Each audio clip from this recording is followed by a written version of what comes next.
Hello everyone, I hope you're having a good day. Sorry about my stream yesterday, and the game crashed on me and I had to reboot my computer. Anyway, Genshin Impact's Skirk's story quest is ending in 4 hours. I'm gonna go ahead and try to get the rewards for this and hopefully maybe have enough for one more try at a wish for her. So yeah, gonna go ahead and go through that. Thank you all so much for watching, and hopefully we get lucky, and hopefully you've had better luck.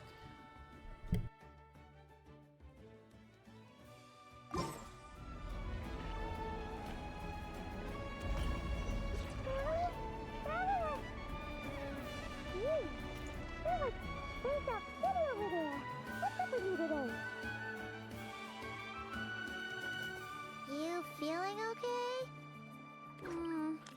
We've been traveling all over lately, so maybe you've come down with something. That's it. We're getting Baiju to check you over.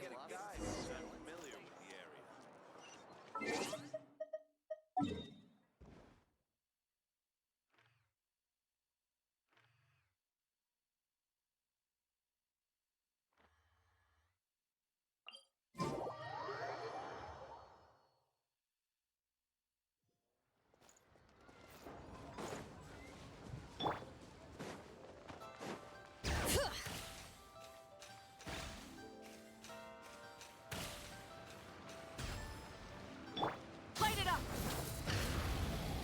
Oh. Baiju wasn't in his shop. Oh, you're looking for Dr. Baiju. He's resting today, but he said to send any patients to the back room. Ah, okay. Thanks. We'll head on through.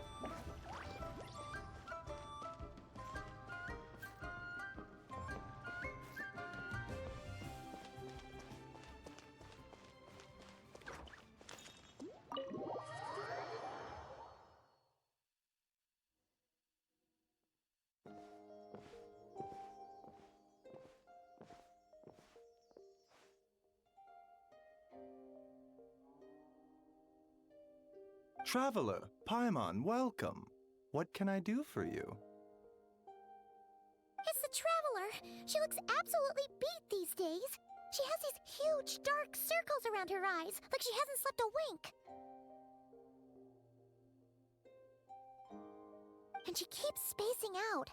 You have to call her name several times before she snaps out of it. What do you think it is? Is she sick?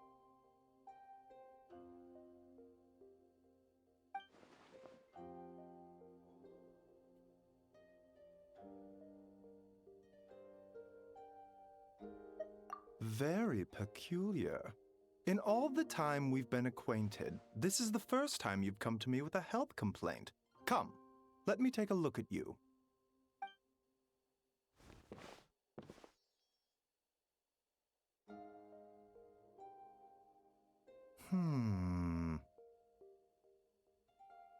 Okay, Paimon does not like that expression, Baiju. It's not serious, is it?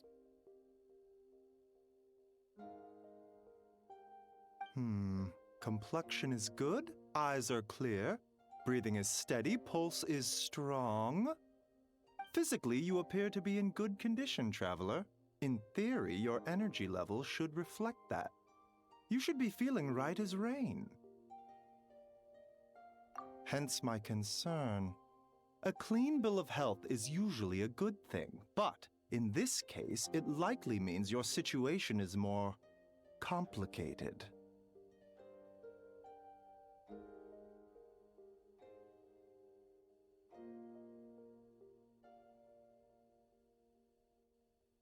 Physical illnesses come with detectable symptoms that can be used to diagnose, medicate, and cure the condition. But afflictions of a non-physical nature, they fall outside a doctor's realm of expertise.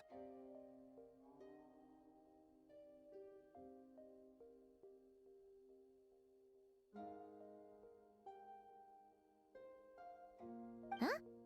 What do you mean, non-physical nature? Curses, dark magic, it's hard to say. It could just as easily be a simple case of mental fatigue.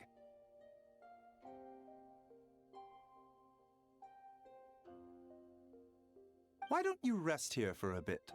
Whatever it is we're dealing with, clues to your condition are sure to reveal themselves in time. Once we know the root cause, we can administer the right treatment.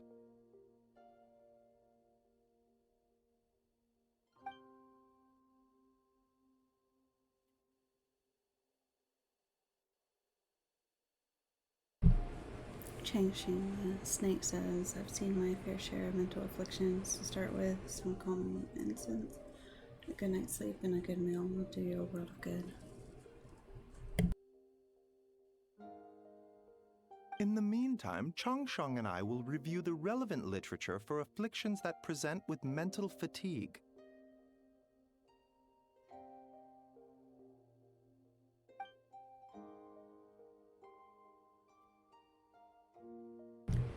Chang says, we're still not experts on this kind of thing. I say we should strongly consider calling in a specialist as soon as possible.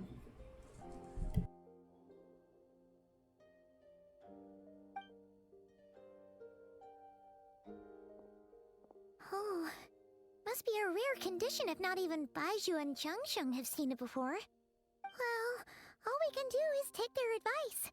You look like you're about to collapse anyway. Just get some rest. Paimon will be right here by your side. Fingers crossed you'll be all better when you wake up.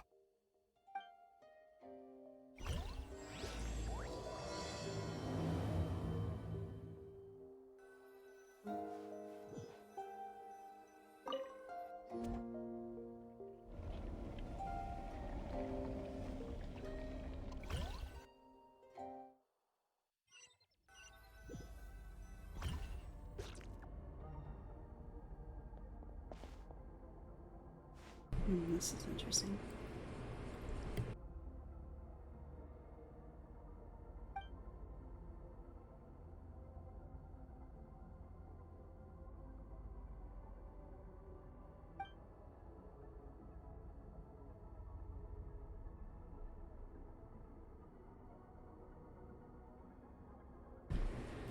This feels more real than a dream, but too chilling to be real life.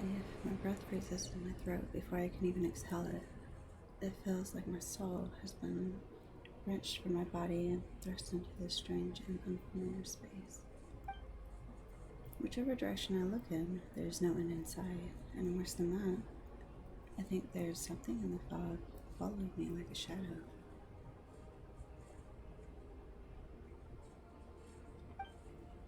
If this is a dream, how long till I wake up?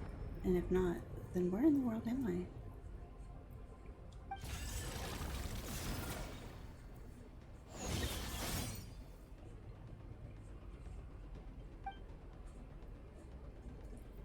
What the? Something just pierced through the fog and stabbed me in the back, but there's no blood. There's a strange light coming from the wound. And I see this familiar looking spike retreating back into the darkness. Deep inside it feels like a part of me is missing. And now another wave of fatigue is washing over me. I think that was her name from that one.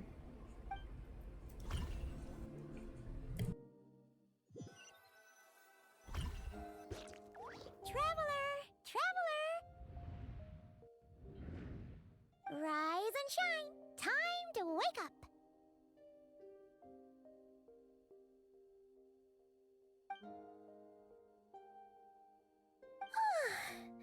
For once, you're making Paimon look like an early riser. It's already afternoon. Hopefully all that sleep did you some good. Feeling any better?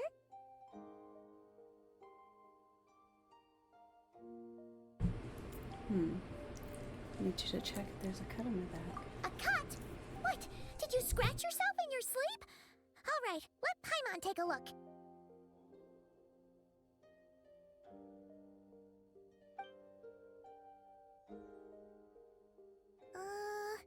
Nope, nothing there.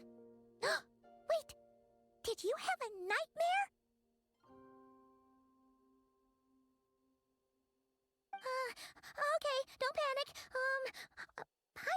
smart that dreams tell us what we need by showing us the opposite. So, if you had a nightmare, maybe all you need is something to cheer you up. Come on, Paimon will treat you to something yummy.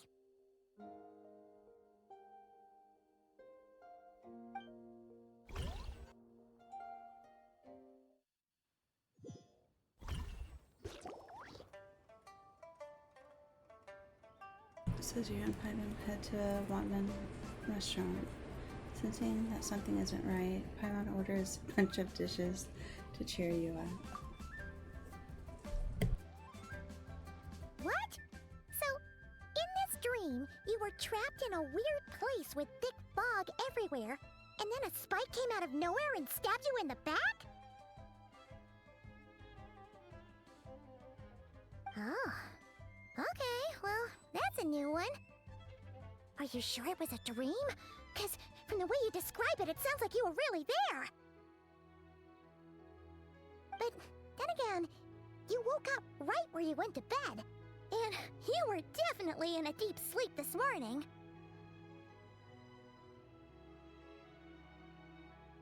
So I don't know what to make of it either. Maybe it was just a very lifelike dream. Then, it's decided.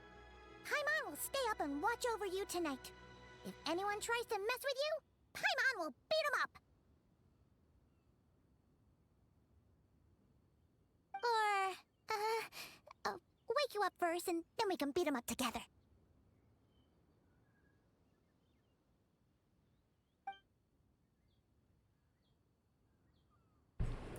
Paimon's smile has a way of putting me at ease. But what I saw is still bothering me. That dream was so chilling. It almost feels like there's something watching me from some corner of the world even now. Something stabbed me in my dream, but when I woke up there was no wound. Still, if I focus on that area, I feel a vague aching. Almost as if deep underneath the flesh something is... Something is missing? Something is missing? Did you just say something?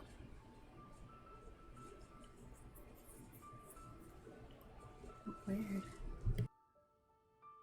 The flesh remains whole, but the soul is incomplete. Left unresolved, the mind will wither away along with it.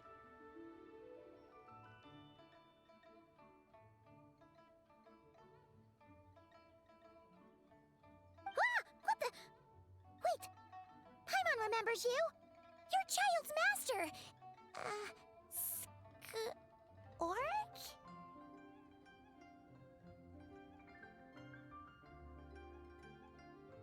This is Skirk. Right! What are you doing here? The last time we saw you was at the Primordial Sea in Fontaine, right? But then we left and never learned where you went after that.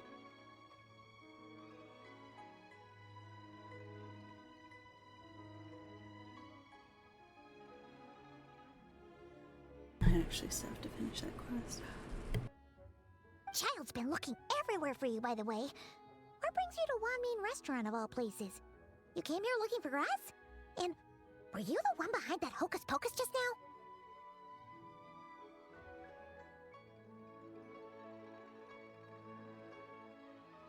Tell me, what is it that you saw?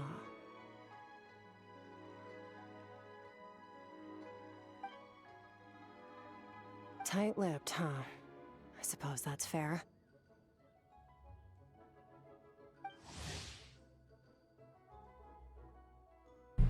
This is Skirk, White Star.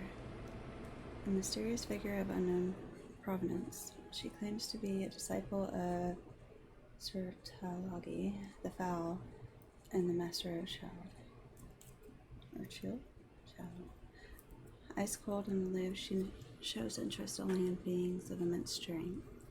After you and Nuvlat defeated the all-devouring Narwhal, she suddenly appeared before you and sealed the ferocious beast away within a special space. You. I'll take a glass of wine. Oh, of course. Coming right up.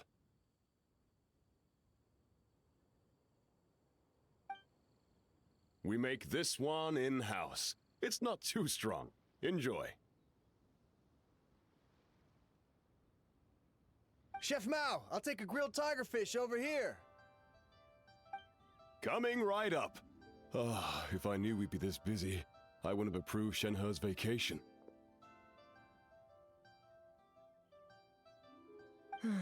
At the end of the day, what happens to you is of little consequence to me. I'm not here to try and win you over. Trust me or not, the choice is yours.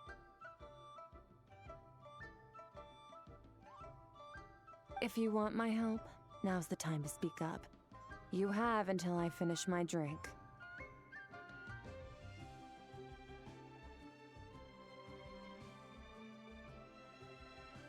What do you know about the situation? Why are you here? I was investigating an abyssal disturbance in the area and happened to notice you.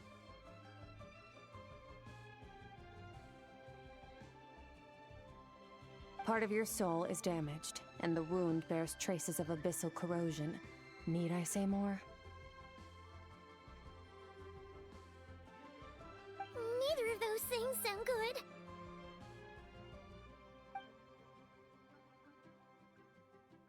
Skirk seems to know something, and given what I've seen of her strength, I bet she can tell what happened to me. I don't know what her goal is, but in the moment at least, I don't think she has bad intentions. Well, should we trust her?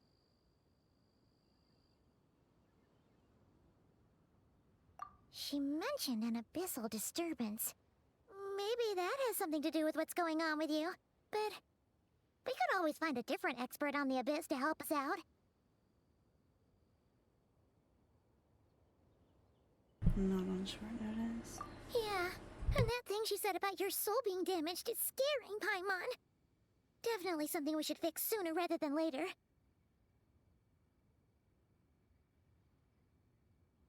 Skirk's an interesting one, that's for sure. But from what Child's told us, she doesn't seem evil, at least. 1, 2, 7, 10. That'll do. Well, have you made up your mind?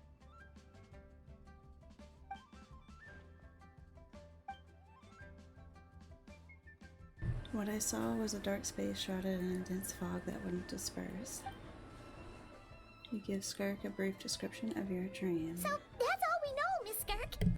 Ma'am, can you help us?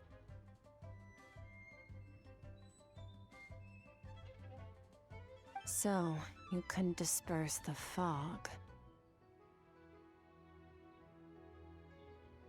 I understand.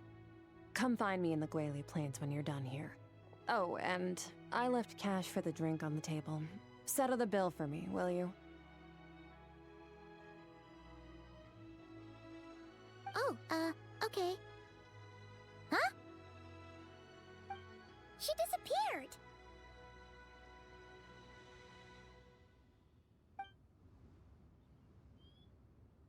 You and Paimon quickly finish your Wait, meal. hold on. You overpaid. Here's your change.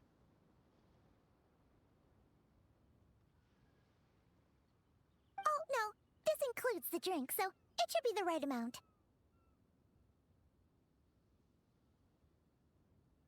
I didn't think you two ordered a drink. We didn't. It was that lady who came and sat with us, remember? You brought it out to her yourself.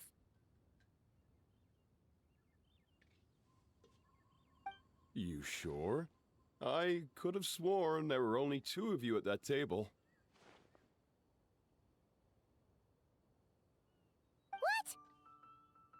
What? What'd you put in their dish, Chef Mao? Some kind of hallucinogenic mushroom? You got them seeing things. Seeing things? Wait, so neither of you noticed her? Young lady? About this tall? Wearing a purple dress? She ordered a glass of wine!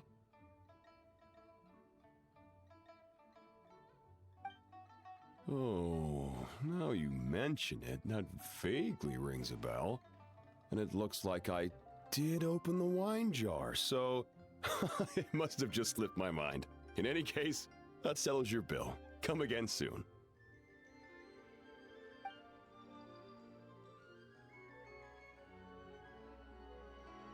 Coming!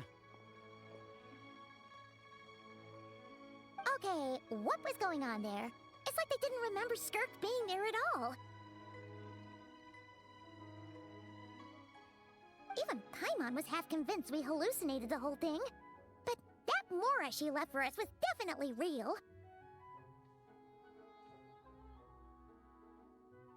Oh, this whole situation is giving Paimon the creeps. But anyway, she told us to head to the Gwaili Plains, right? Let's not keep her waiting.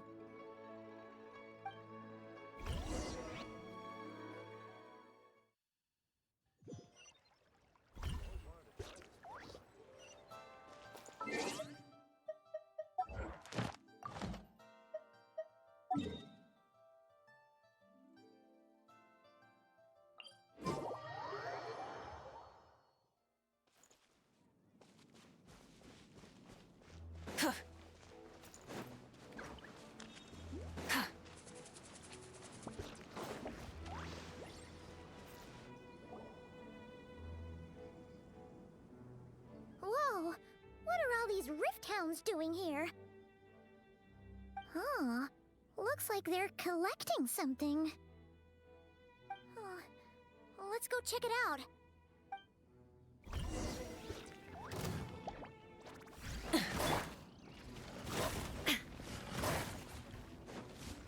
There is no escape! Inazuma shines eternal! Rise with the sun!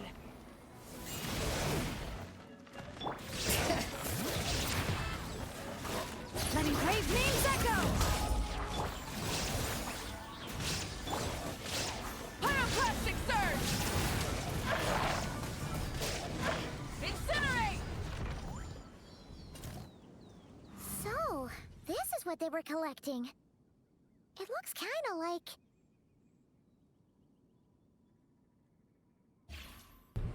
God remains. What? Yeah. What is going on here?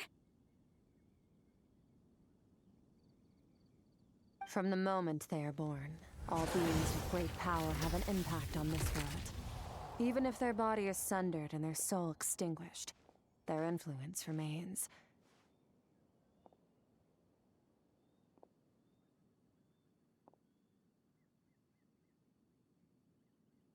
Gods are the most common example of that.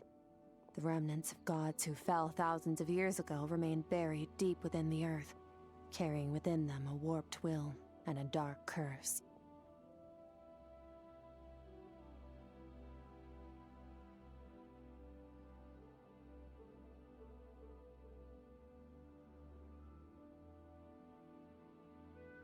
Together, these remnants form what you call God remains.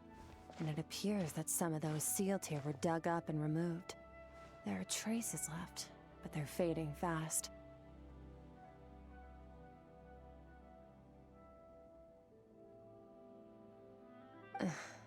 What are you doing? Nothing! Just wanted to make sure you were, real? She's definitely not a ghost traveler. Paimon poked her, and she's solid.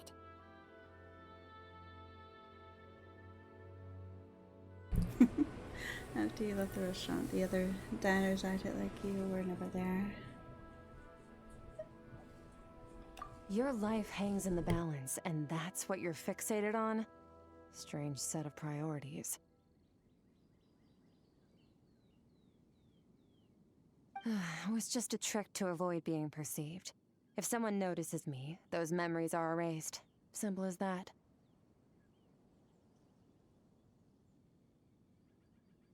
Unlike you, I have no desire to establish a connection with the world. The weak and the lowly have no right to remember me. They're lucky they only have a few missing memories to show for it.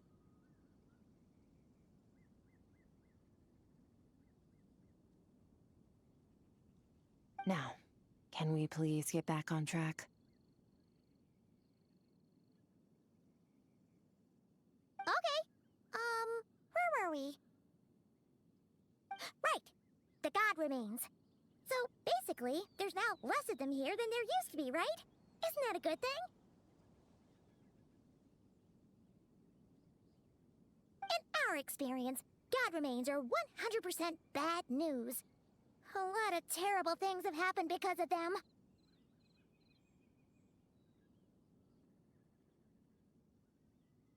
Maybe it's a good thing by human standards, but power doesn't come from nothing, and it doesn't just disappear for no reason.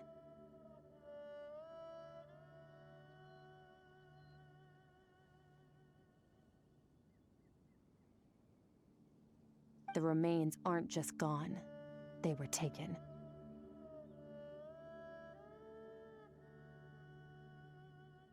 She says, like, part of my soul was taken. Very clever, Traveler. You aren't the only one who had something taken from you. There are victims like you everywhere. The only difference being, you can speak, and the remains cannot. So it went unnoticed. Something similar happened in Sumeru. Within the span of one night, countless consecrated beasts were slaughtered, and a large amount of the god remains buried in the desert went missing. Of course, god remains are just one of the targets. The culprit is chipping away at sources of power all over this world, including the Stella Fortuna above.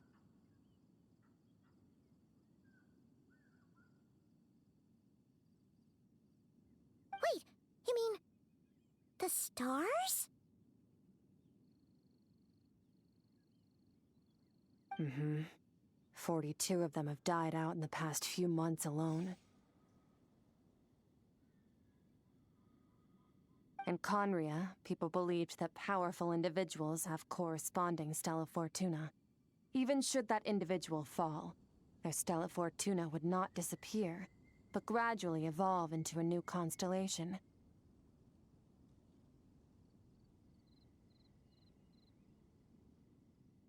Yet now, stars are disappearing from the skies entirely, and it's not hard to deduce what's happening to the power they contain.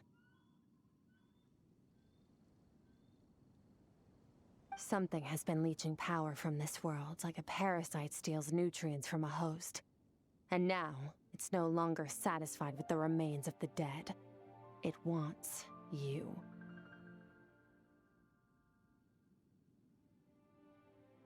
This time, it only took a fragment of your soul.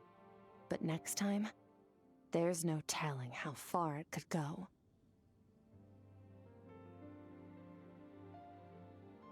No one knows.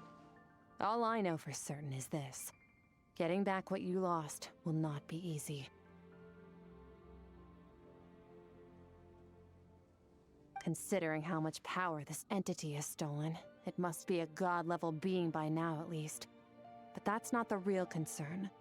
Souls are fragile things, and yours could easily be crushed if you go up against it.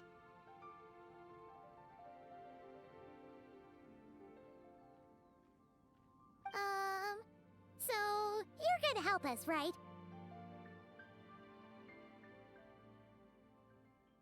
We're going to help each other. You are my ticket to uncovering this thing's true identity.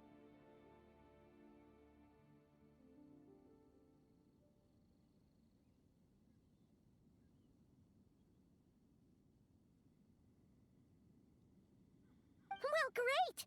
You seem super strong and you know a lot about the Abyss, so Paimon will take it.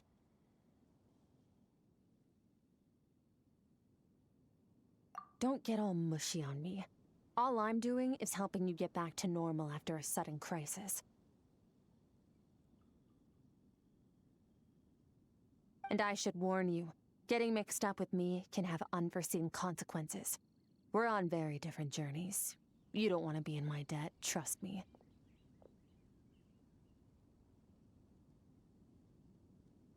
You help me uncover the truth behind this entity, and I'll help you recover what you lost. This is a transaction, that's all. You would do well to remember that. Now, come along.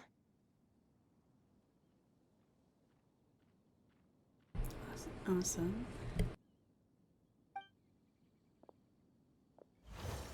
Yeesh! You'd think she'd be a little friendlier since she's agreed to help us. But nope, she's just like when we met her in the primordial sea. So cold.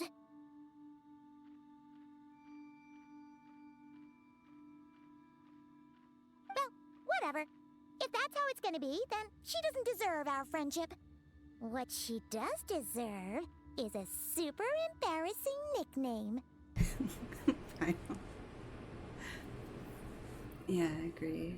Damien, she is really serious. I do still want her though, because she seems awesome. Ah, Paimon's got it. Frosty the Lavender Melon. Serves that Ice Queen right.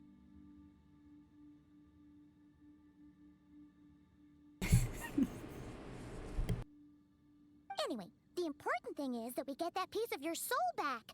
So, let's follow her and see what sort of plan she's got.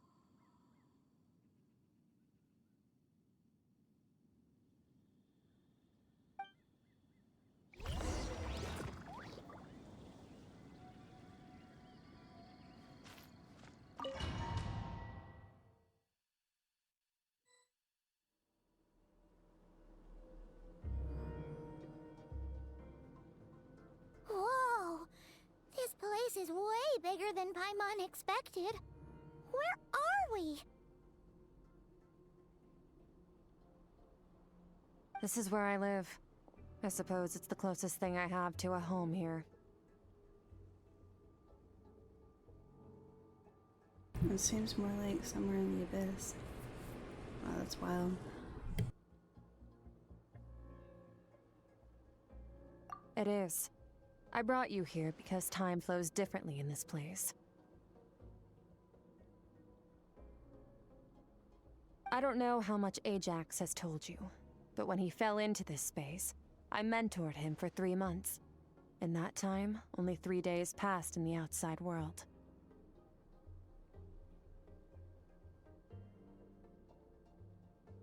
Ajax? Oh, right! That's Child's real name! Yeah, Paimon remembers him mentioning something like that. So, a month here is equivalent to 1 day in the outside world? That should mean we're safe from that power-hungry soul snatcher for now, right? Yes, well, I didn't bring you here just to show you around. In the outside world, the Traveler could be attacked at any moment, but coming here has bought us quite a bit of time.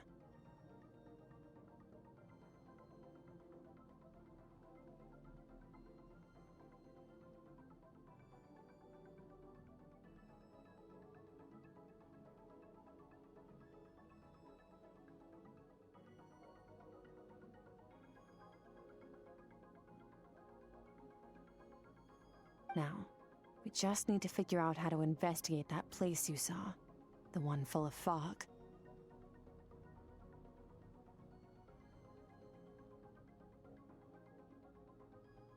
Both your description and the abyssal disturbance I felt point to that space having some connection to the abyss. It could even be a domain similar to this one.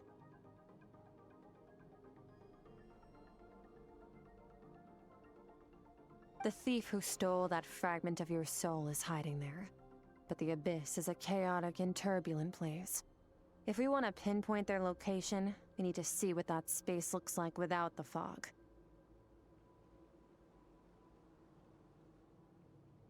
Abyssal power can grant a special form of sight. Have you ever wielded abyssal power before? Oh, nice. Not that I'm aware of. Okay. Do you plan to learn?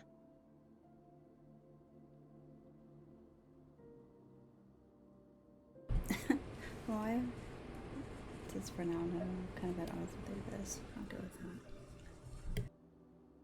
That tracks. All the information you have suggests the abyss is something sinister. And that abyssal power is a wild and dangerous force that always spells disaster.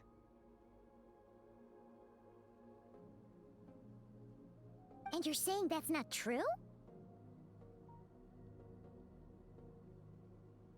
Depends on your perspective. Floods and hurricanes take countless lives too.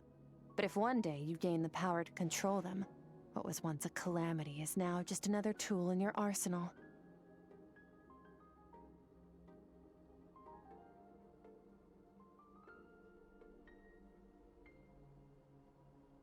I'll respect your opinion, though.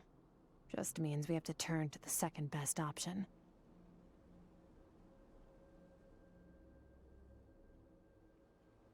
What's this? A little abyss crystal that contains my power. Wear it on your head, and we'll be able to perform dream mirroring when we fall asleep.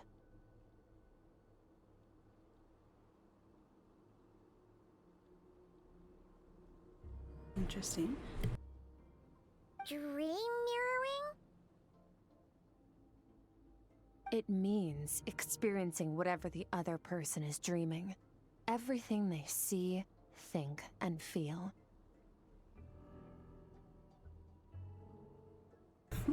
She upside down. Since you haven't studied the art of using abyssal power, and have no plans to jump in the deep end right now, I'll have to do the investigating for you.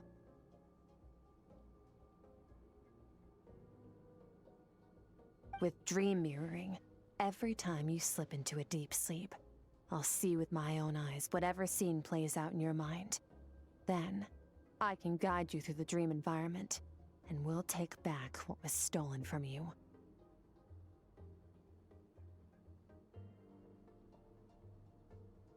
Huh. You make it sound so simple.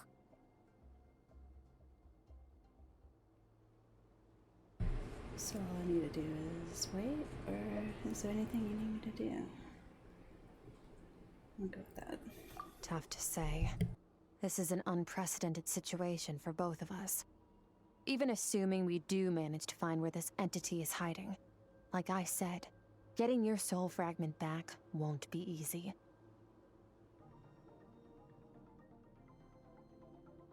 To play it safe, I need to give you some special training first. Wait, you're gonna teach her some of your martial arts? Does that mean the next time we see Child, we have to treat him like our senior?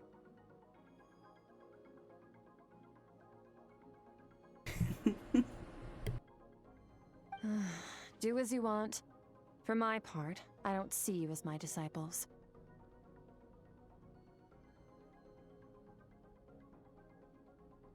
You're already a pretty good fighter. All I'm planning to do is build on your current skills, and train you for the specific scenarios that I think we might face.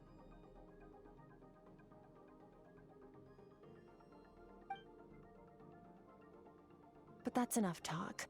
If you're ready to do this, then come with me. Time might be more lenient here, but that's no excuse to waste it. Oh, she moves fast. Paimon can hardly keep up with her. So, special training, huh? Kind of a rare opportunity.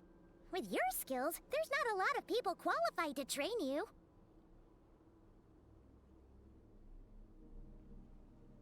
The last time something like this happened was probably anti-Raiden Shogun training, right? Oh, feels like a lifetime ago.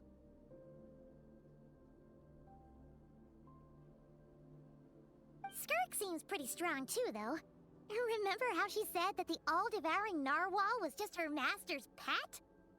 Maybe we really will learn something here.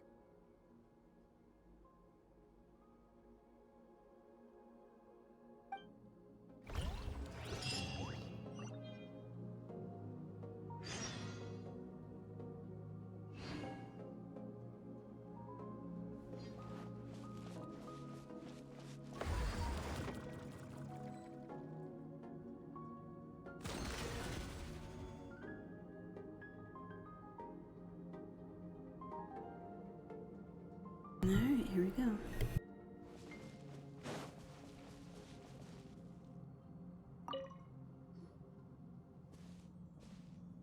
Ready? Bring it on! Your training will be split into 3 stages. Testing your blade work, elemental abilities, and reasoning skills.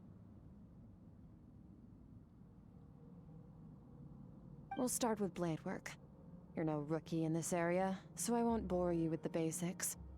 During your long journey, you've no doubt sparred with a lot of talented sword fighters. Consciously or not, you will have picked up all kinds of techniques from them.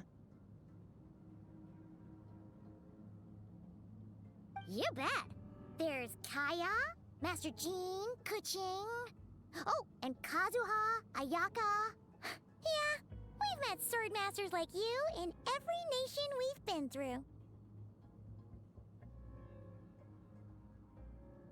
You sparred with a bunch of them too, right? Nice to know it's all gonna come in handy now.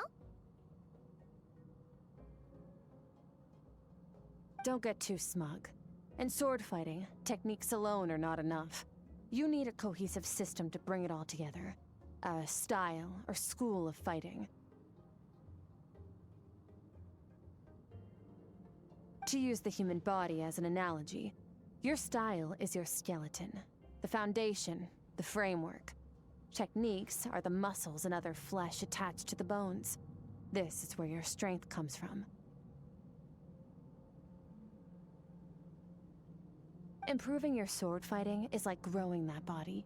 If your frame got bigger and taller, but you didn't add any muscle mass, you'd be weak and flimsy.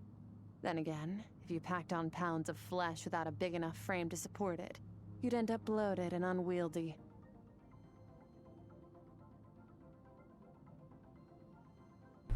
Understood. So what's the next step? You need to do some introspection. Take a good, hard look at your past experiences and figure out which parts of what you've learned are just techniques, and which parts can be used to form your own system of blade work. Only then will you get the full utility out of all your thoughts and observations along the way. Only then will every strike you deliver make perfect sense. Wait, is that it? Paimon thought you were gonna teach her some cool new moves! Like when you went swoosh and opened a tunnel to another place! One day, you'll reach a new level of power where you realize that even that's as basic a trick as any other. But right now, our sword styles are so wildly different that teaching you mere techniques is pointless. There are no shortcuts in the pursuit of power. Failure is your best teacher, and rigor is your coursework.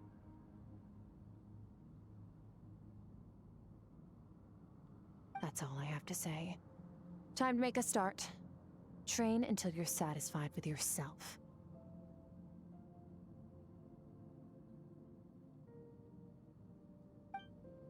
Now focus. Destroy the crystal columns as swiftly as you can.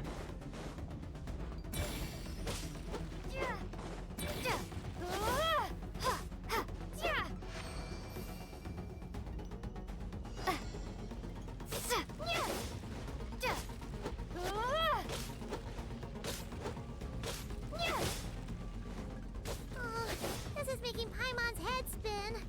Hang in there, traveler!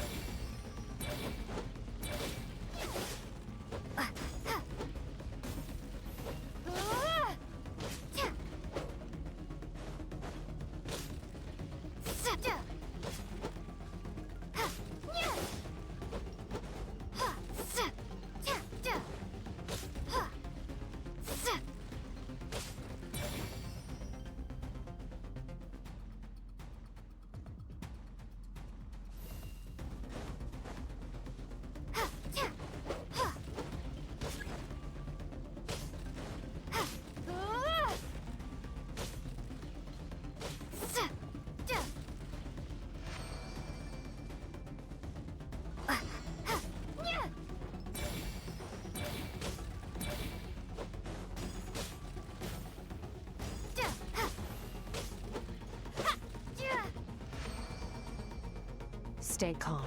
Use your head. You have to keep it together.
Amazing. This is transforming my whole view of sword work. I'm using the same techniques as ever, but now they're having different effects. It's as if I've unlocked a hidden door in my mind, and then there's a wellspring of strength on the other side. In my mind's eye, I'm seeing images of the friends I've made in Tiva. Theirs are the sword styles and techniques I have come to know. This moment will be frozen in time. Cut to the chase.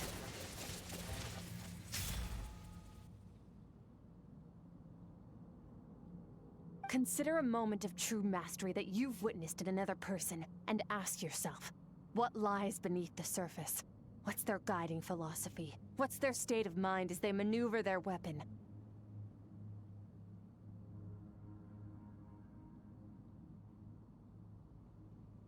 Now take that and practice it right away with speed, skill, and strength, over and over, until your hand is one with your mind.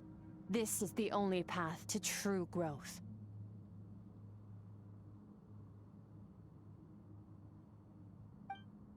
Step on up. Dance with the waves.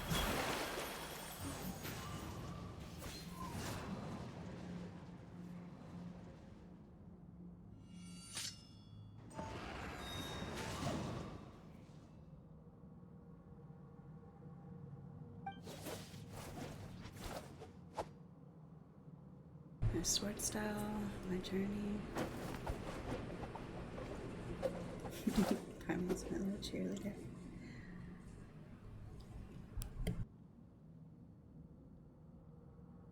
Oh, she passed out.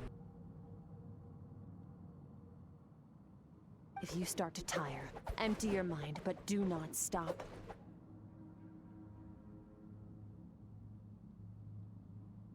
Stay in that frame of mind as you keep up the fight. Get rid of all redundant movements.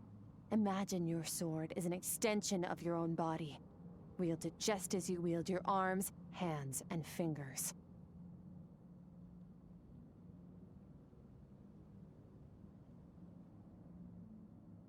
'Twas on a deserted, moonlit night that the hero approached the vile dragon's limpid lair. Rain Cutter! Feathers fleeting wet, the white heron treads water, a sight without flaw. Master of Inazuma Kamisato art Tachijutsu.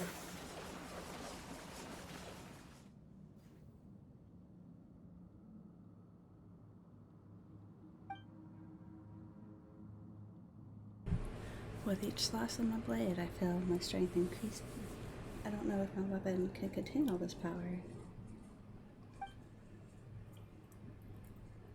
I'm in the zone. Limitless power is surging through me. Oh, here we go.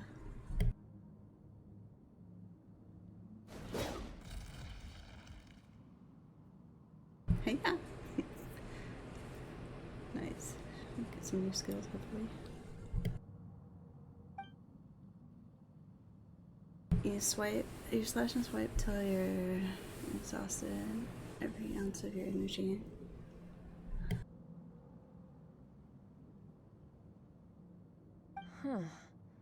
Looks like you've made some real progress. That concludes your training session. Awesome! Paimon knew you could do it!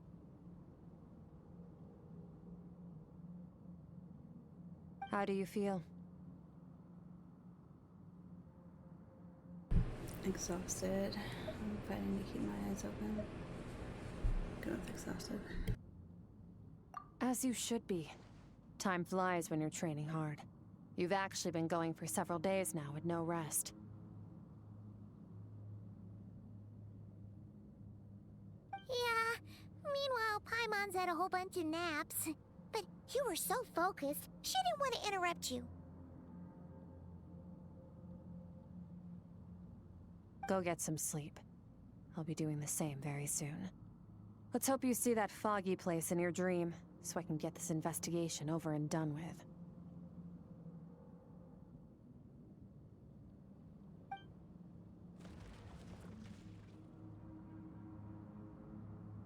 We go to the night shift camp and rest. Let's see if she has any extra dialogue.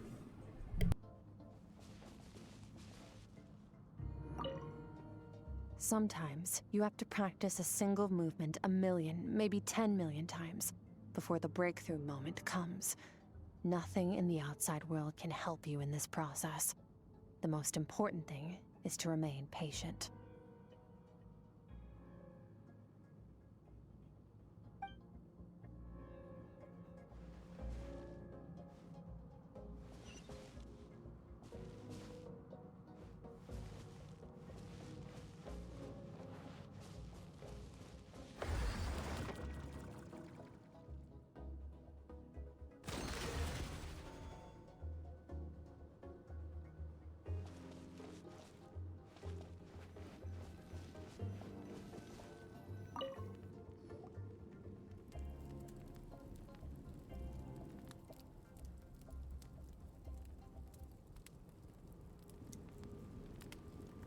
Oh, it's like another little hairpin.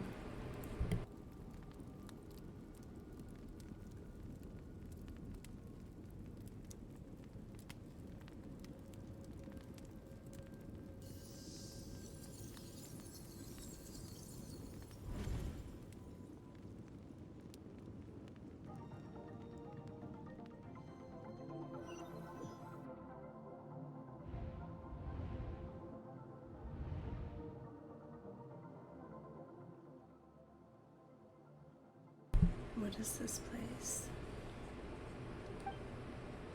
Have I been pulled back into that place again?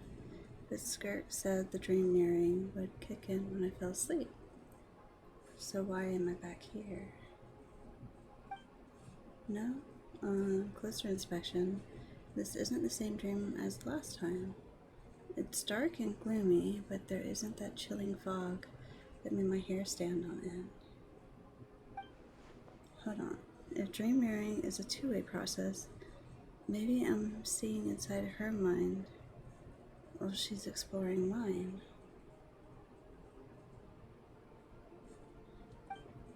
If this is her inner world, it's pretty bleak. I can occasionally make out the sound of a flowing stream, but other than that, it's so empty.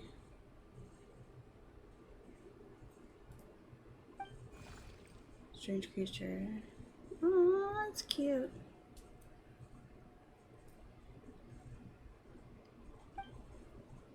What's that? What a strange looking creature. Where did it come from? I think it wants me to follow it. Might as well see where it leads.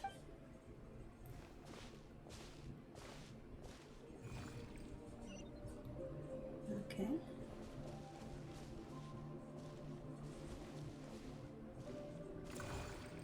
Oh, that was fast.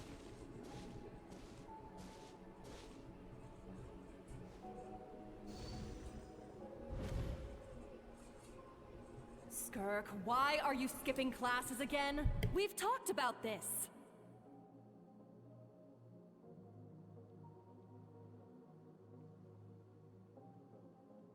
Cause he's a crabby old man, and he's a boring old man. I don't like going to his classes.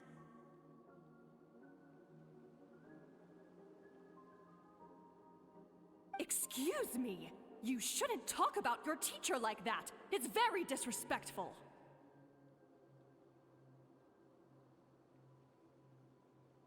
All right, let's not get into a big fight about this. Skirk's learned what she needs. There's no point forcing her to sit through more classes if she doesn't want to be there.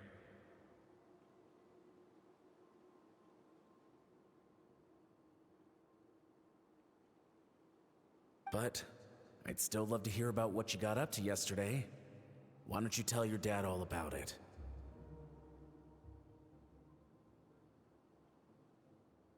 I went diving and I saw this huge fish. I never knew they could get that big. It looked kind of dumb though with that stupid big fat head. I tried to shake its fin, but it just spat water at me.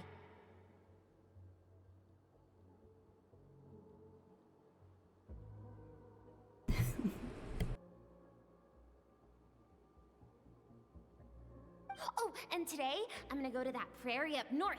There's supposed to be this giant bird there that can spit fire. I bet if I climbed on its back, it could fly me all the way to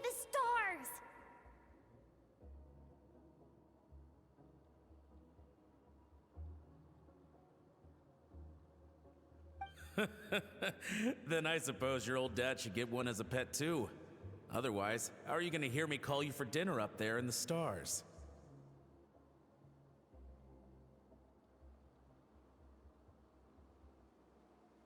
When it's time to eat, I'll come back on my own, Zilly. Anyway, gotta go. Bye, Mom. Bye, Dad.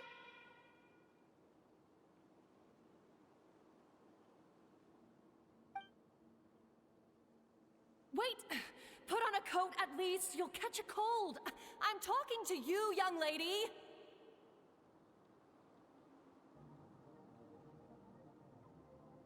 You spoil that child, you know. Ever since that merchant ship arrived, she practically lives outside. Always going on about exploring the beyond one day, whatever that means.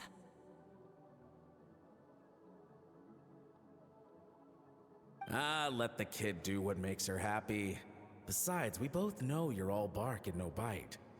Come on, our little adventurer is gonna be hungry when she gets back. Let's get started on dinner.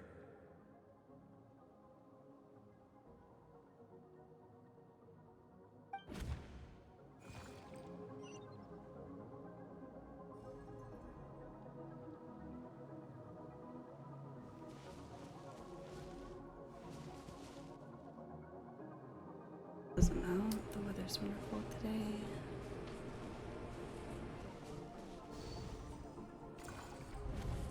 The stars shimmer high above. But what lies beyond the stars?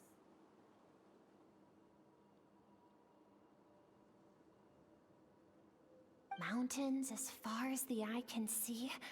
An endless snowy plain? Or maybe buildings taller than the sky, like the people from the merchant ship said.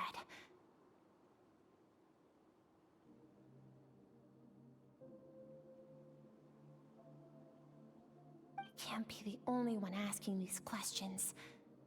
The universe is fascinating. If only I could meet some other people like me. We could set sail together and explore every corner of the world.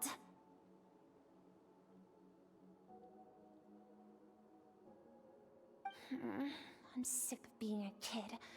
There's so many amazing things out there, and I'm ready to see them all.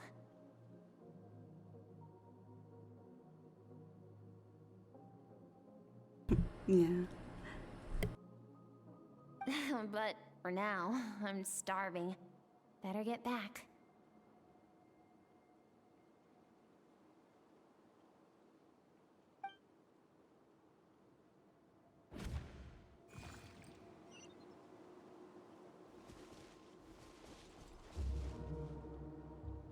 Says, hi, what's over there?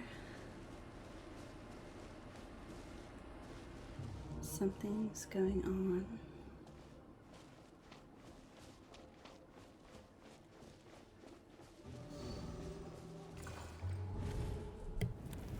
Don't let a single one of them get away! No, please, spare children! Stay back! They're coming! Run! Help! Eliminate the threat. Take them down. Don't be scared. Ah! This way! We'll never make it! Fire. There's fire everywhere. What happened?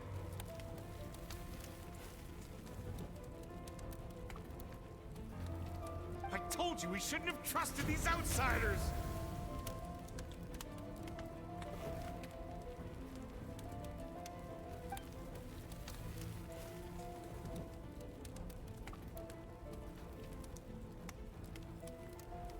Why are you doing this?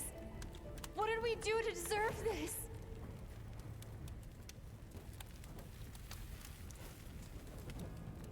We welcomed you with our finest food and drink, showed you the best our home has to offer, gifted you cloth dyed by our own hands.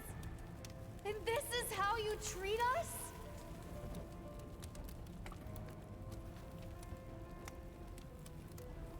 Run! Save yourselves!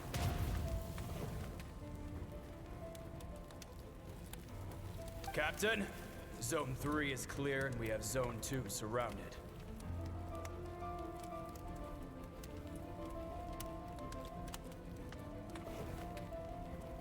Begin extermination. Remember the orders from upper command. No one is to be left alive.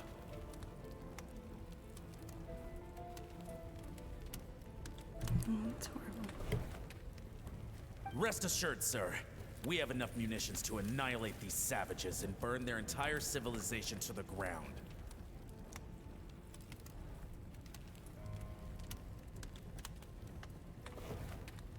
Good. The only ones who put up a real fight are that man and his wife, correct? What's their status?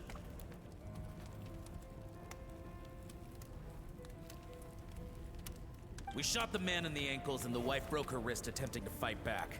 They won't be doing much more fighting. They're holed up in their home for now, but they won't last long.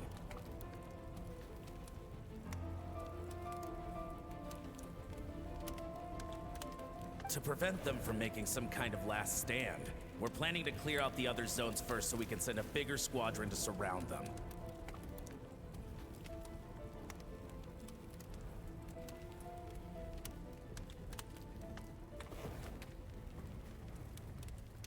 Well, well. Turns out some of these beasts do know how to use their claws. Now the threat these savages pose will be undeniable.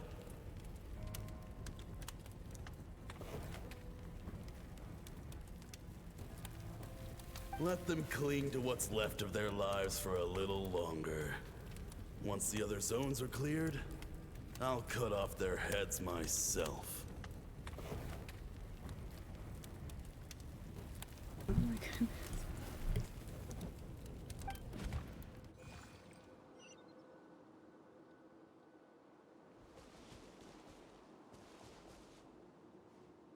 It smells like something's burning. What's going on?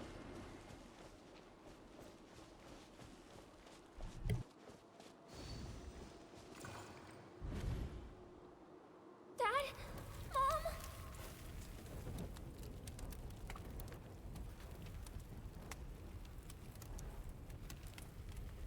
Skirk! You're all right! Thank heavens!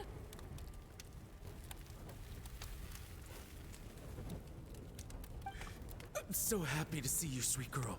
But you need to go. It isn't safe here. They'll be back any second.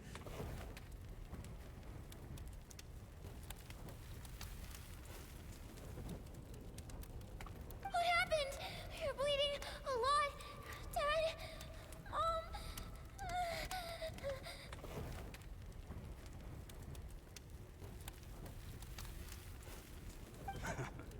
This is the place.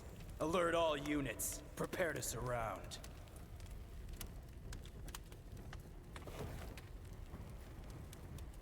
Run, Skirk! Run as far away as you can! Don't trust anyone!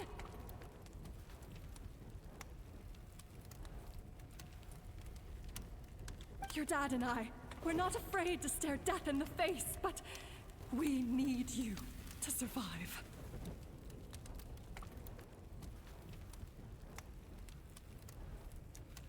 My clever girl, so curious. You're already so brave.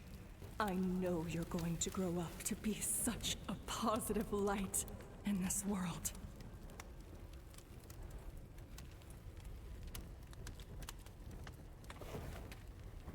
Whenever you miss us, just play this song.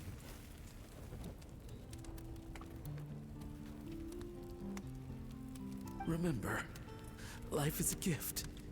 Don't let darkness claim it.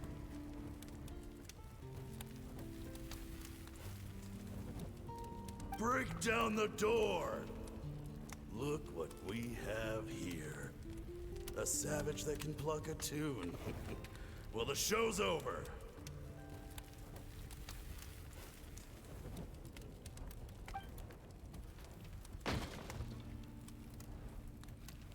You! Stop singing! Shut it! I said shut it or I'll make you! Fine. Have it your way!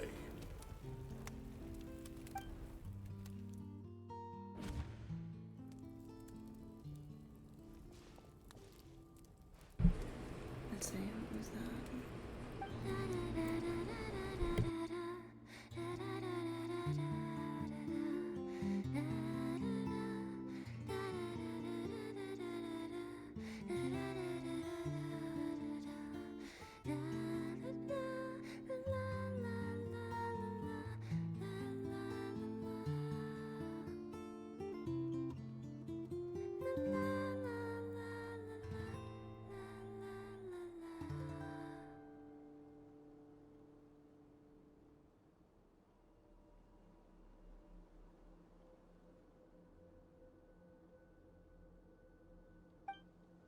Oh, you're awake?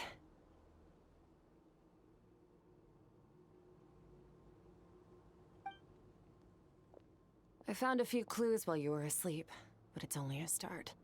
Now, time for the second stage of your training.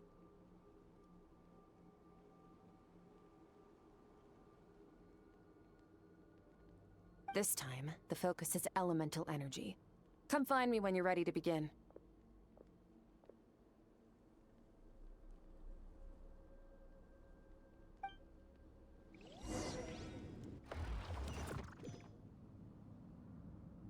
I wonder if she's gonna give me frost powers. Huh.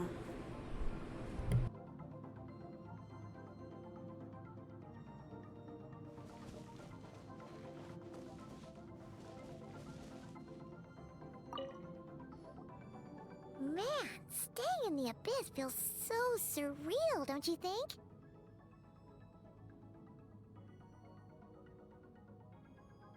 No day and no night?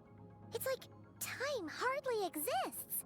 If we weren't careful to keep track, it feels like we'd have no idea how long we've even been here.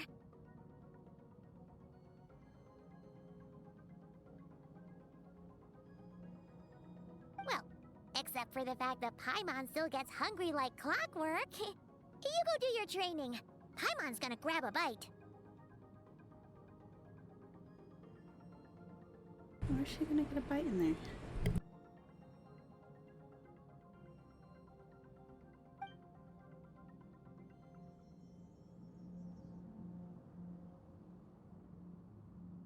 I'm ready to start. The way I see it, the pursuit of power is divided into 3 stages.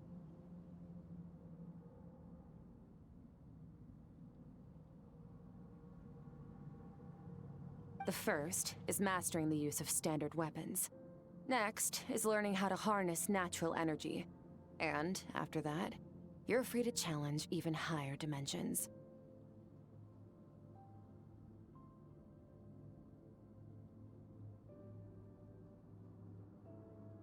The natural energy of Tivat is, of course, elemental energy. But that's not my area of expertise. I draw from a different source of power.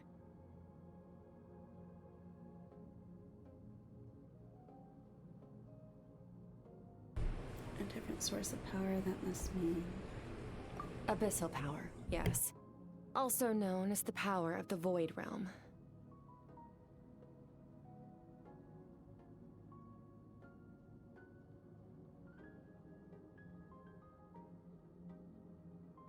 My master, Sertologi, is a true expert in that area.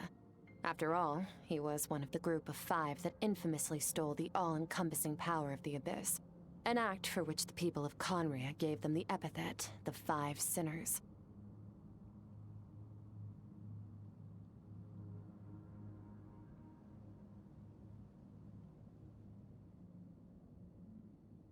The elemental energy of Tivad, on the other hand, is derived from the power of the Light Realm.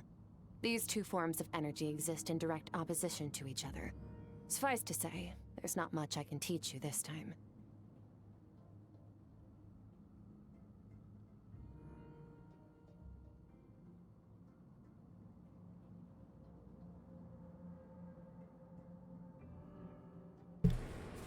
Says, but there's something familiar about the power you use. It almost seems related to cryo in some way.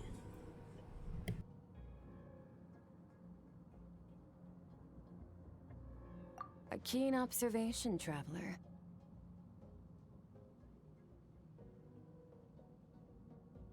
Call it respecting local norms. The Abyss stands in direct conflict with the will of this world. So, to make my life easier, I disguise my power to make it appear cryo-like in nature.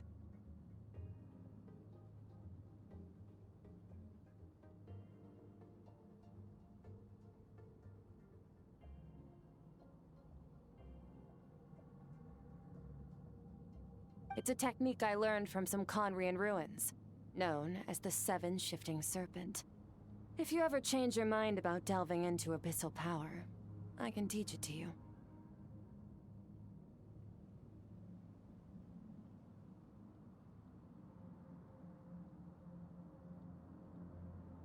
So I say abyssal power doesn't suit me. I have the ability to purify abyssal power. I guess we need to tell him. I wonder what's gonna happen.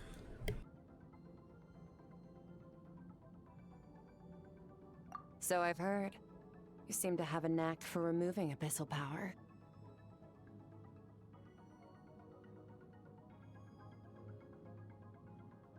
But is purification really what's going on there? Like I said, power does not simply disappear.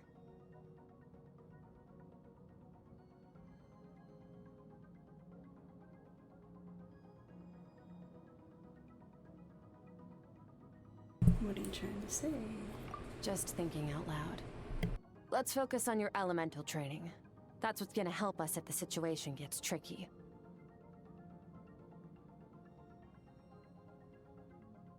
True growth comes from adversity, but only if you make the choice to pick yourself up again every time you fall.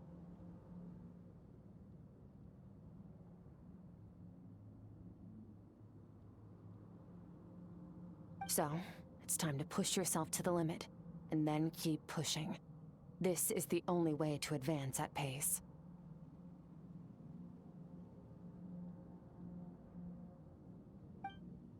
Use the power of Animo to clear the field as fast as you can.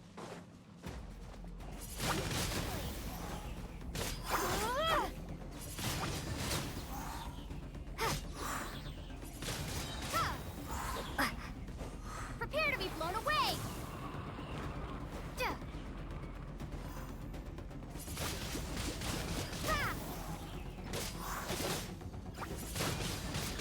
Windblade!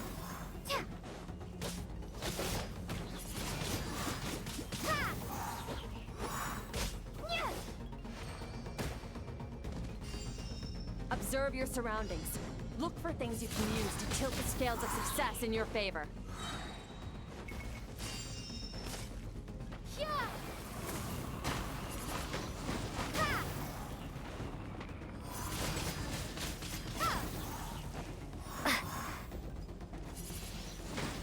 Windblade!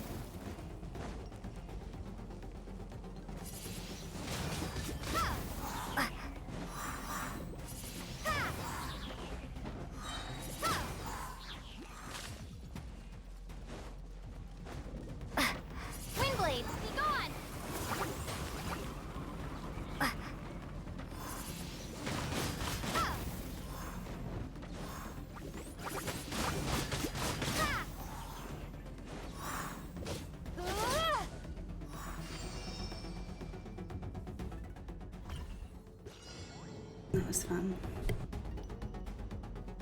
Use the power of Hydro to destroy the spikes.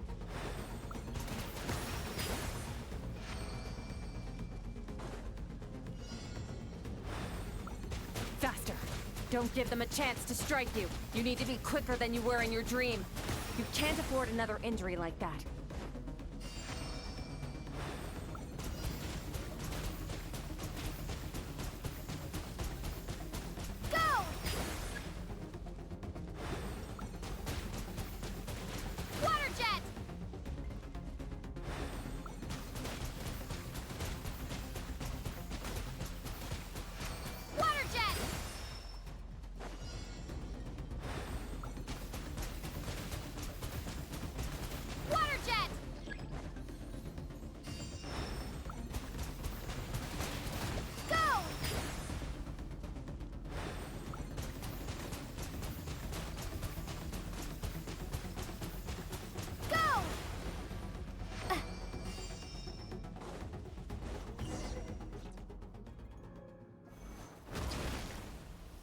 Along the journey, I've gained different elemental abilities, but I've never trained them all at once like this.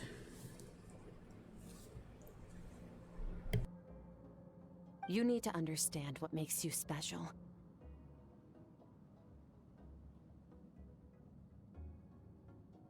The ability to wield elemental energy without a vision and switch between the elements at will.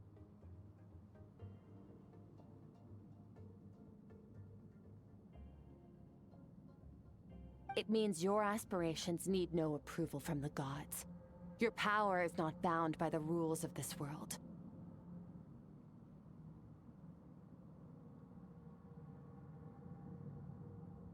So be bold. Do not be afraid to chart your own path.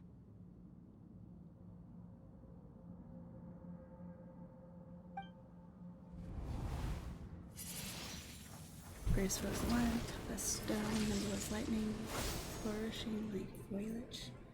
I can feel the power of the elements flowing through me, sometimes as peaceful as a flowing stream, other times surging like a raging river. If I close my eyes, I can almost hear their voices, but it's not like some wild beast battling me for dominion. It's more like saying hello to an old friend.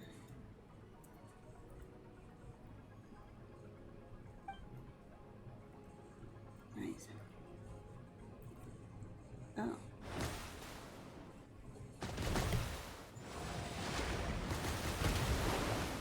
Very good. It seems you've reached a deeper level of connection with the elements.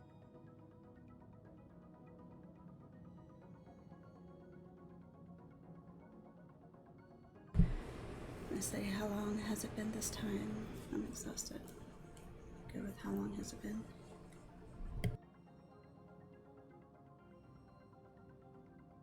Long enough for you to lose yourself in your training, which is a good sign.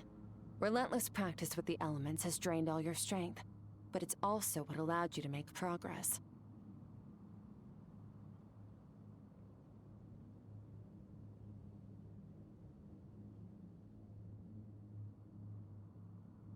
Get some rest.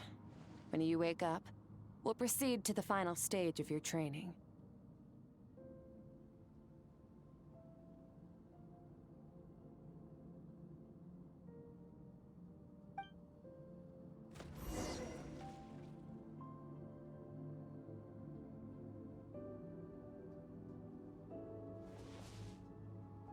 If you wish to master the elements at a fundamental level, you must see the entire natural world. Nature in all its places and forms. That is part of what it means to be a traveler.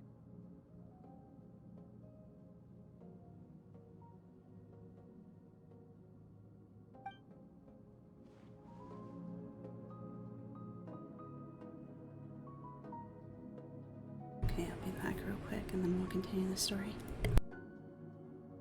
I need to get another coffee.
Sorry about the wait.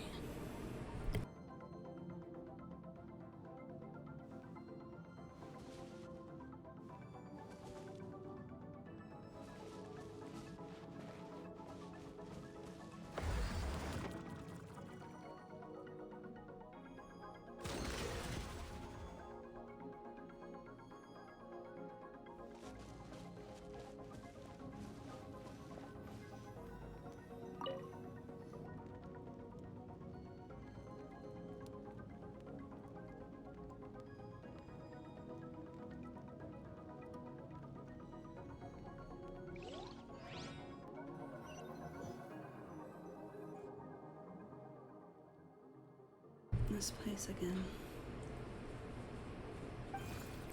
Strange creature. Did you bring me here? Who are you?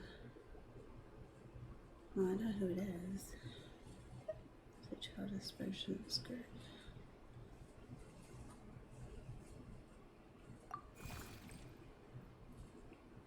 I guess it's saying yes.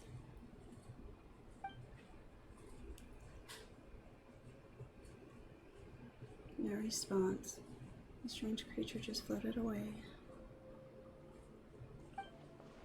What is that thing? What is it doing in Skirk's inner world? And where is it taking me this time?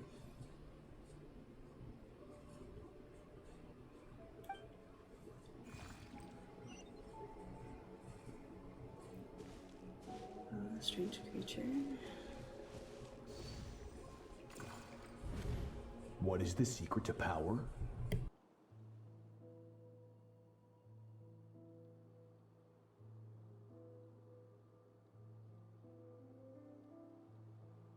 Longing, hatred, self-preservation. No, it is fear.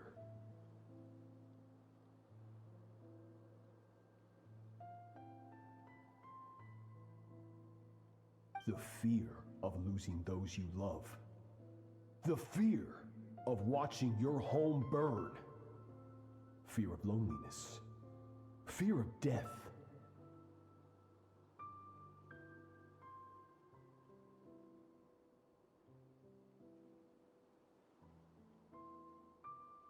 Fear is the source of evolution. It forces humanity to adapt to their environment and overcome hardship. It is in the process of prevailing over our fears that we surpassed first ourselves and then the rest of the world.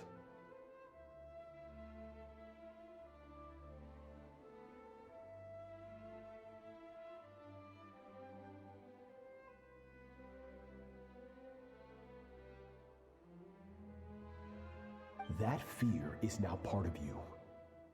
It calls on you to evolve. And it is time to answer.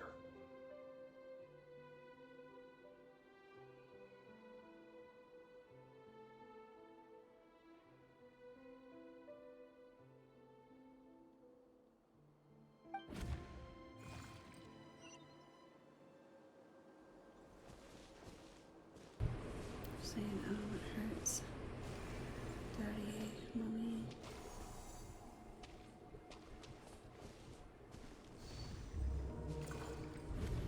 Any minute spent missing home is a minute wasted. Practice your sword work instead. Do not make me tell you twice.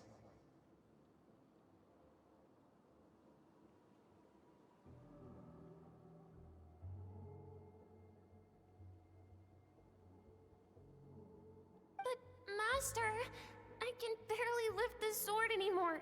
If I keep going, I feel like my wrist is going to break.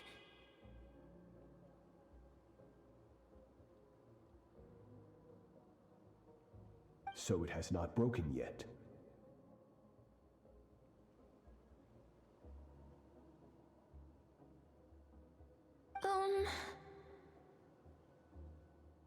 Then pick up your sword and keep practicing until it breaks.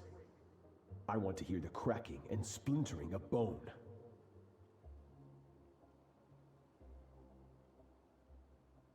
Jeez.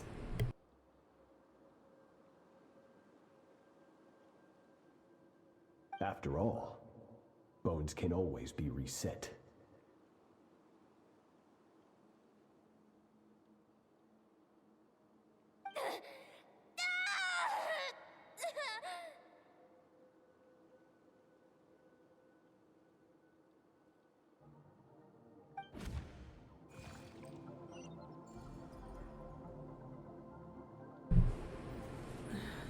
Strange creatures saying I can't breathe.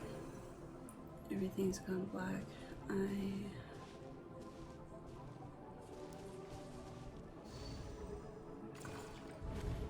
Good Skirk. Once again, you survived. How do you feel?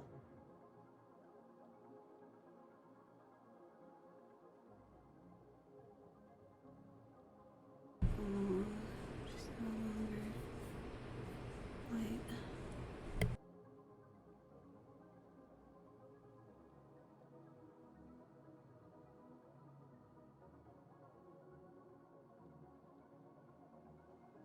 Cold. In pain.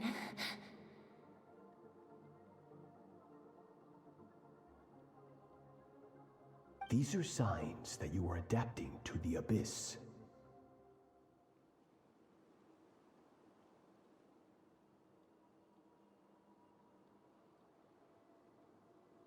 Each time the flesh is torn and the spirit crushed, each time you claw back from the brink of death, you become stronger.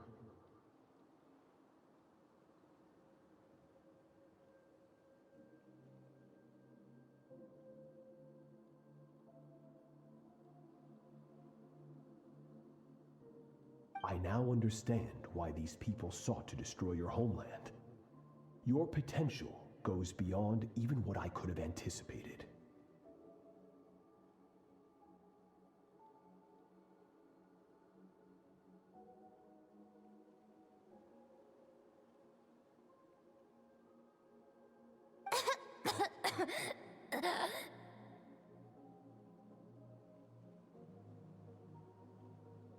But you still have much to learn in your pursuit of strength. Your mind is rife with distractions. From now on, I shall show no mercy in your training. Like he did before.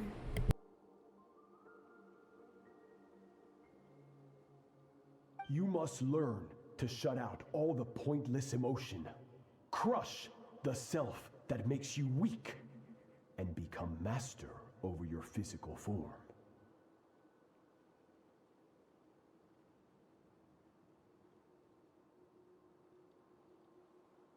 Get up, Skirk. Wipe the blood off your face. Cut away the rotten parts of your flesh. And mend what is broken. Then take up your sword.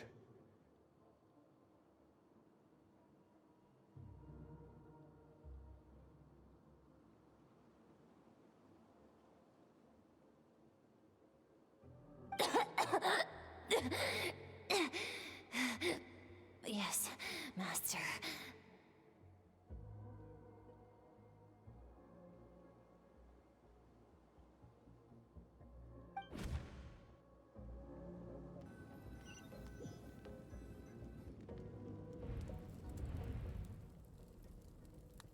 The dream is over, but I can't get that suffocating, oppressive feeling out of my head.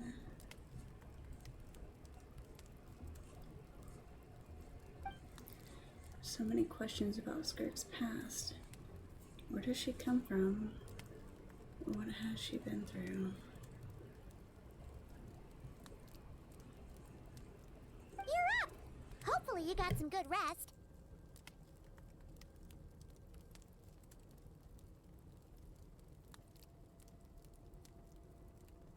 Skirk said to tell you that she's ready to start the final stage of your training whenever you are.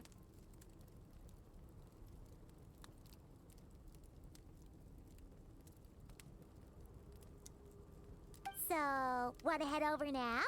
Or did you want to wait a little?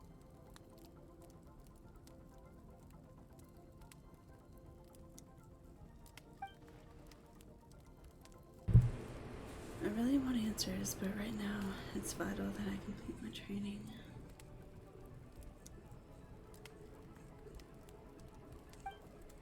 Once it's done, I'll find a chance to talk to her.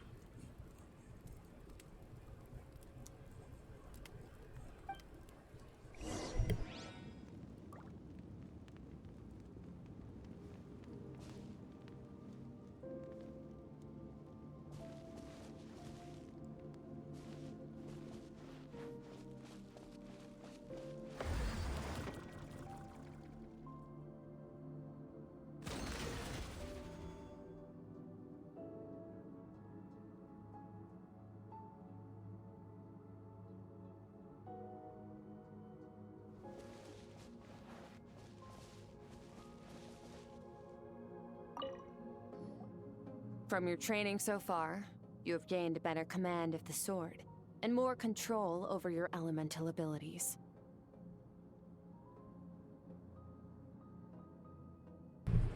Say thank you. It's all thanks to your guidance.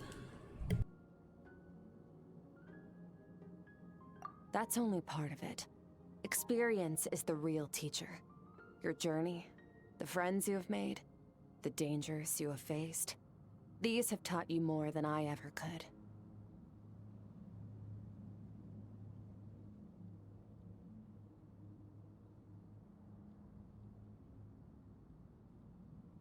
Now, it's time to focus on how you react under pressure. You must be able to think rationally, even in unpredictable combat situations. To simulate this, I'm going to attack, and you're going to block.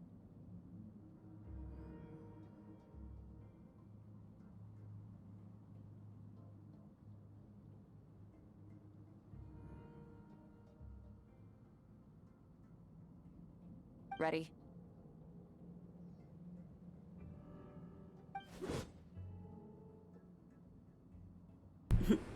Yes, give me your worst. Alright.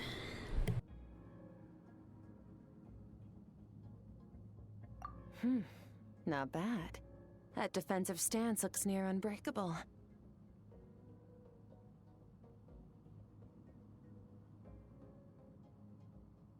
Just like your brother. Oh, that reminds me. You still don't know what happened to him, do you?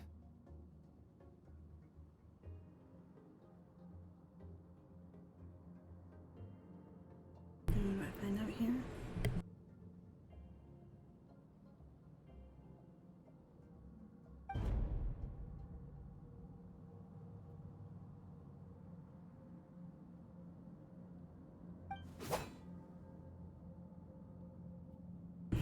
She used it to let down my guard.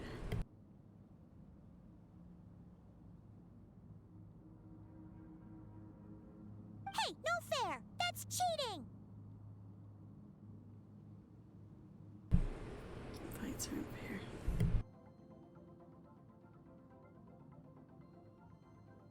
You think every opponent has the same moral code as you? You can denounce their deplorable methods all you want, but only if you live to tell the tale. The dead don't get to complain.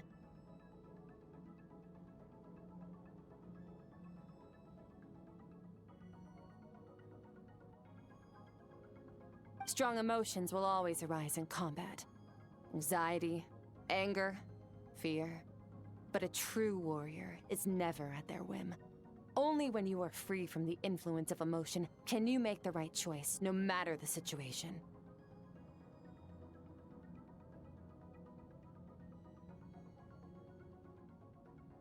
Oh, let's start. Are you describing yourself?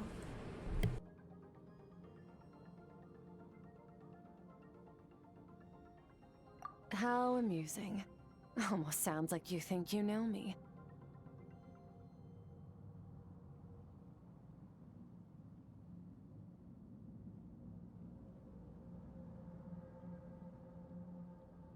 But you don't. You can choose your own path. We are not the same.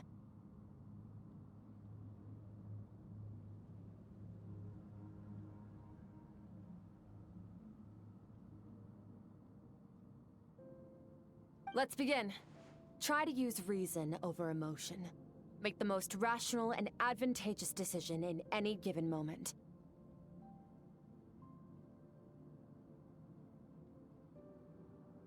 This is your final training session. Look alive.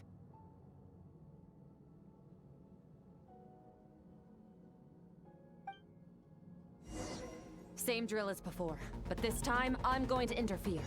Hold your focus.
Not bad. Better than I expected.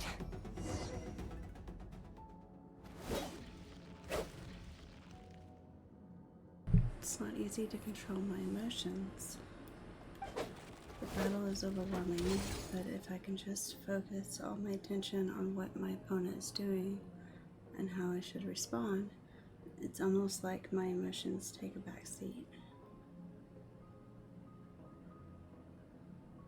You're getting the hang of it.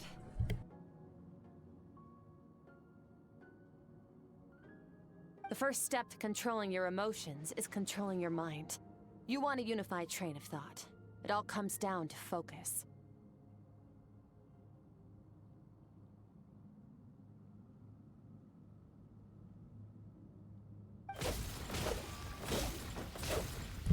Focus. Focus on the battle. I think it's working. I can choose to tune out anything that isn't relevant to the battle. But I think I'm still pretty far from having full control over my emotions.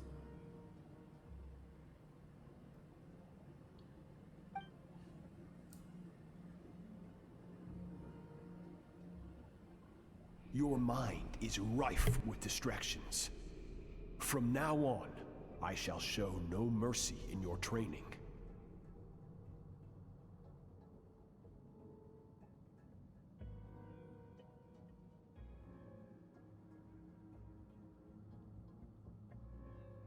You must learn to shut out all the pointless emotion.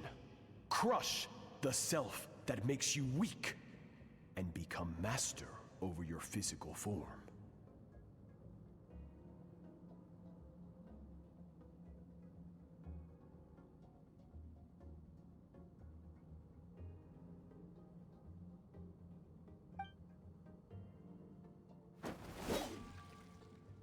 Skirk went through this kind of training too, didn't she? How merciless does the training have to be to make someone substitute all emotion for pure reason?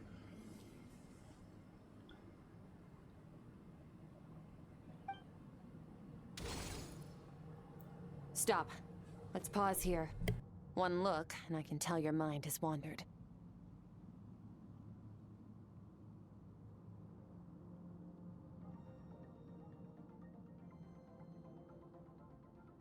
That's to be expected. There's a limit to how long a human being can concentrate on one thing. Staying calm and focused sounds simple in theory, but in practice, it's more demanding than sword work or elemental abilities.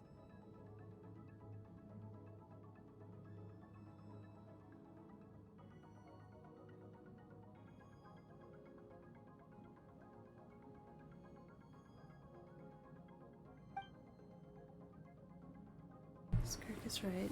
Now that I've stopped, all the emotions I was suppressing are rushing back to the surface.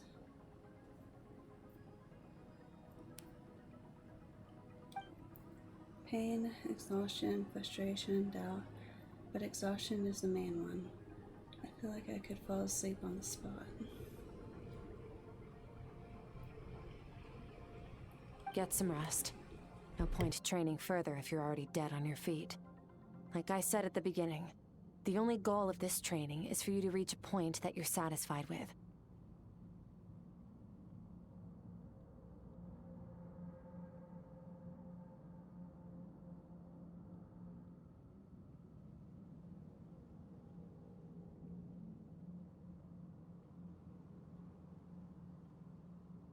You managed to push past your limits, which is a good start. You can be proud of that, and sleep well knowing that you've earned it.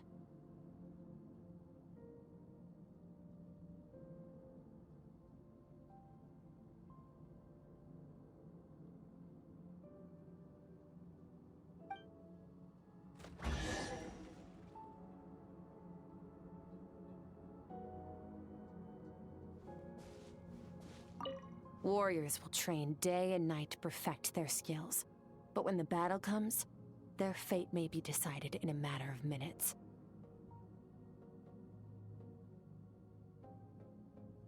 One mistake, one moment of hesitation, and just like that, all their blood, sweat, and tears were for nothing. You need to push yourself to perfection, or you might not even live to regret it.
This looks like I'm back in Skirk's inner world.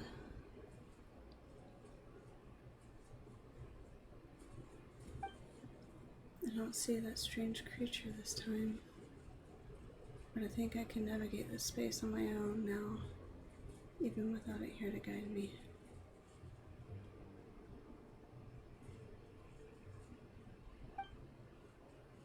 I don't know how to leave, so I'm stuck here until I wake up.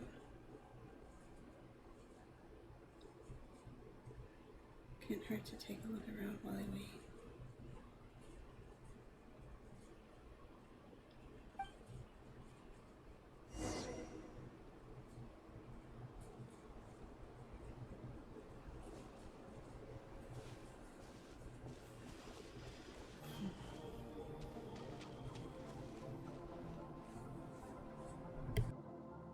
Skirk is amazing. She faced down that terrifying giant and cut its head clean off.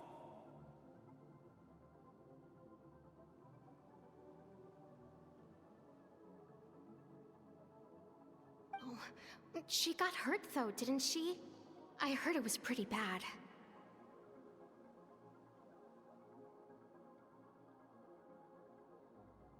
Yeah, well, that's a given. But the moment she was on the mend, she got right back to practicing her sword work.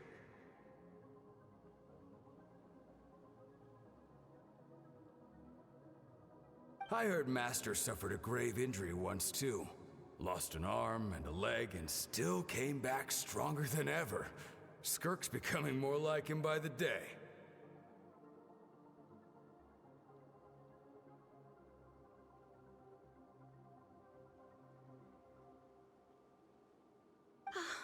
Incredible! I wonder if I'll ever reach their level. They're always so resolute, so unshakable.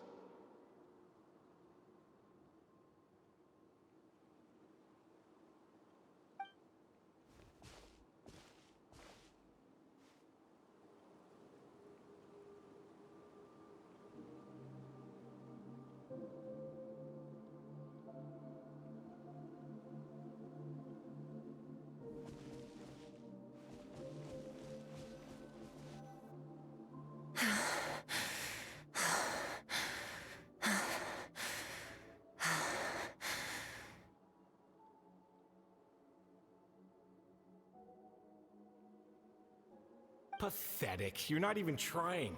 You're so much weaker than you think.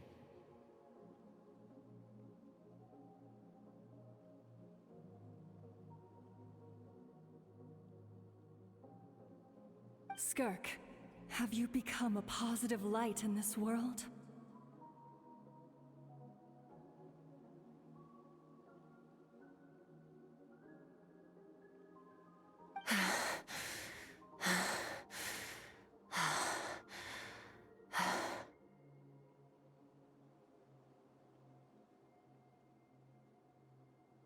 Do you even remember how many of us perished in that fire?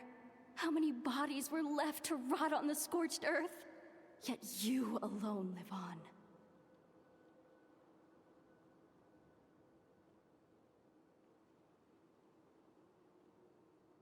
Keep your gaze fixed on your blade. You don't deserve to rest.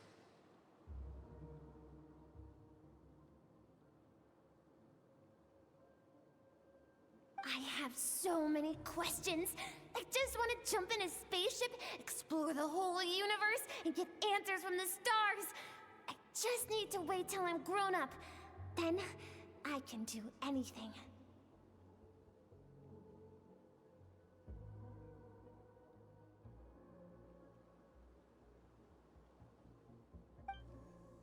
Now, you must bid farewell to who you were in the past, and become someone stronger.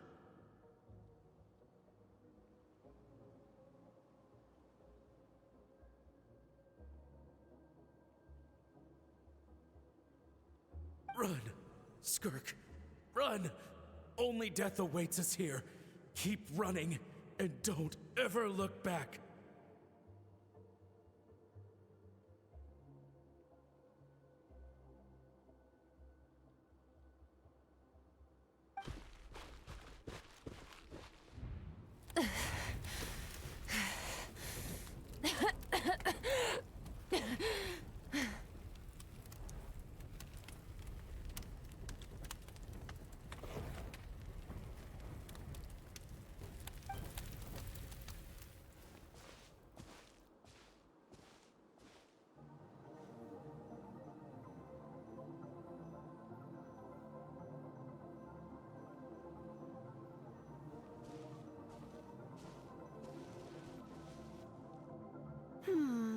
Let's see here.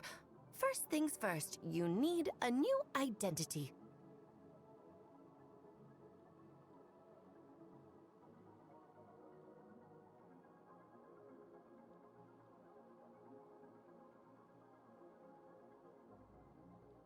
Going around telling people you're from somewhere beyond the stars won't do, now will it? How about saying you hail from beneath the earth instead?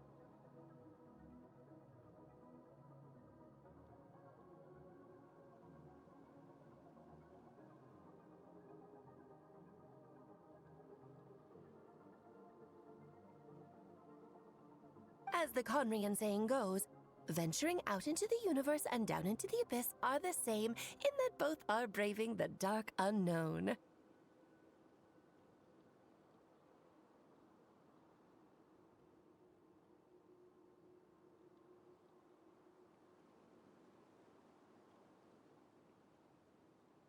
Well, I'm a visitor on this planet, so I'll follow the rules.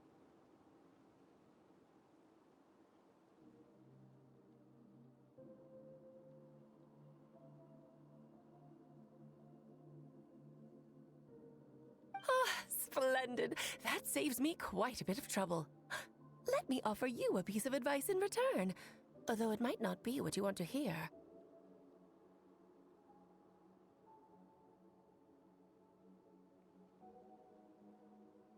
I know the pursuit of strength is important to you, but taking a moment for yourself every once in a while is never a bad idea.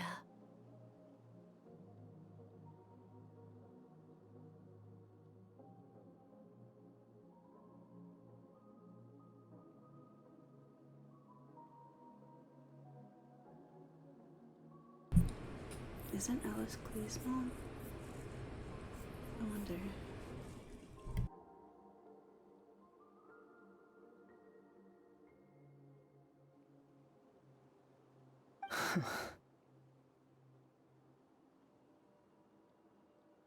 Ignore her existence for too long, and there will come a day when you can no longer hear her voice.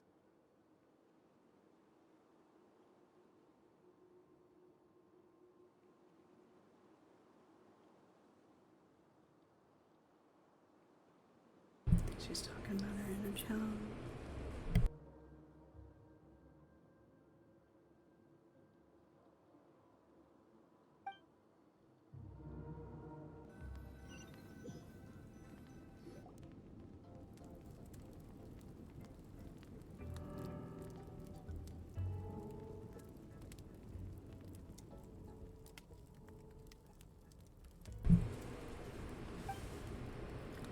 Dream is over. I can hear the cracking of the fire in the distance. And there's a fragrant aroma in the air. Grilled meat.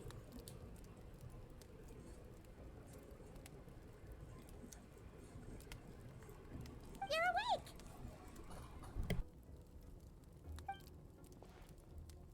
You must be starving, right? Ta-da! A barbecue feast just for you!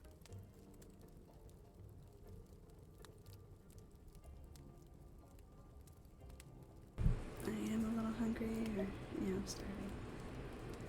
I don't think I've eaten since I got here, so.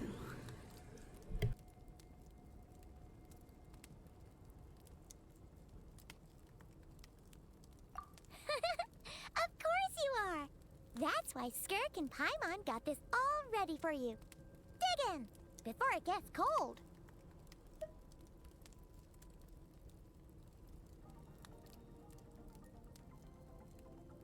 You too. So, your best friends now?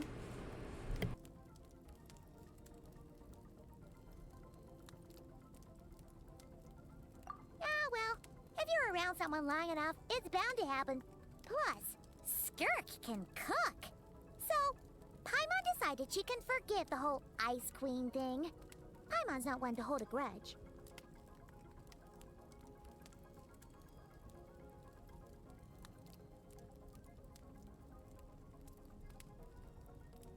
Here's an idea. Let's save the chit-chat until after the meal.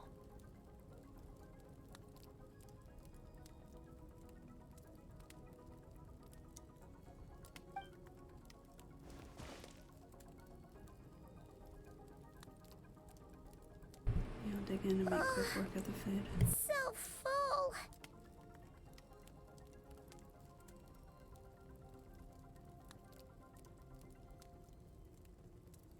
Okay, it's Paimon's turn to sleep now.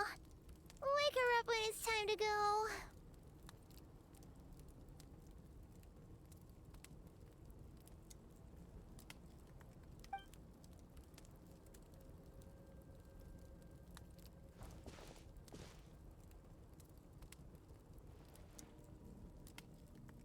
I have good news. First, your training is complete. You have what it takes to wield immense power. Now it's just a matter of putting it into practice. Continue to learn from your journey and hone your skills against formidable opponents.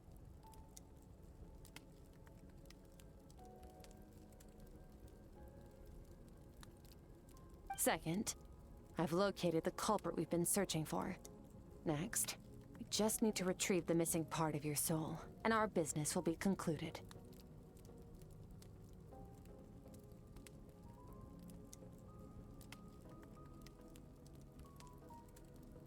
Thank you. That was a lot faster than I expected.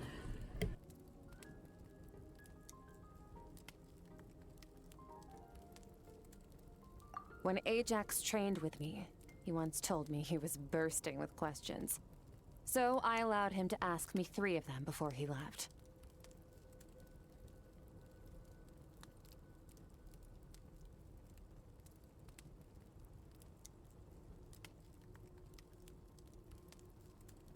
You and I may never meet again, Traveler.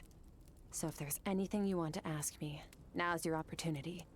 Just like Ajax, I'll answer 3 of your questions.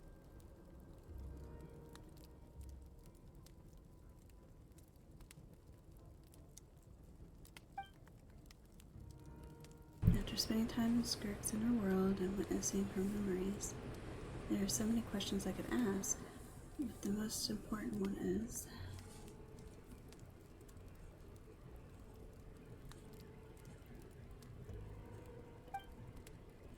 Are you really from Tibet?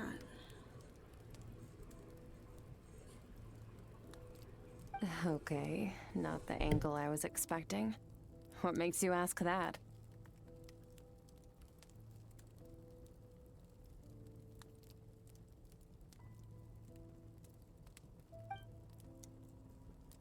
I'm sorry I didn't tell you earlier, but while we were dream mirroring, I think I saw your memories.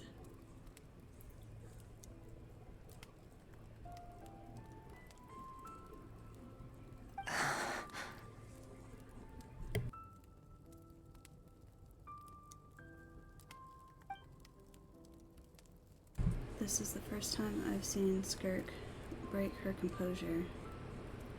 I guess this really took her by surprise.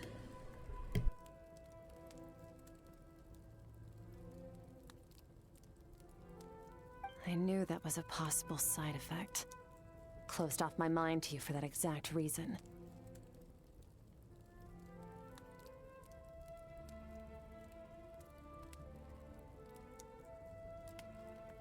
Even with the dream mirroring, you should have seen nothing but endless darkness.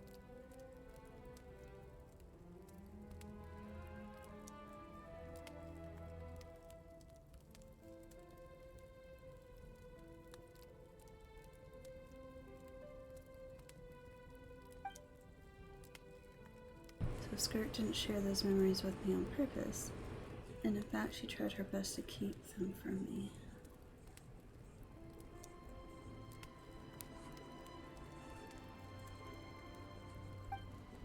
Wait, speaking of endless darkness, on my first time there, that was all I saw, until that strange creature appeared.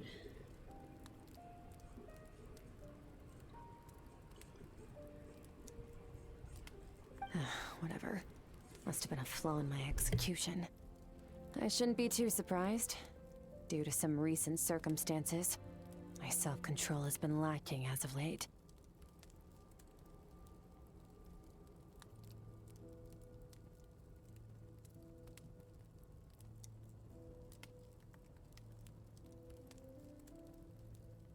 Since you've seen what you've seen, there's no reason to hide the truth. All I ask is that you keep it a secret.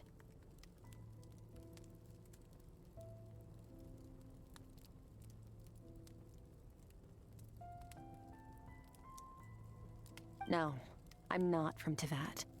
I'm from a different planet. And there was a time when I journeyed through the stars. A lot like you in some ways.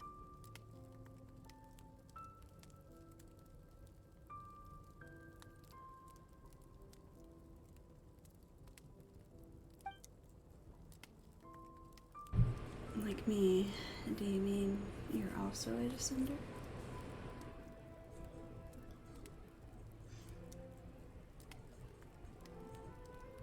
No, we're different in that respect. You're influencing the fate of this world. But me, I'm just passing through.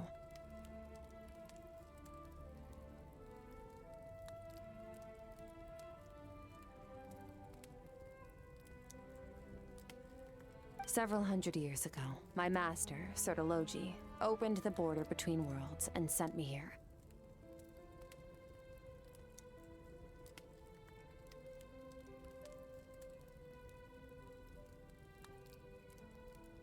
But this is not my home. And one day, I'll return to the vast unknown of space. So, there you have it. On to your second question.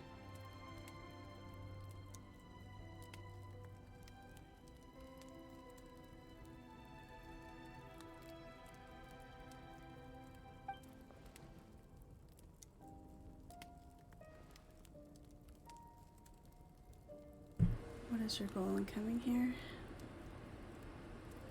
To become stronger.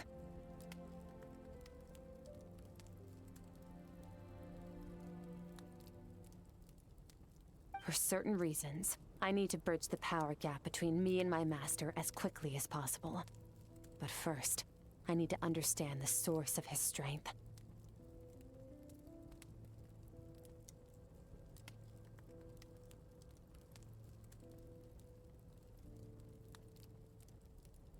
To do that, I need to follow in his footsteps, walk the path he once walked, and somewhere along the way, I'll find out how to defeat him. That is my sole focus and purpose.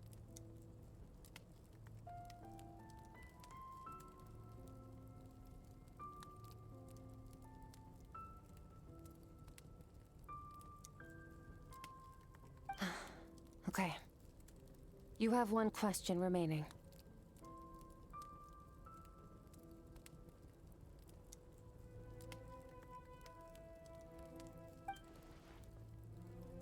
Skirk's goal is to defeat the Foul. I can hear how serious this is for her. I wonder what those certain reasons could be.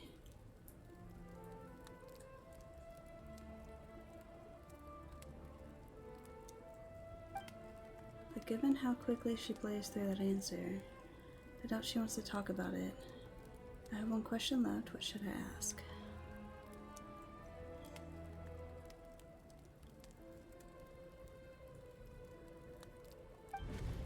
You make it sound so easy. Ever since the incident I experienced there, I've never stopped searching for Master Skirk and that unknown abyss.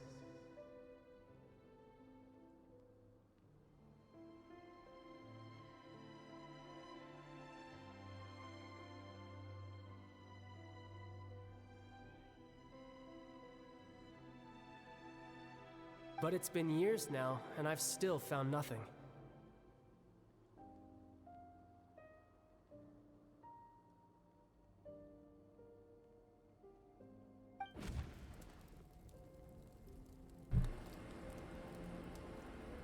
Maybe I should take this opportunity to get Child some answers. Well, your last question?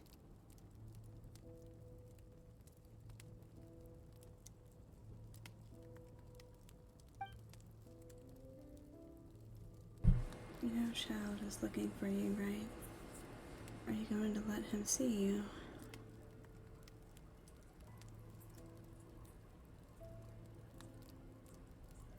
I wonder why I didn't ask about the brother.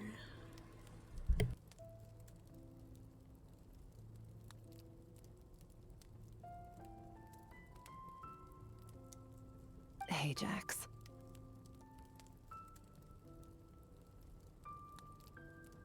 His situation is different than yours. Before you ever crossed paths with me, you'd already encountered many formidable people, studied their techniques, and developed your own skill set.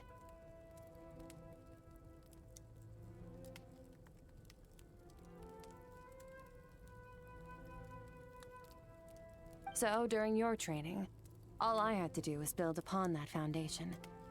But Ajax was so young when he came to me. A complete blank canvas.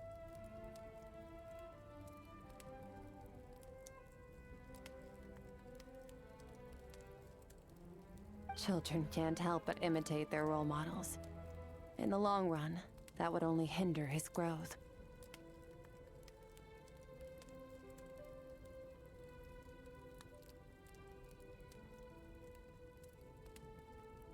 Once Ajax has enough strength in his own right, I will allow us to meet again.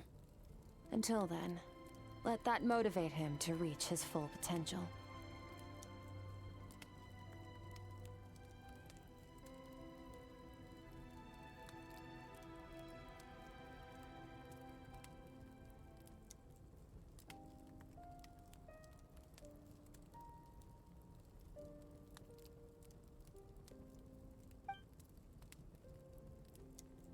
That was a calm and calculated answer. It's like she was talking about something entirely mundane. I don't know why, but I'm not buying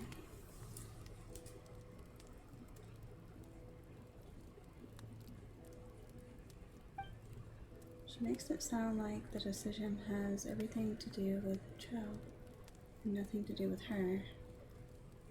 But what does she actually feel about it?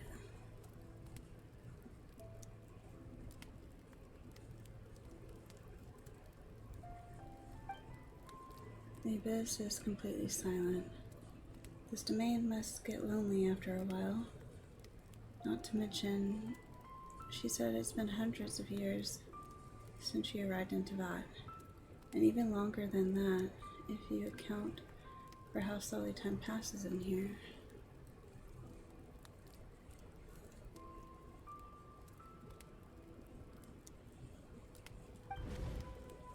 Unlike you, I have no desire to establish a connection with the world. The weak and the lowly have no right to remember me. They're lucky they only have a few missing memories to show for it.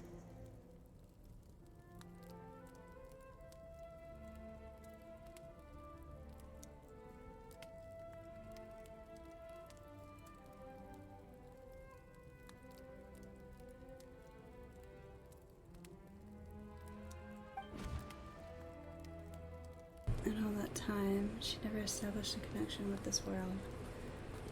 Was it really just because she looks down on the weak?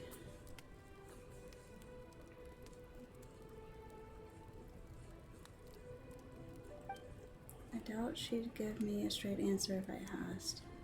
Besides, I already used up my 3 questions. She was happy to give me cold, hard facts, but I still feel like I haven't heard her true voice.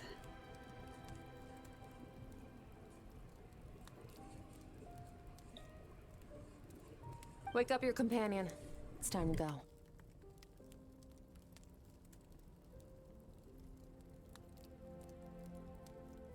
Oh, and everything I just told you.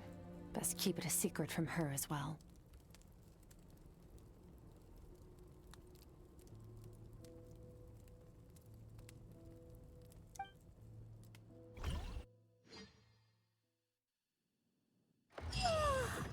Time to go.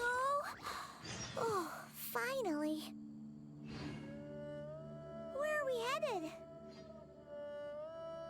Just follow me. I'll open an abyssal rift close to the culprit's location. It will take us to where he's hiding.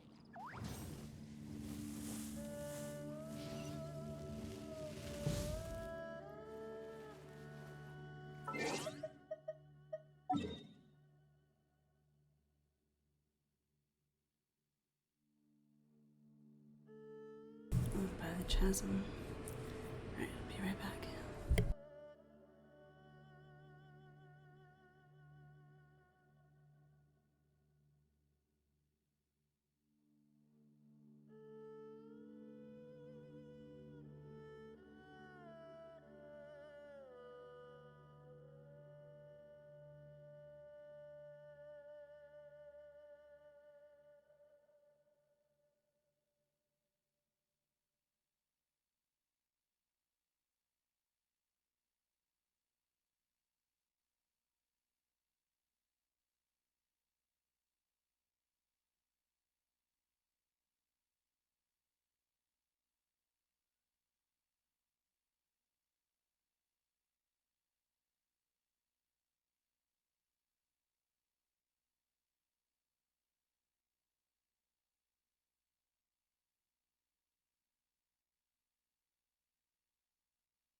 Alright, I'm back again. Sorry for the wait.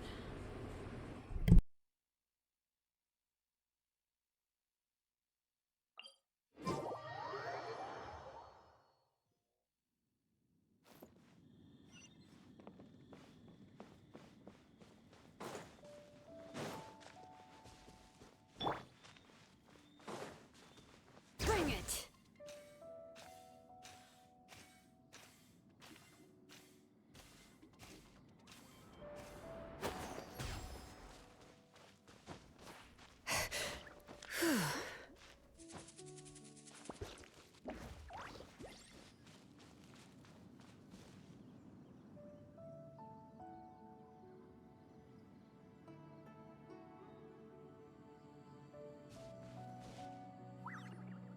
Wait, this is near the chasm, right?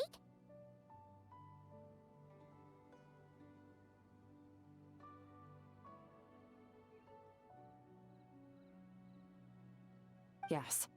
If we enter from here, we'll be able to reach that place from your dream.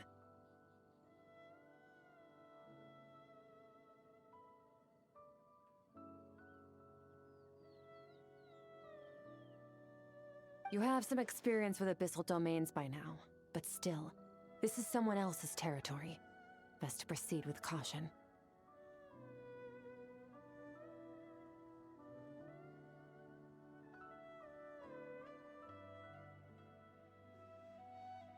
Don't worry, Paimon's an expert at hiding behind other people for safety.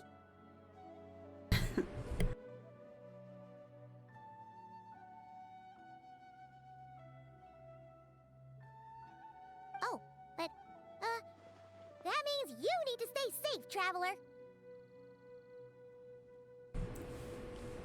I will. Let's teach this thief a lesson. All right. Remember your training. Time to put it to use.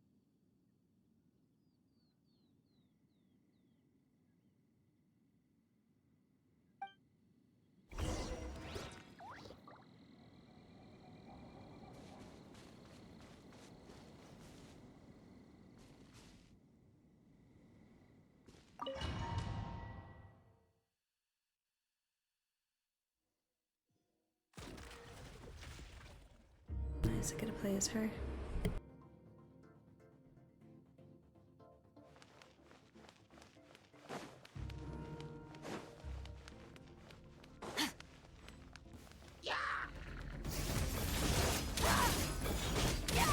Mine to wield. Water jet!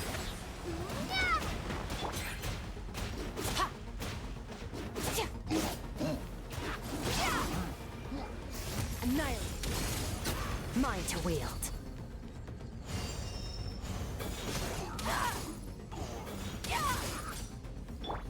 Water jet!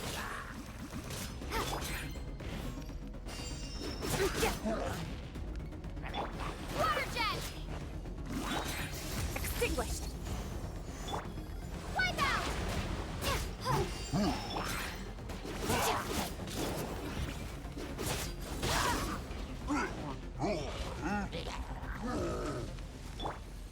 Water jet!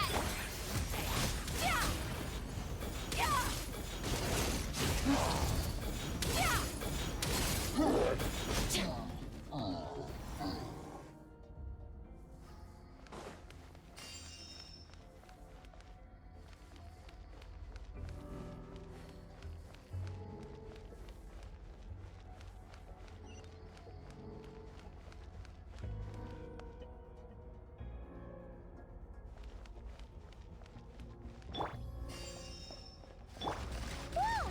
Look at all these spikes! Careful! Don't get hit! You know what? Paimon's just gonna float behind you. Come on, you got this.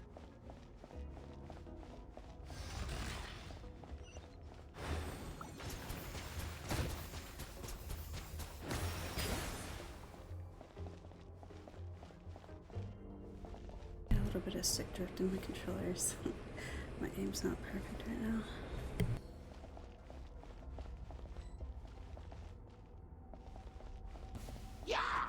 Water jet! Surge! Mine to wield.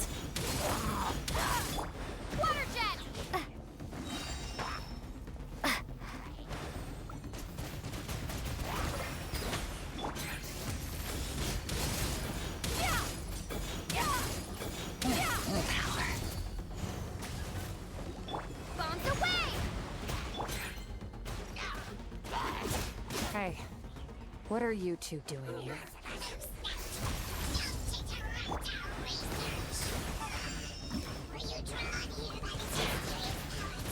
Dusty, like an abandoned house. Let's press on.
Oh, looks like this is a dead end.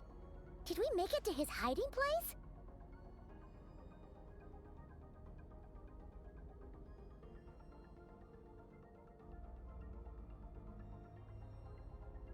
Ugh! This fog is making it impossible to see anything!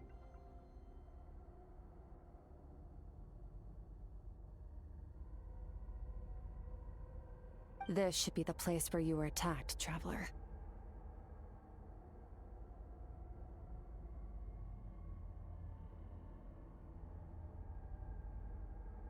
The missing part of your soul should be nearby. Can you sense where it is?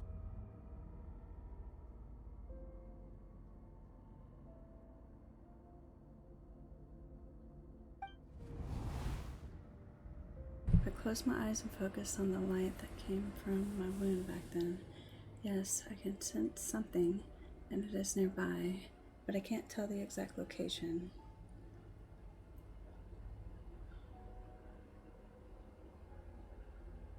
Nothing exact, but I know it's nearby. Our opponent must have covered his tracks just in case. Otherwise, you should have sensed it much more strongly.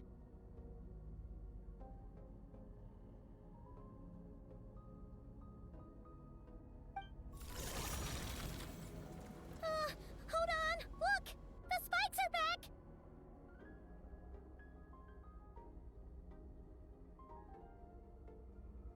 Stay calm. Let's hold back a little.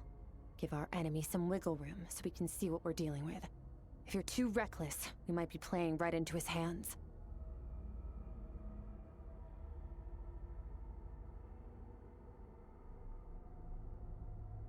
Our enemy took part of your soul for a reason.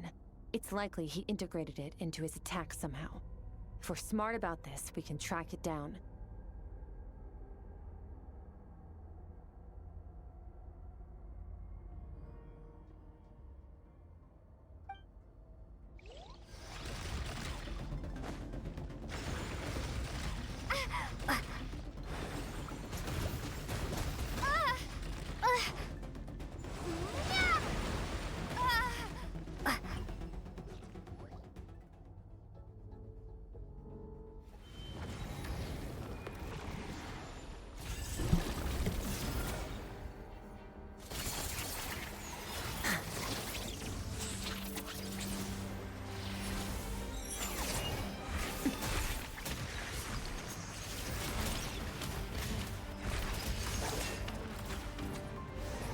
From the start, the attacks have been focused on me. Trying to break through my defenses? I see.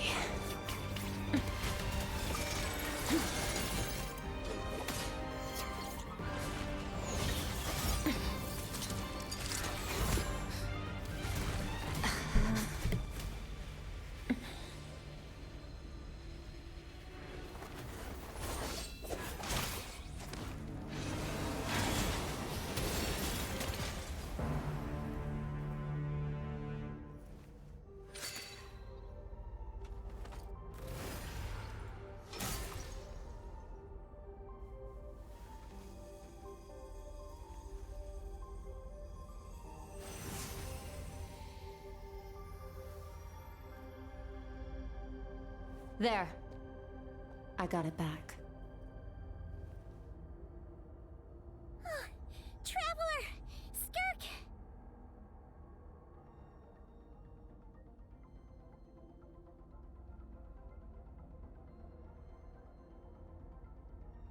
What happened? It looked like Skirk just got...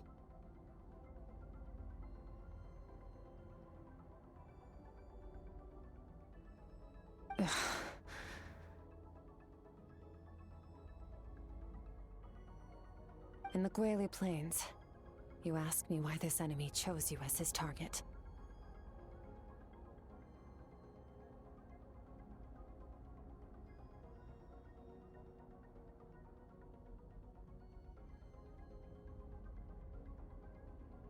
Now, the answer is clear. It's not just the fact that your strength is impressive. It's also because of your ability to, as you put it, purify abyssal power.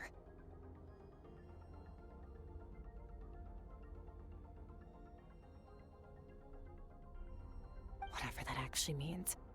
The fact is, that ability allowed him to do something that should have been completely impossible.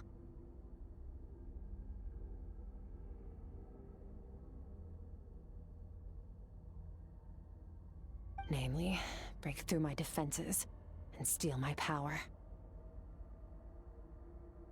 No. So you were his real target. He was after you from the very beginning.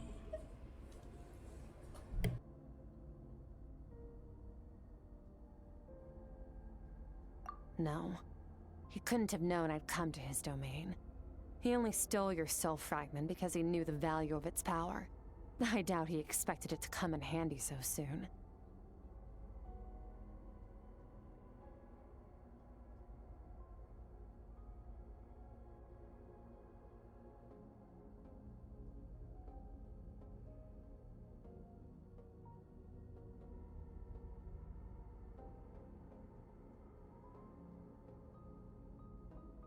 Call it fate, if you want.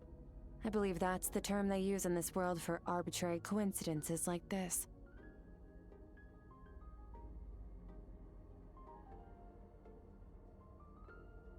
In any case, it works to our advantage. Once I realized what he was using that power for, it gave me the chance to get back what you lost.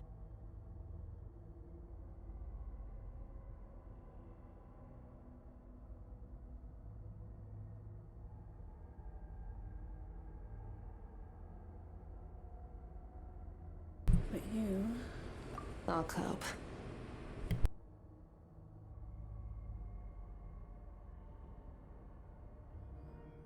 Well, done gorging? Good. Time to answer some questions.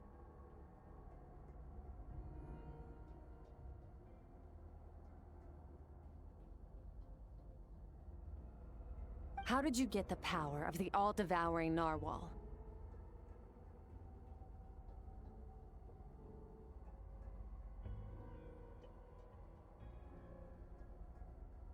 The all-devouring narwhal?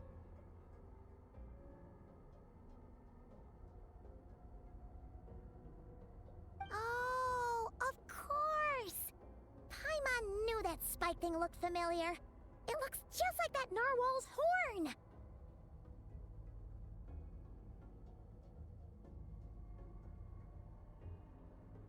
I highly doubt you acquired that power through your own strength. Tell me I'm wrong.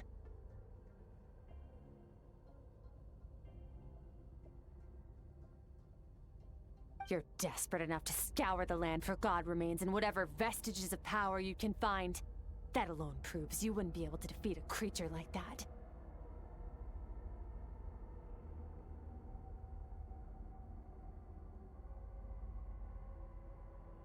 Which leaves one possibility.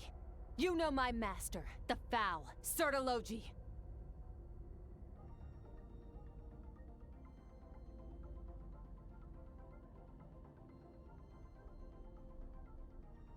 The Foul?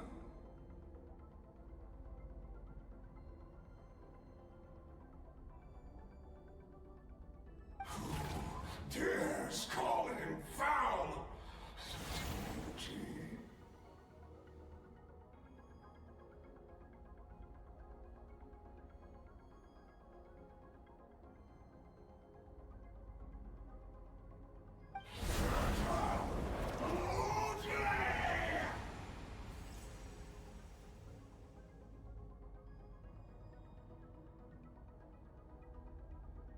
What's wrong? Bit off more power than you can chew? You're struggling to hold a basic conversation.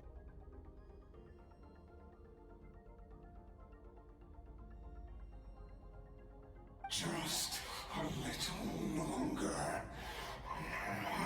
I'm still...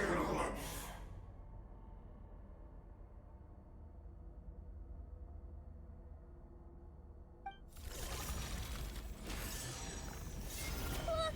It's back!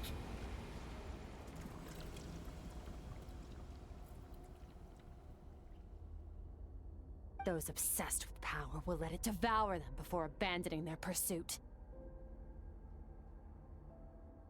What should we do now?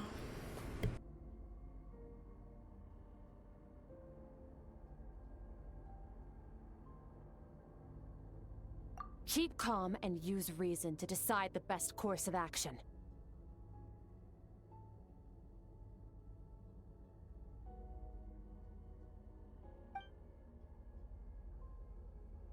Skirk was stabbed by one of the spikes while retrieving the fragment of my soul, and in the process, some of her power was stolen.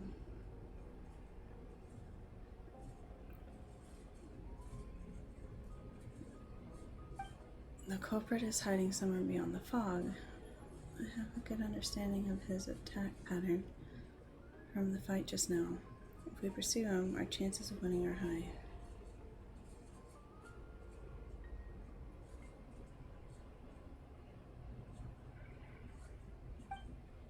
But Skirk's breathing is weaker than usual. If we attack now, I can't guarantee her or Paimon's safety. It's a hard decision to make, but I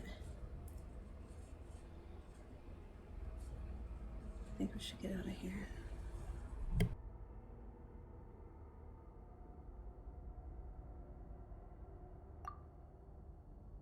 Wise decision. Final victory doesn't always come after a single battle.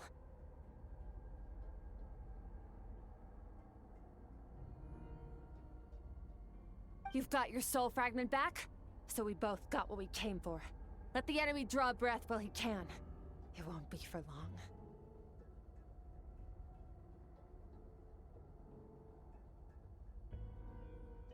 Get us out of here, Traveler. You'll need to lead the way this time.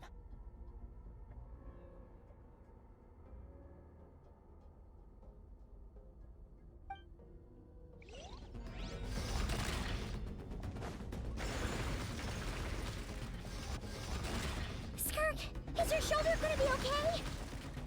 The wound is minor. It'll heal in no time.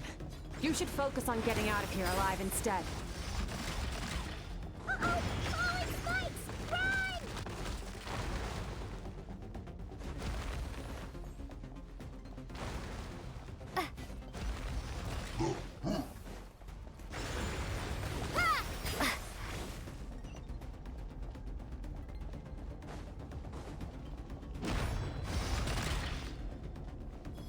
Watch out!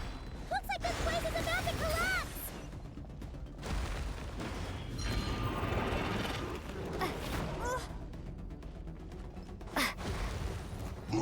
So, this guy's power has something to do with the all-devouring narwhal. Did you know that all along, Skirk? I had my suspicions. That's why I decided to investigate in the first place. But...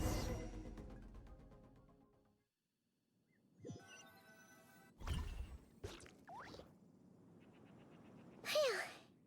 Oh, we should be safe here, right?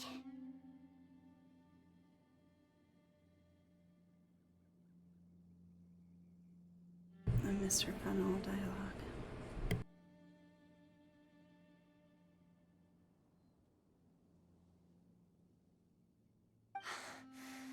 I no longer sense his presence. Can't have followed us out of that abyssal domain.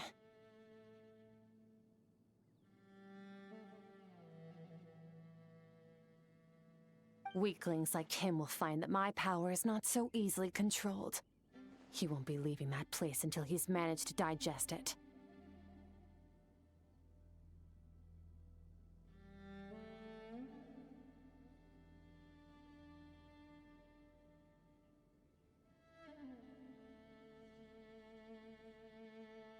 The all-devouring narwhal. What with its power, he even managed to steal from you of all people.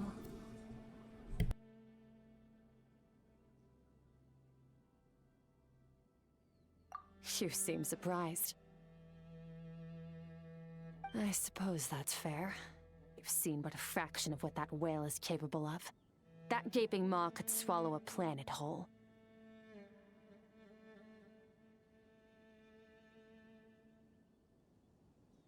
It's called the all-devouring narwhal for a reason. Devouring is what it does best. It can extract power from anything, dead or alive, as long as it manages to make physical contact.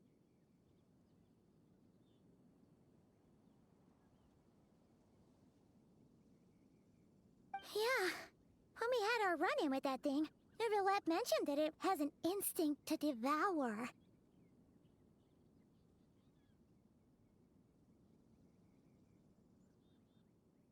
Your dragon friend recognized the nature of its abilities and used the power of Hydro to protect you. That worked because it was in a satiated state, so it was somewhat less aggressive than usual.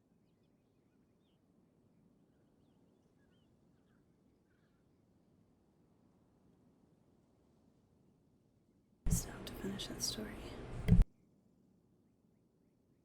It's a different story when it has no more power to feed off of. That's when its true, voracious nature kicks in. It could devour everything on the planet in that state, which is why I cast it into that void space.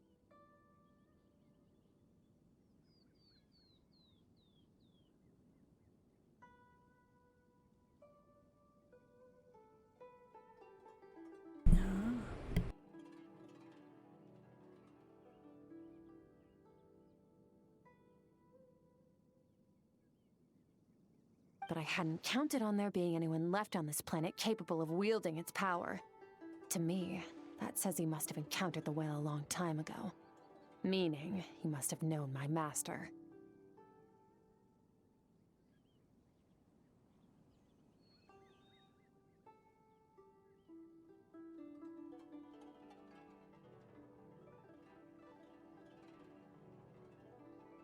Yeah, hearing you say the foul definitely got a reaction out of him.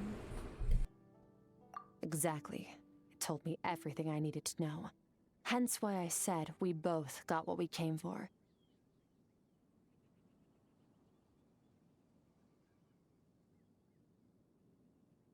And I believe that brings our transaction to an end. Now that you're whole again, you can get back to your own journey. I'll handle the rest of this situation myself.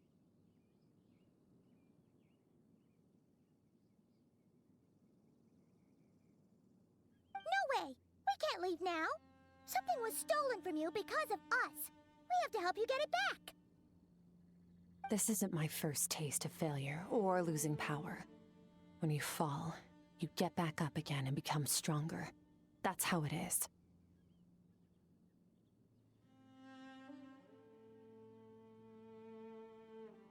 But what if that monster finds you before you're all better?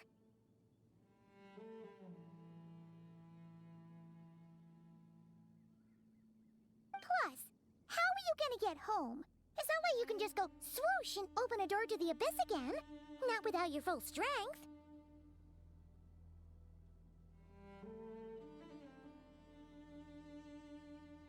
So, sticking with us for the time being doesn't sound so bad, does it? It's not out of pity. You said I don't want to be in your debt. Well, I still am.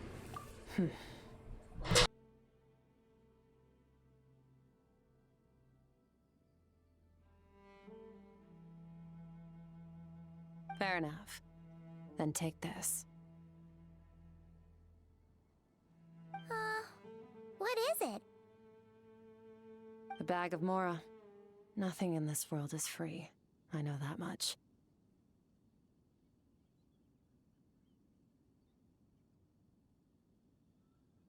I'll leave the planning to you. Hurry up and decide where to go. We shouldn't linger.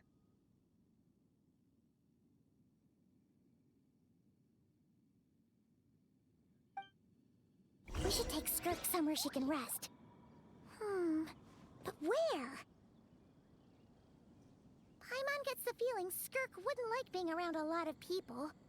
Oh, wait! Baiju said we could rest in the back room of the pharmacy, didn't he? Let's head there!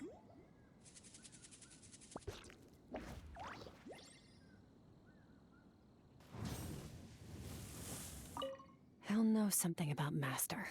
I'm sure of it. Next time, I need to be ready.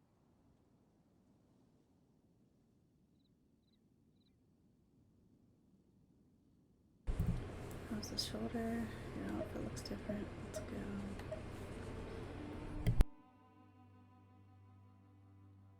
Fine. It was just a scratch. It'll take time to recover my strength, of course. But adapting to situations like this is nothing new for me.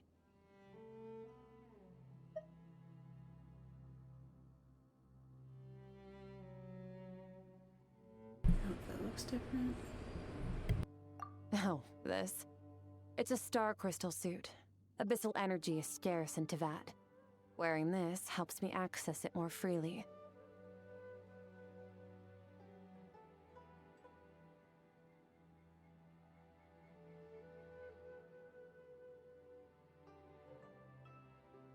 It stores concentrated abyssal energy that I can draw from on the go. When the energy runs out, it reverts back to its original form.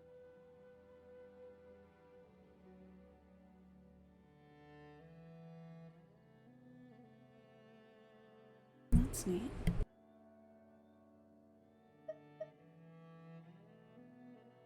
Let's go. Found somewhere to rest. Well, lead the way then.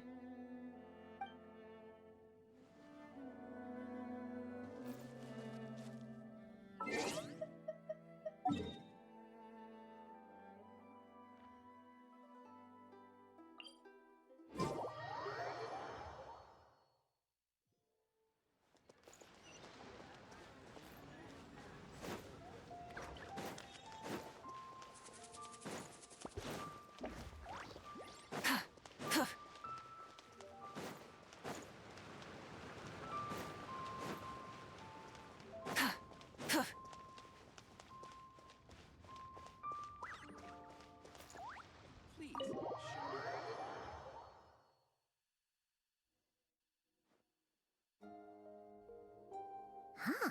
This bag from Skirk has a ton of Mora in it.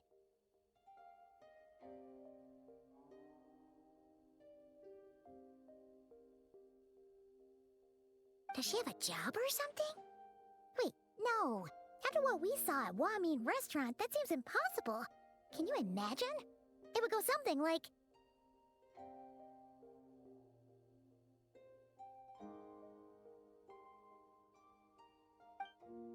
I'll be collecting my paycheck now, boss.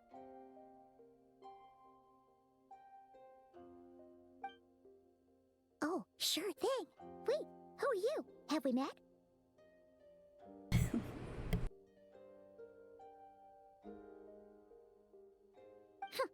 Can't hold a job if you make everyone forget about you. So, what did you do to get all this Mora?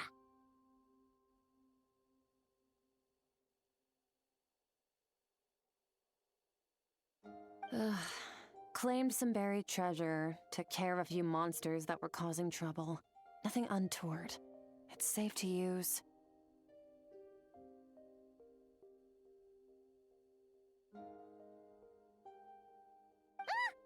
You heard all that?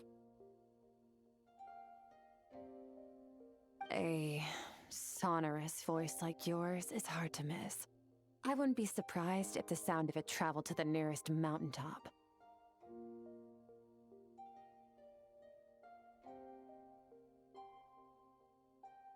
Then, did you by chance happen to hear Paimon's little, joke earlier?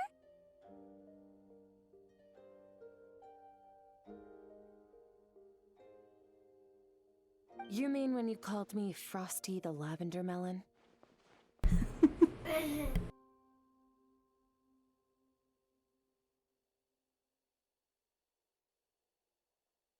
Guess you did, huh? Paimon's whispering needs some more. No, sorry. Paimon totally misspoke just now. She didn't say that at all. It was, a Paimon lookalike. Yeah, she's a piece of work, that one. always impersonating Paimon and giving people weird nicknames.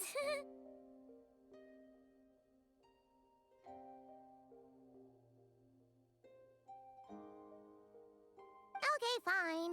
The truth is, Paimon didn't like you all that much at the start, but things are different now. You helped the Traveler in a big way, so what do you say? Friends?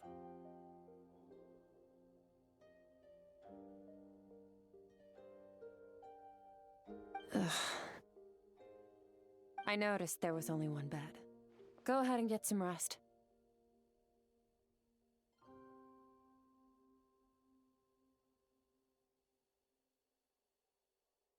Wait, what about you?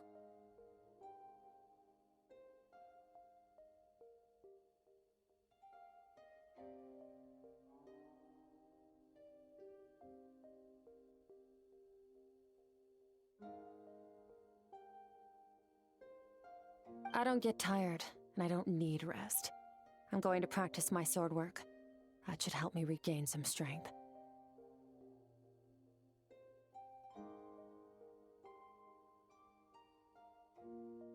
But your shoulder... Hey, don't just leave! Ah, whatever. Let her tire herself out. She'll come back eventually. Let's get some sleep, Traveler. That comfy bed is calling, Paimon.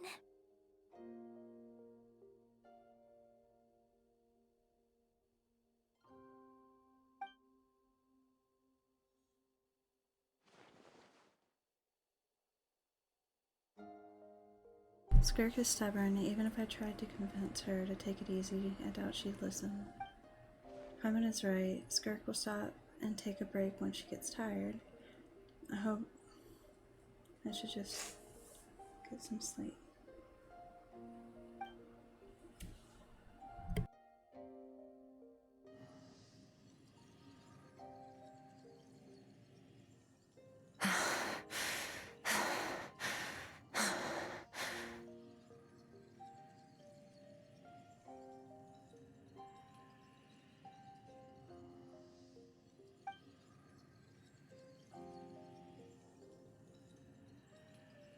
Skirk?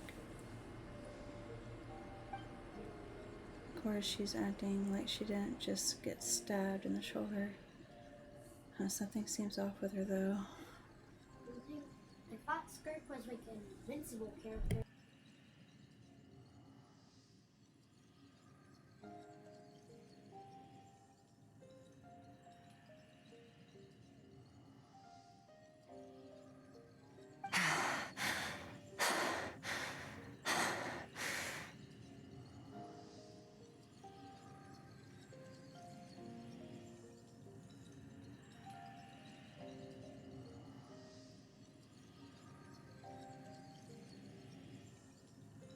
Quiet.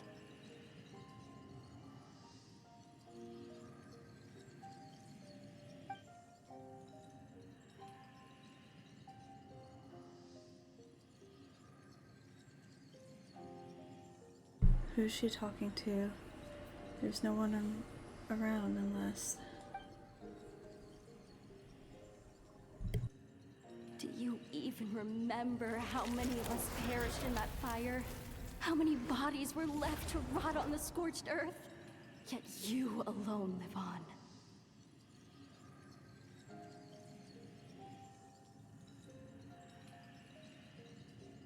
Keep your gaze fixed on your blade. You don't deserve to rest.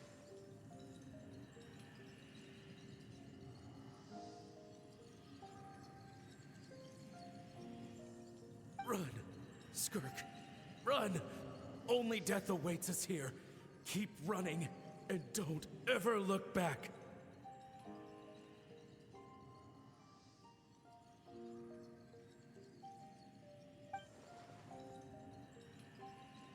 Right, in that dream I witnessed, Skirk was training alone, but there were disembodied voices talking to her.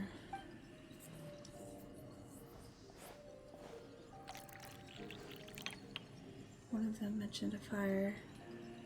I wonder what happened exactly.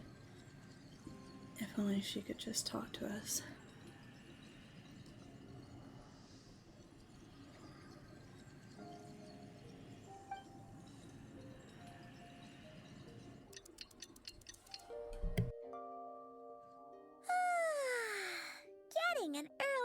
sleep is the best. That bed was so comfy.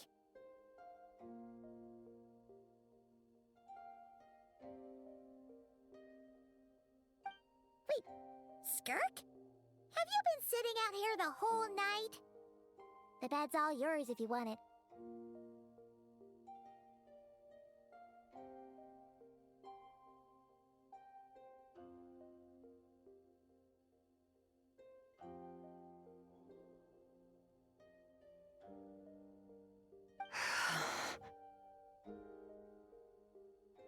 Recovered your strength yet? About 60%. Maybe 70.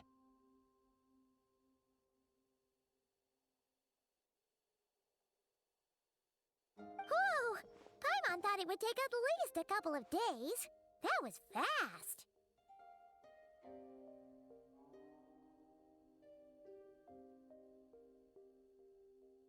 No, not fast enough.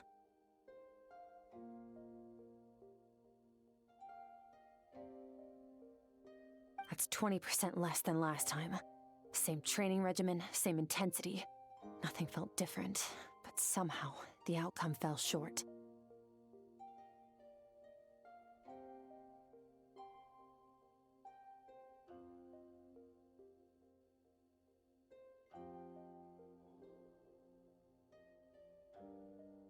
Maybe it's because of the spike that stabbed you.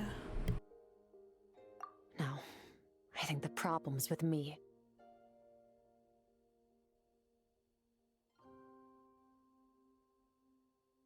I need to meditate for the next 2 days. Deep introspection should help me find the issue.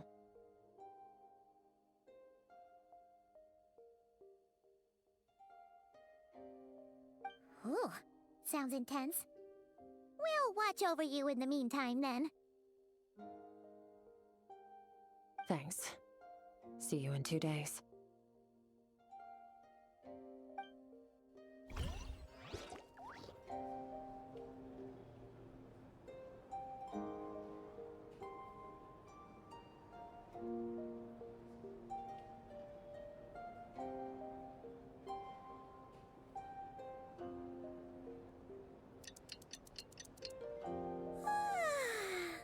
Morning!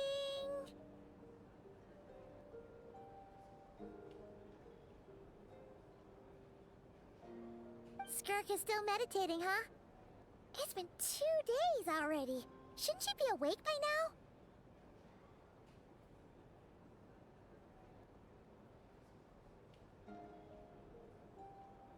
No idea.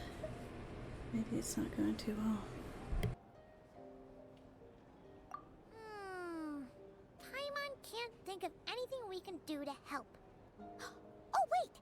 Breakfast! That's it! Paimon will go get breakfast! Skirk is gonna be starving when she wakes up.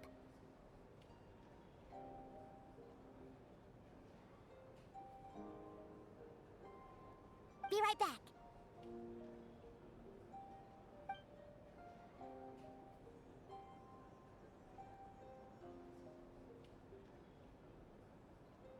Skirk looks so serene, almost like she really is asleep.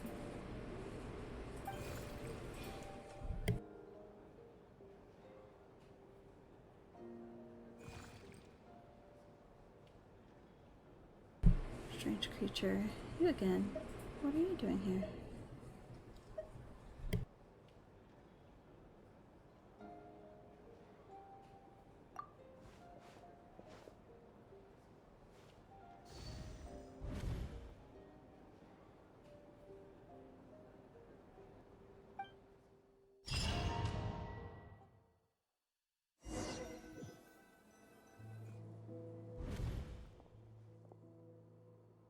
This place feels familiar, but where am I exactly?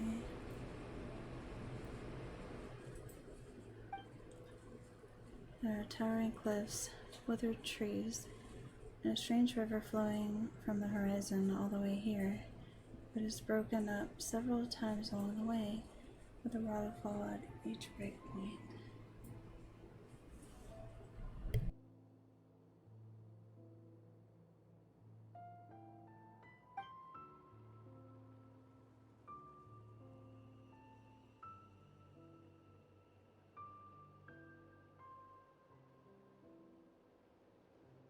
On closer inspection, the color of the water is changing. The closer I get to the lower portion, the darker it becomes, almost as if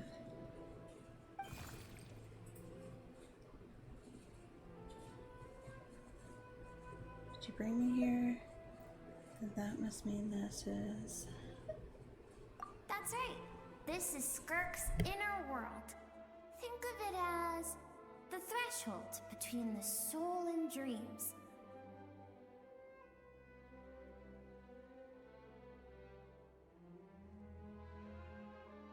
This isn't your first time here, but what you remember is probably a space covered in darkness. I only managed to illuminate a small portion for you back then.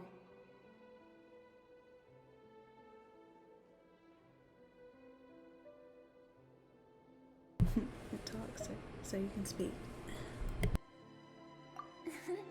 Actually, it's my first time talking to someone like this.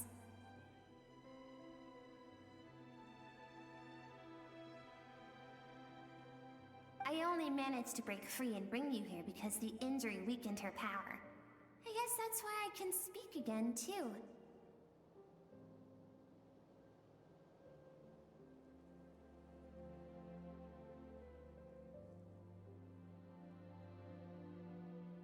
Call it fate, if you want.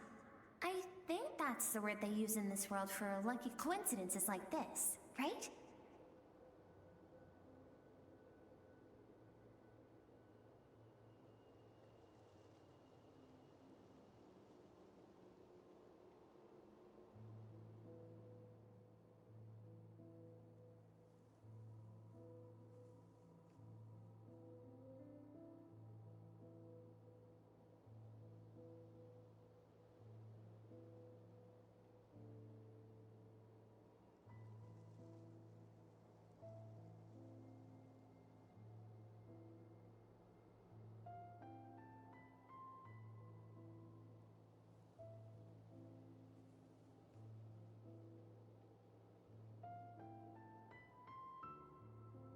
Now, before I take you to her, I gotta ask. You're the first outside visitor to ever come here, so what's your impression of this place?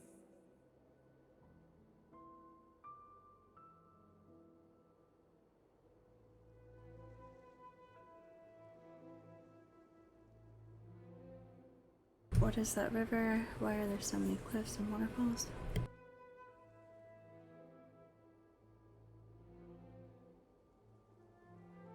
Oh, you noticed.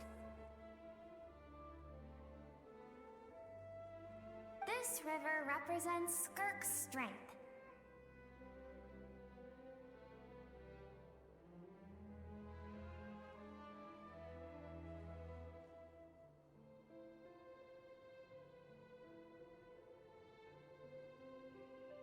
Strength accumulates over time. It is the summation of a person's lived experience. So this river is where all the fragments of Skirk's life should converge into a single stream of memories and emotions, flowing forward as one.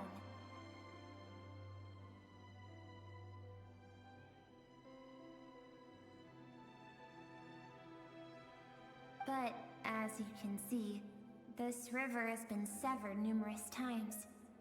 It's because Skirk doesn't like who she was in the past.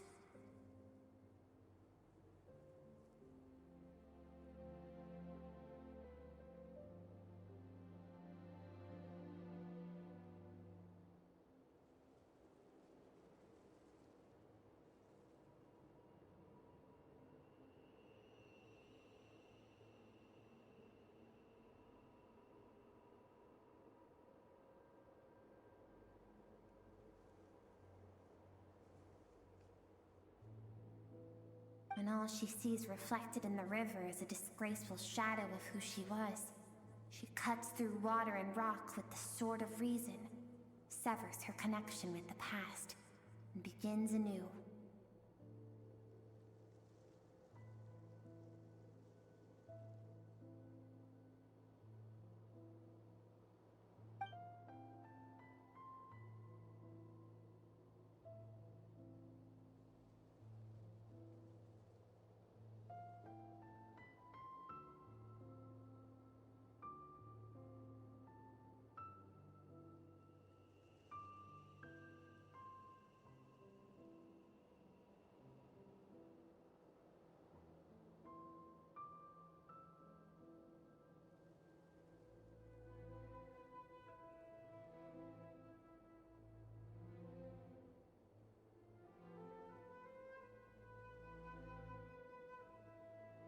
Wait, that reminds me of something.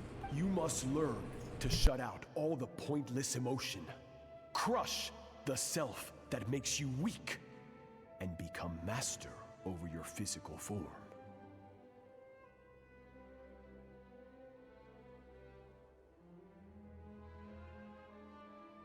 This isn't my first taste of failure or losing power. When you fall, you get back up again and become stronger. That's how it is.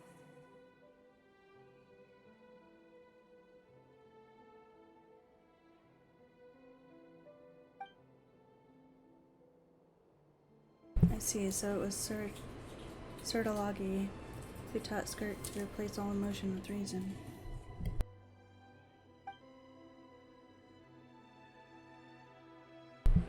And since then, it's been a constant process of abandoning, refuting, and erasing her past self.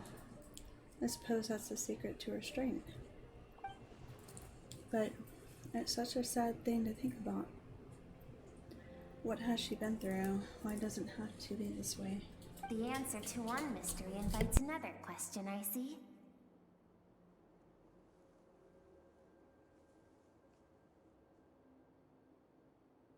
Let's follow the river upstream.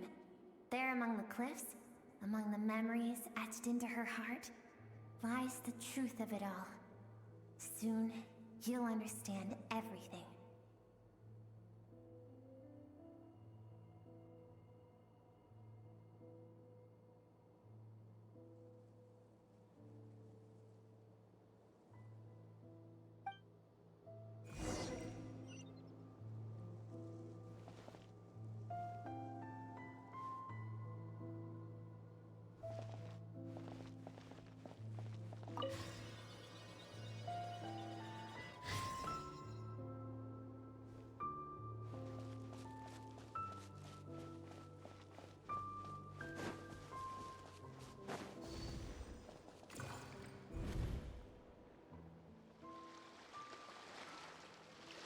This looks like a coastline, huh? I recognize the drawing on the sand.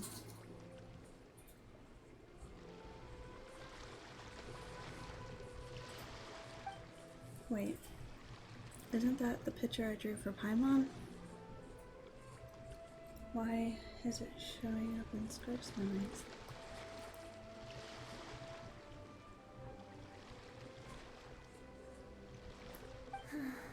I've always thought that, even when falling leaves don't come from the same tree, they can still form bonds of kinship when they meet.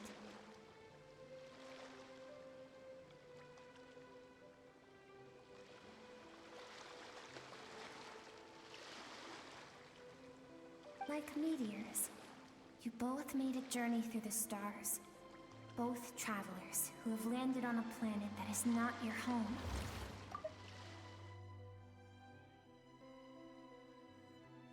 For a moment, she still chose to walk away, indifferent as ever.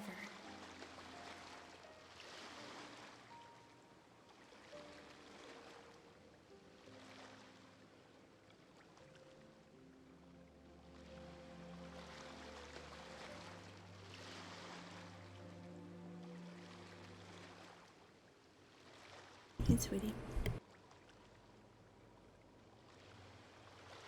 So why?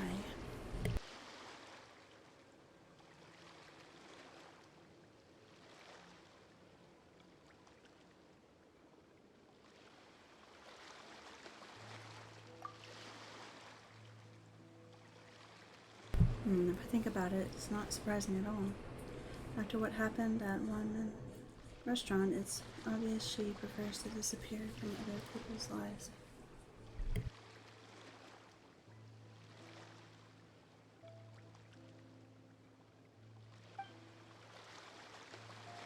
She hasn't seen Shao in years either. I doubt she's ever made a connection with this world of her own volition. What I'm seeing now is a microcosm of her entire life. Seems like you've answered your own question. Skirk sees herself as a trespasser in this world. She's made a conscious choice to avoid altering its path. But the reason for that decision stems from events much earlier on in her life.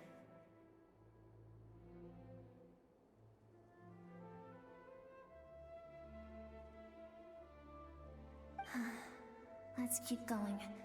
It's still a long way to the source of the river.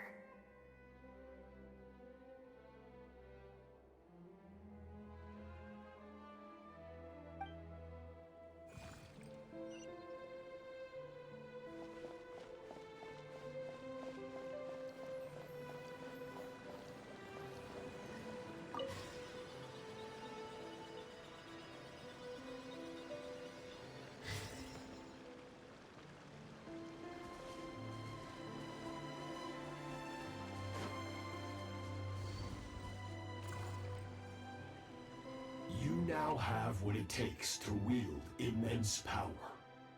From this day forth, I shall teach you no more.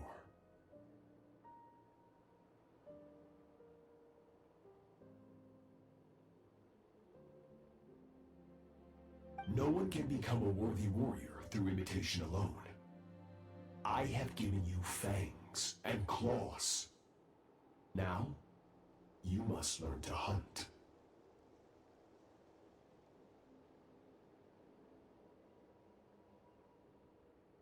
You wish me to travel the world beyond on my own, Master?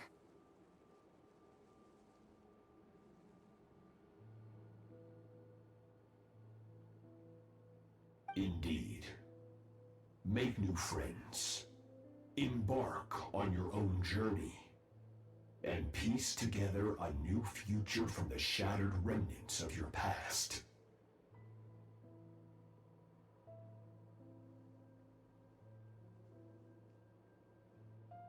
We will still have contact through the Abyss.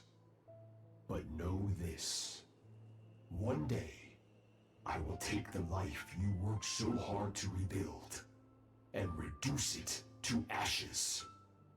Just like the fire that haunts your mind.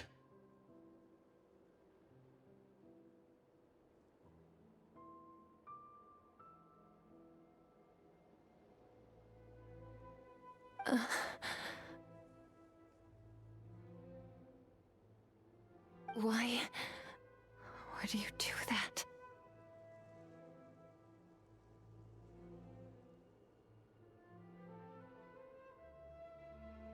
I have told you before, fear is the catalyst for human evolution.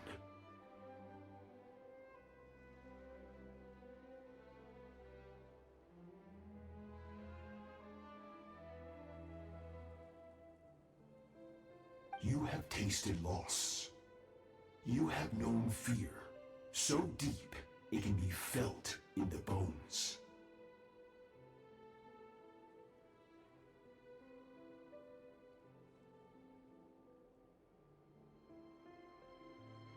But as living beings, we all have an instinct to detach from that which harms us. And thus, pain dampens over time. And the acrid taste of fear becomes but a distant memory.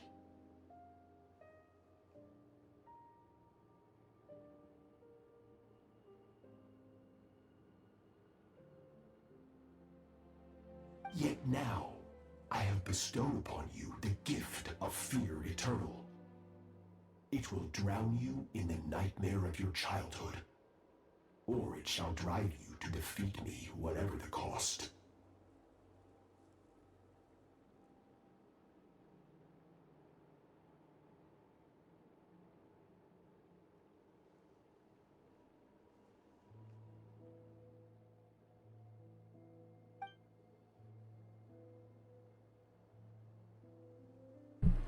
That figure next to Skirk looks familiar. Right. I saw the same figure during the battle against the all-devouring narwhal.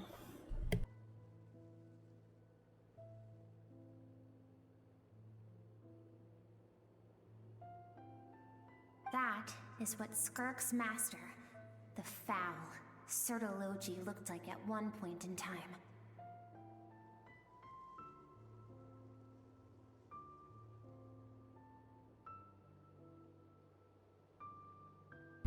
at one point in time so he can change form? Of course. As a higher being, physical form is a triviality to him.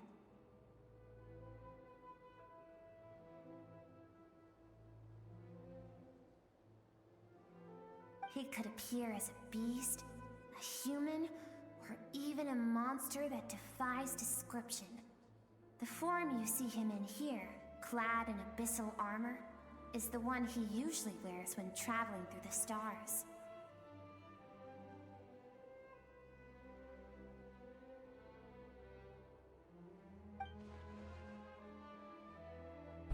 I used to think Sertology and Skirk were just master and disciple, like Skirk and Child.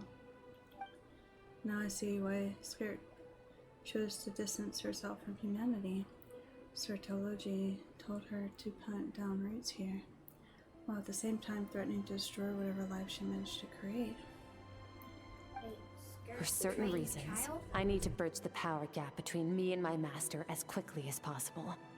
But first, I need to understand the source of his strength.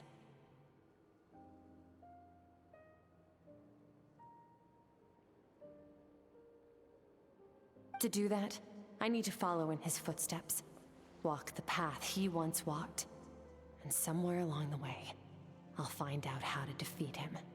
That is my sole focus and purpose.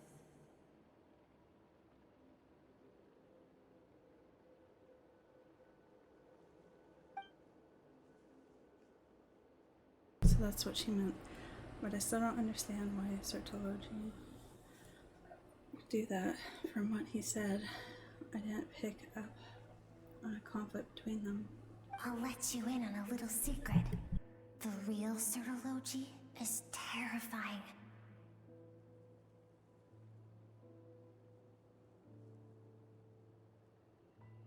The scope of his power is impossible to understand until you experience it firsthand. It is absolute, the power to crush all things.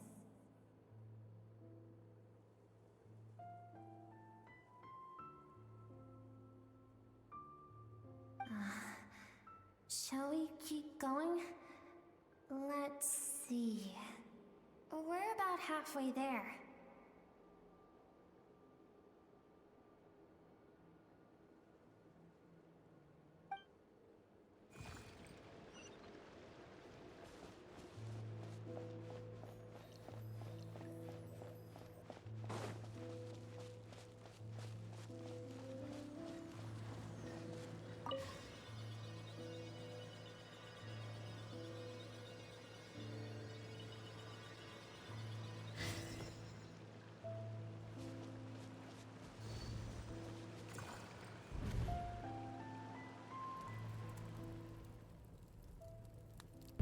This must be Skirk when she was a kid.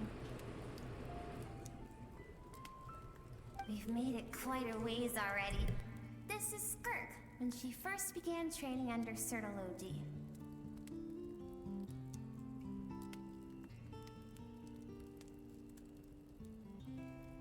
I have set your broken wrist. Tomorrow, you're to train twice as hard.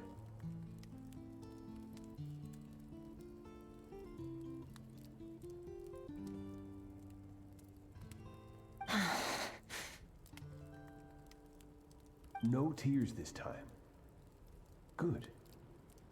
Attempting to garner sympathy through tears is a habit of the weak. A pitiful, useless ploy.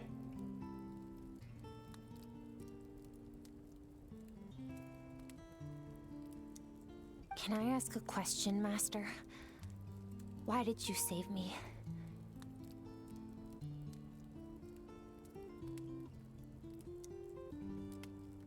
I keep thinking, maybe it would be better if I had died. I wouldn't be haunted by that fire all the time. I wouldn't have to go on like this.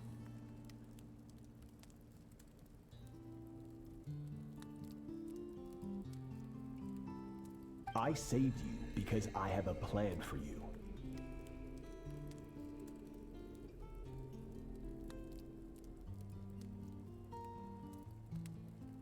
It has been too long since I fought a battle that demanded my full strength, and I hunger for it.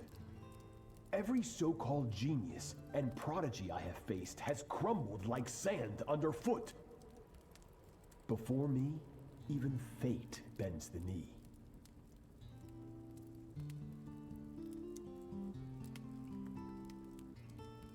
So, I will teach you everything I know. Train you by whatever means necessary, in the hope that one day, you might surprise me.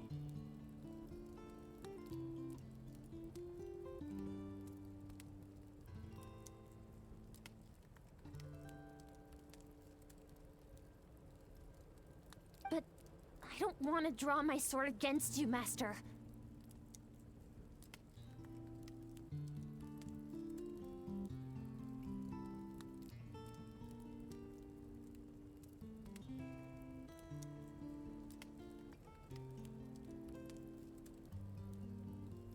What you want matters little.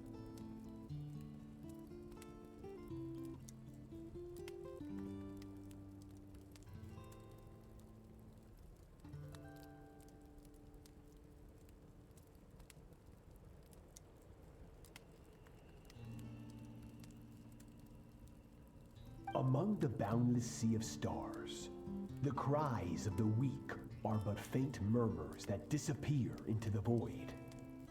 You of all people know that well.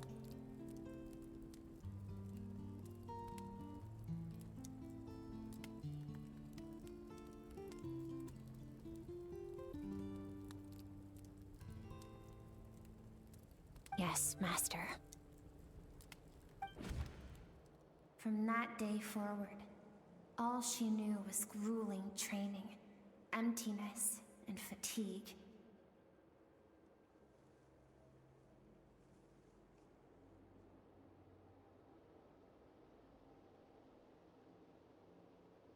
After some time, her talent bloomed, and she gained control over her emotions, like her master.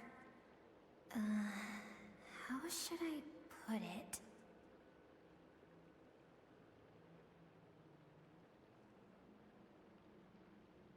It was not that human emotion disappeared from her heart, but that reason came to dictate all she was allowed to feel.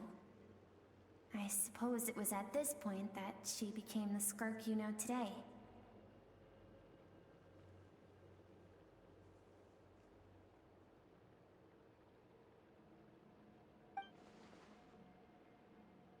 So Sertology saved Skirk from a disaster when she was a child and never even tried to hide his ulterior motive.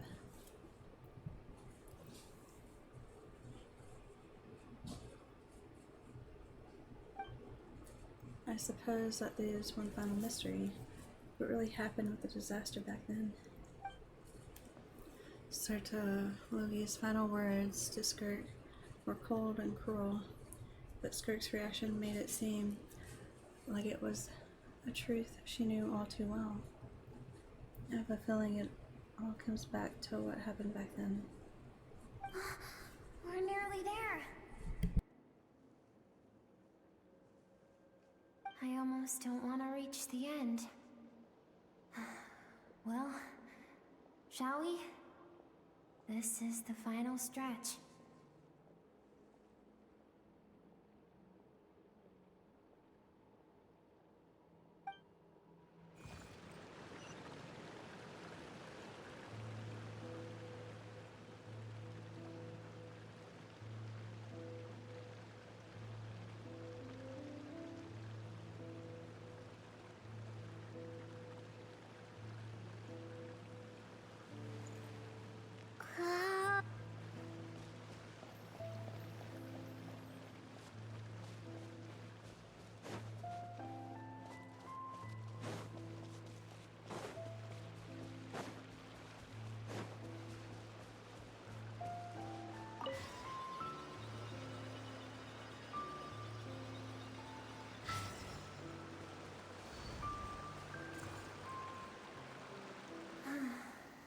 These are Skirk's These are happiest Skirk's memories. happiest memories.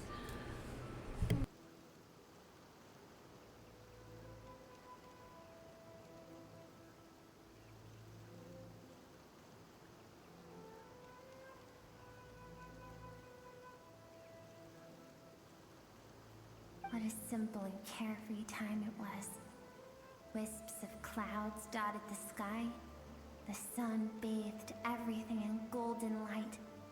And when song filled the air, not even the shyest of flowers could resist swaying along.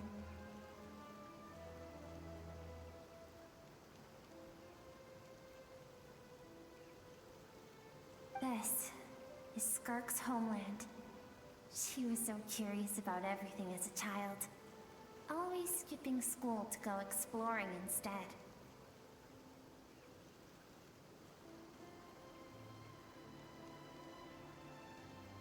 There was so much to discover. The treasures at the bottom of the sea, the secrets beyond the stars, and that merchant ship packed with adults wearing those strange clothes. Yes, the ship. That was the beginning of the end.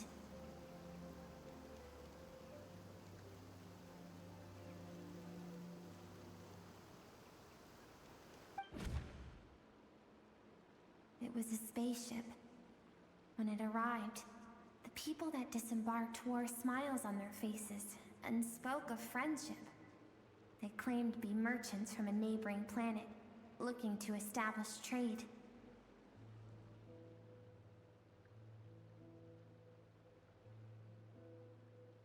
Skirk's parents, her relatives, her neighbors, everyone welcomed the newcomers with open arms and allowed them to explore the planet. To them, the visitors were guests and should be treated with hospitality.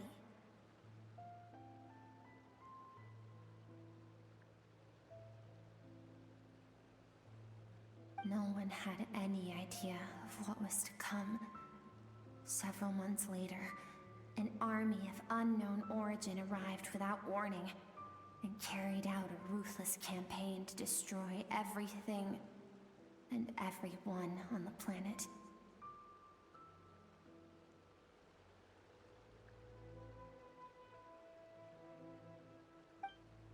Skirk had skipped school that day, like so many times before, so she was not caught in the immediate wave of destruction.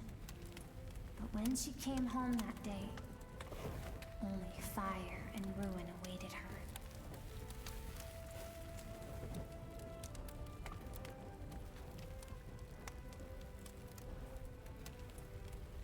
Countless people cried out to her for help. People she knew and loved. Friends and relatives. The little girl who lived next door. The shop owner with the bad leg. The bad-tempered teacher she had made fun of just that morning.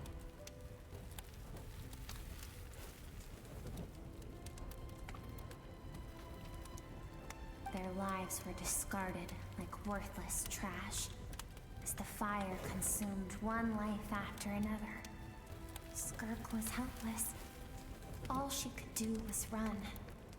And so she did. She kept running until an unexpected figure crossed her path.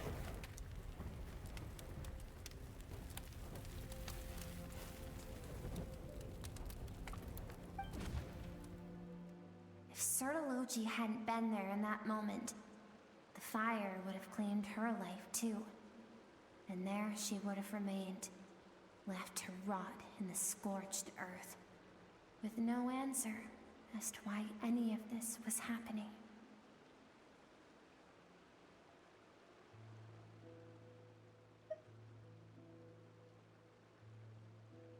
So why did those people destroy her homeland?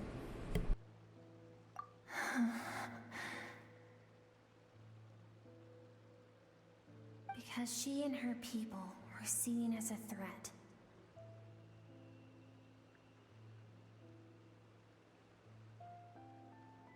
A threat? Did they do something bad?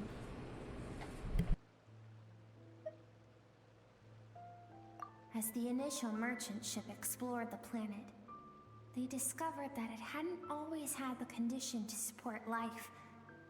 Yet there was evidence of human activity, even during the periods of extreme heat or cold in the past.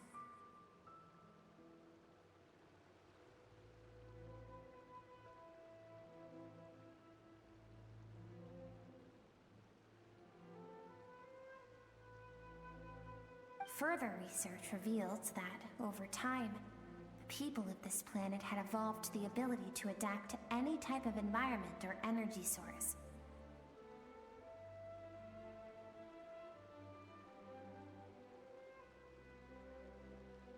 For that reason, the outsiders viewed them as a potential threat and decided to eliminate them before the threat could rear its head. And so, the army was called, and the so-called danger was wiped from the face of the planet.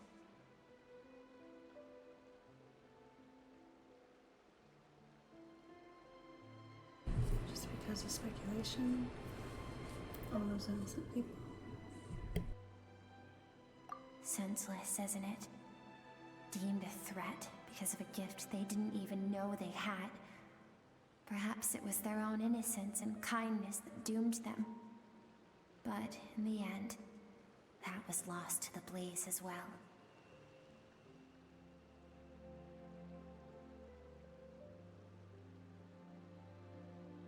If those with power get to decide good and evil, then all you can trust in is the sword in your hand. And so, before death could claim her, she ran. She ran and never stopped.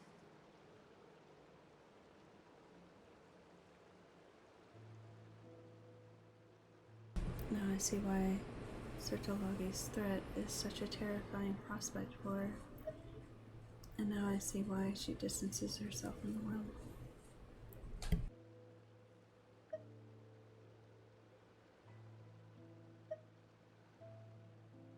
No one wants to relive their most painful moments. Well, that brings us to the end of the story. This is as far as we can go.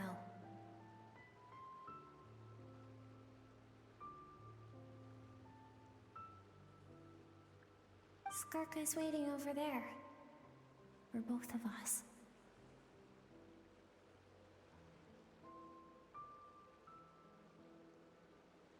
Let's go to her. It's time to fulfill my purpose. And my greatest wish over all these years.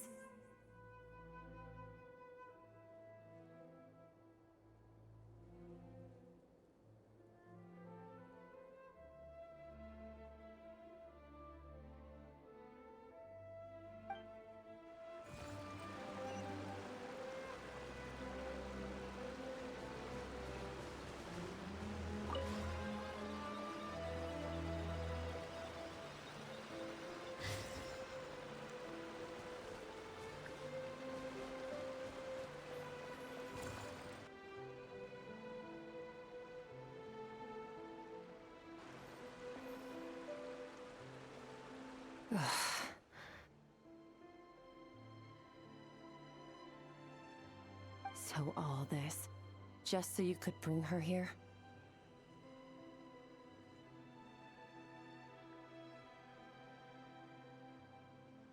I have things to say to you.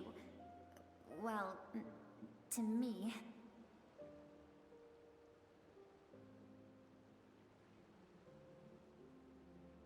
I want someone to witness our reconciliation, even if it takes an argument to get there. And she is the best choice in this moment.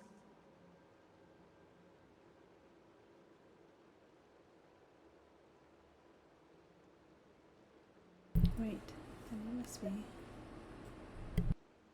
her suppressed emotional self. The version of herself she keeps locked in the recesses of her mind, stifled by reason.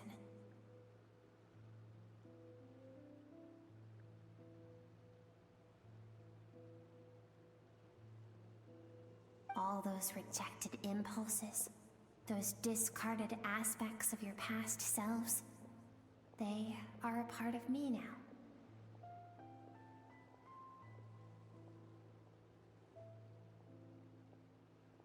I am who you used to be. Someone you have refused to face for too long. So, I came to face you instead.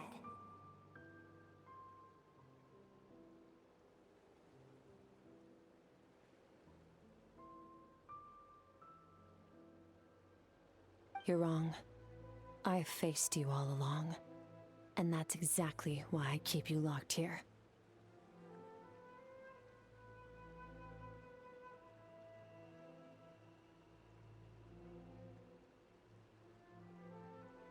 Your existence makes me weak. Moments of joy and longing are when we are most vulnerable.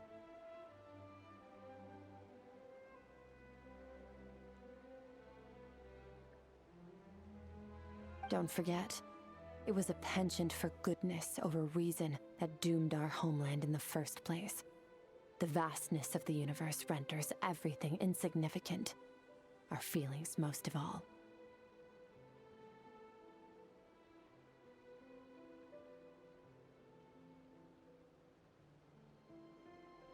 Even so, learning from the mistakes of the past doesn't have to mean erasing everything.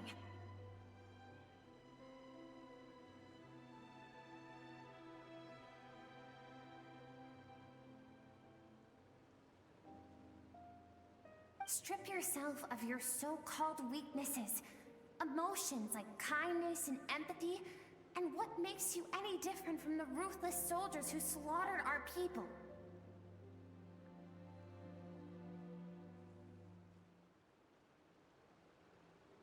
The difference is that I'm doing what is right, what is necessary.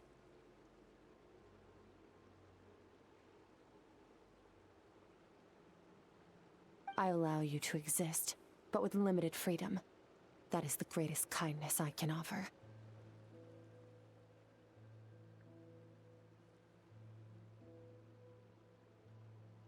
I've shouldered everything you couldn't carry.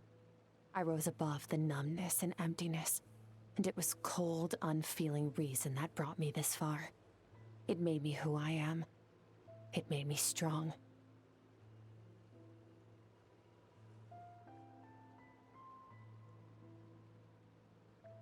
That is the problem.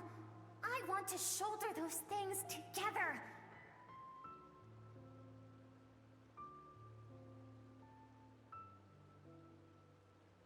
On the grand scale of the entire universe, maybe our feelings are vanishingly small, but why should that mean they don't matter?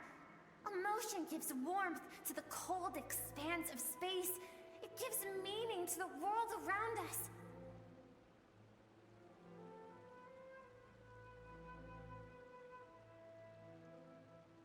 Think back to those nights of gazing at the stars, those afternoons of exploring the unknown.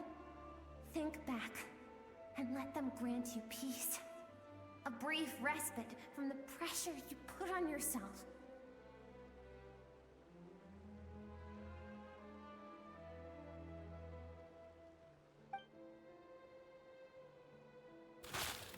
That isn't what we need.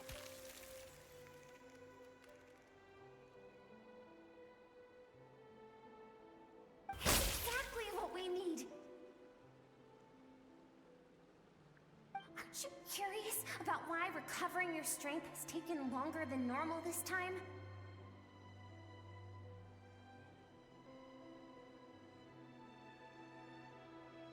Finally, you get to the important part. That is the only answer I came here to find.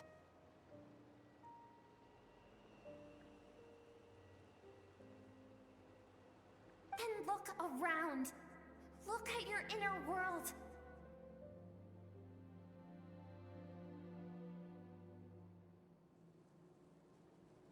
You cast aside your dreams and curiosity, and in doing so, you lost your original motivation. You severed all connection to who you used to be, so you can no longer draw strength from your past.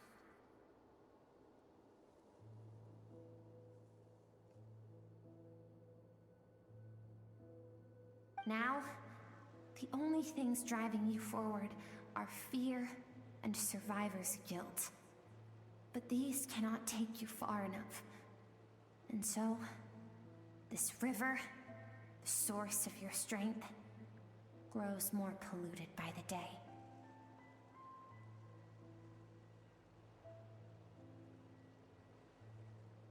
And you think that means I should seek help from a weak little thing like you?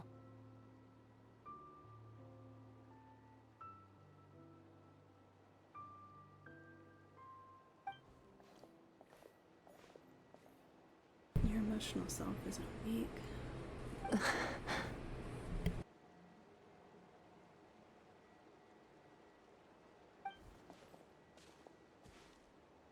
The fact that she transcended time and broke free from her constraints to come and face you, that proves it. Thank you for saying that. I knew bringing you here would be the right choice.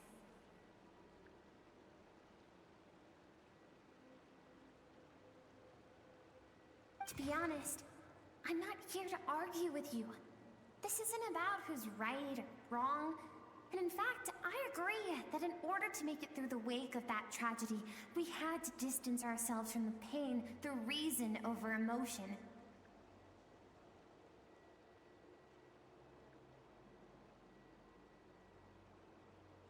But what is right at one point in time isn't always right forever. I know you will never forget that fire. I know the fact that you were the sole survivor fills you with guilt.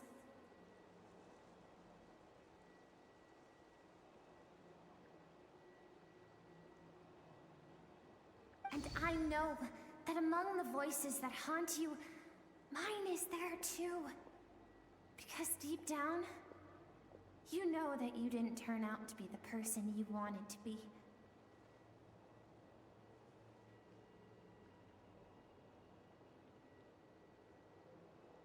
All those unfulfilled hopes are like knives to the heart. And I don't want you to hurt anymore. So even if you can't accept me, I hope, at least, that you can let go.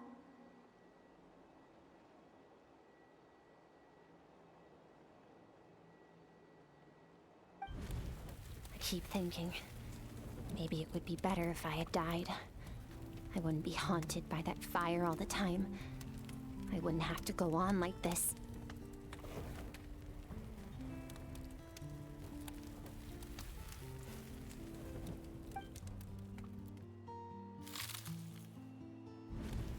Your dad and I, we're not afraid to stare death in the face, but we need you to survive.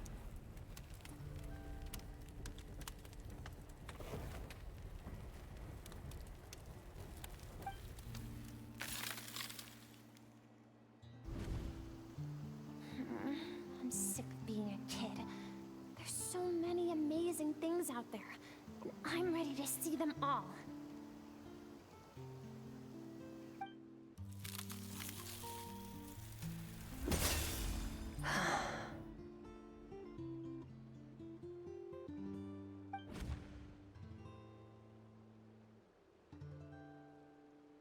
I remember. There was a song Mom and Dad always sang when we went out to fetch water.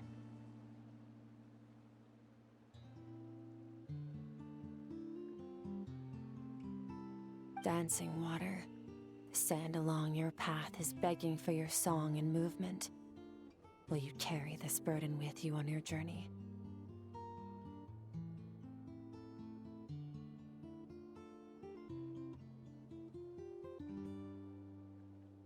I am not the dancing water, and you are not the burdensome sand.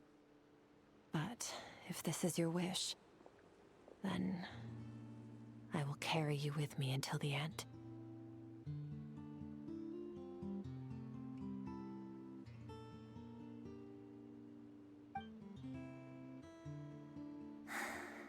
Thank you. I should be thanking you.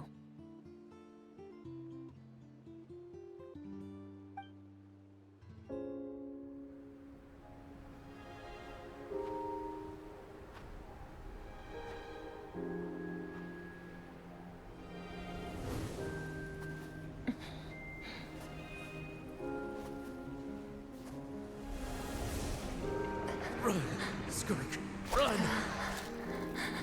Remember, leave no one alive! Heed my words, Skirk. Let fear take root in your soul. Did you survive? Why was it only you? Skirk, did you become a positive light in this world?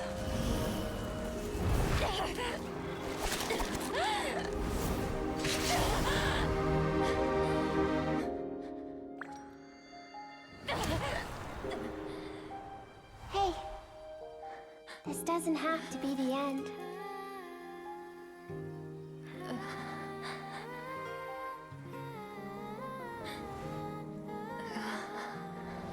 Life is a gift.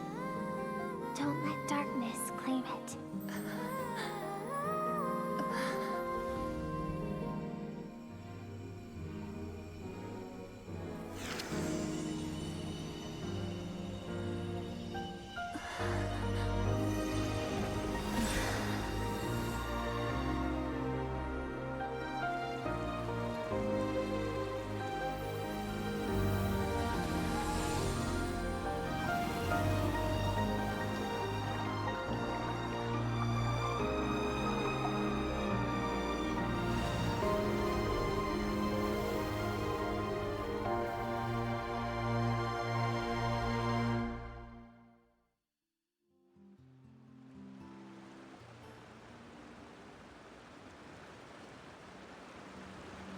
So, you saw my memories then.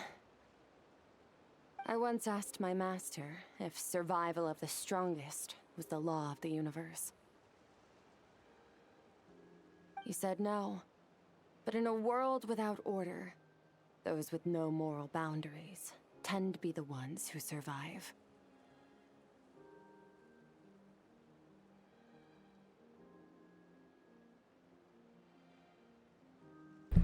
That isn't true strength. Power is not a substitute for doing what is right.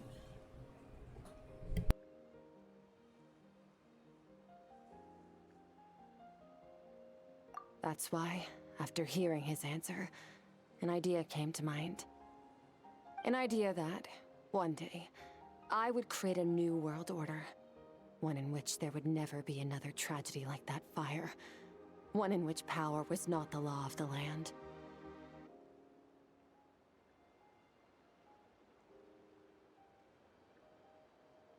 But that means I must defeat him. Because my master, Sertologi, is, at the core, a defier of all rules and order.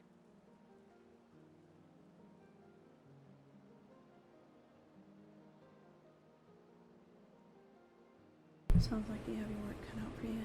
Yes. And not just because of the gap in our abilities, but also because I have no reason to see him as an enemy.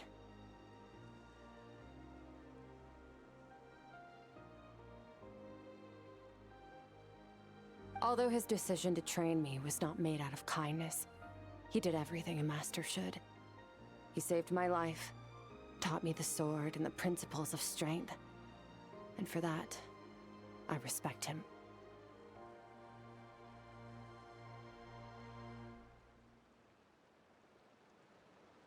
But he intends to face you in battle one day. I know. And it's not something I want. But Master never goes back on his word.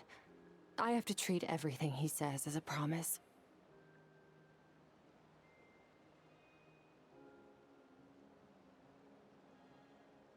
He's no longer into that, but he sends me messages through the abyss every now and then. Most of them are simple greetings, or an answer to one of my questions.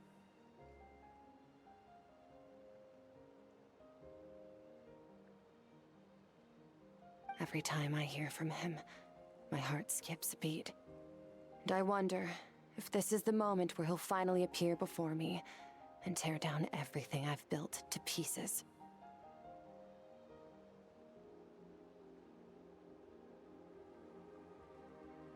Maybe that means I do live in eternal fear, just like he said.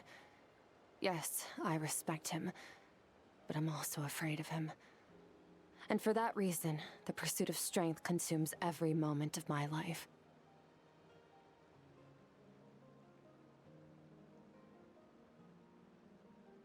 I don't know what Master has planned, but I have to be ready. If he does attack you one day, I'll help you. help me? Why? This isn't your fight. Because if we want to build the world we both want to see, everyone has to be willing to fight for it.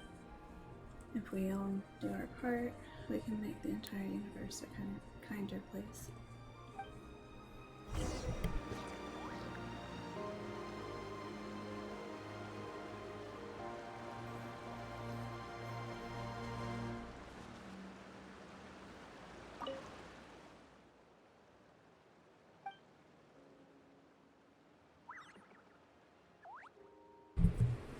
So Skirk gazes into the sky. There's nothing else to do here. Shall we? Don't leave yet.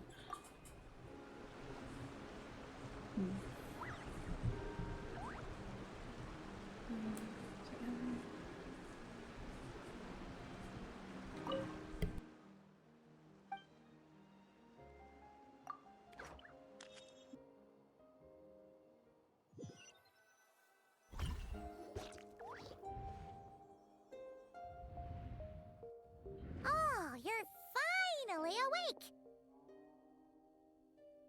Honestly, Paimon was gone for like 2 seconds and then she comes back and finds you both unconscious? Oh, you scared Paimon half to death! You're both okay, right?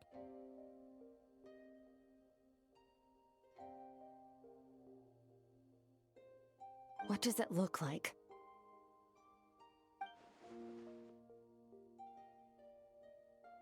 Looks like your strength is back. You look stronger than ever. Only water from the source can cleanse the rot and filth that flows from the past into the future.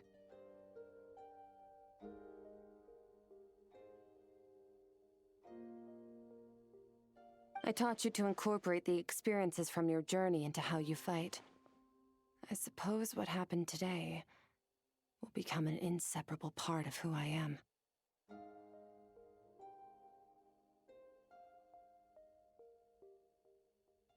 Okay, so Paimon feels like she's missing some important context. But whatever. Paimon brought back tons of delicious snacks! Let's dig in!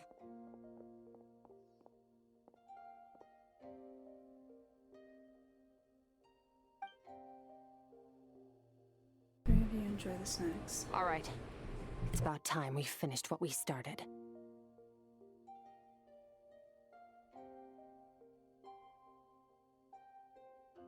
We're gonna deal with this thief for good, right? Finally, let's show them what we're made of.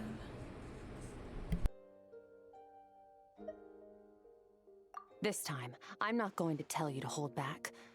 But having digested even more power in the meantime, he's going to be tougher than before.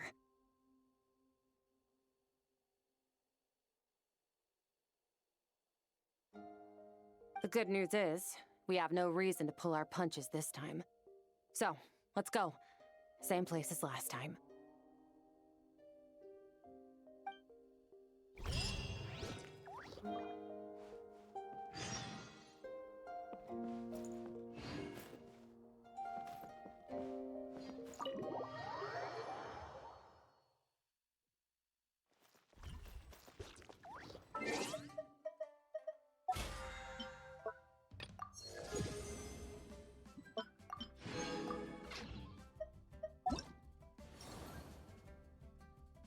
Uh, 6 minutes left.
Many insects have a compulsion to follow the light, and humans are the same. Except we call that light hope.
Yeah, it's unfortunate. I'm not gonna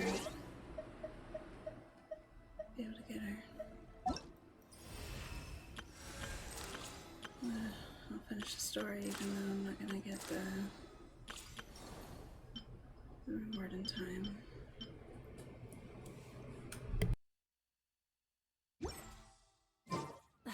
Instead of confining themselves to the heavens,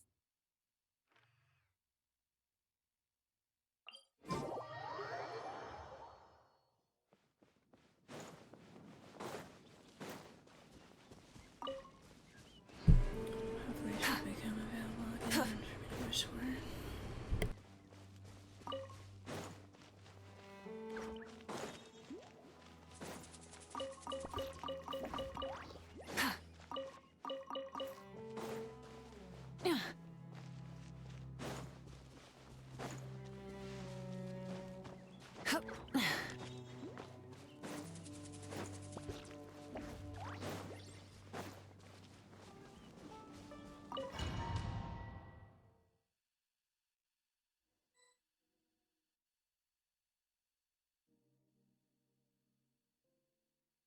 The fog is gone!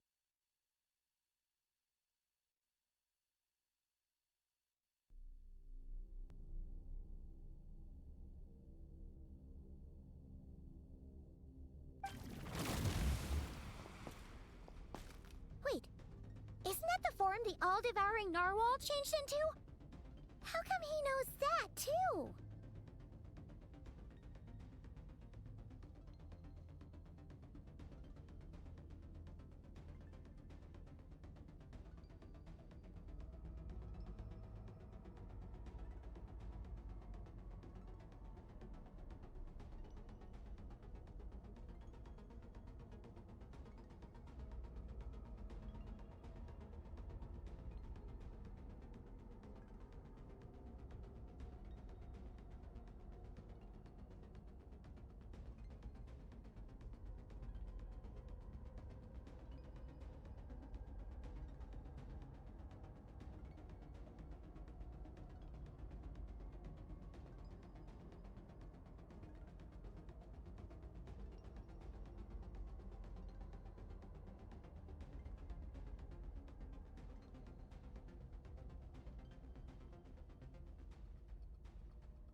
It says that Skirk's master.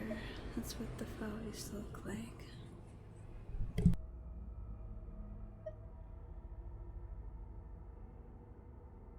Really? So, you're telling Paimon that giant whale and this guy can both turn into the fowl? How does that work?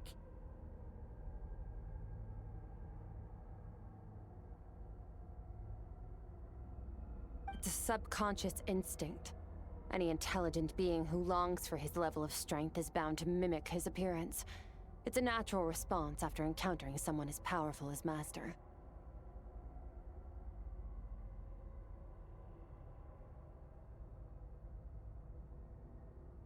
To them, he represents ultimate power. We know the person before us has encountered Master, and we know he stole a portion of my power. So it's not surprising that he would assume this form.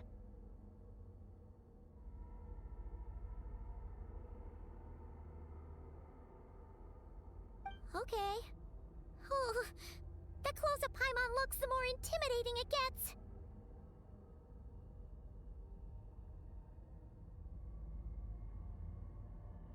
Nervalette isn't here this time, so it's up to us. He won't have the nerve to steal again after we're done with him.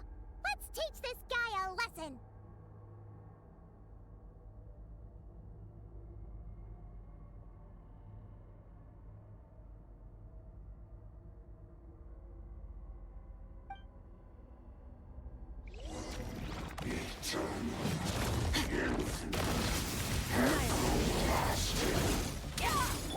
Water jet! Bombs away!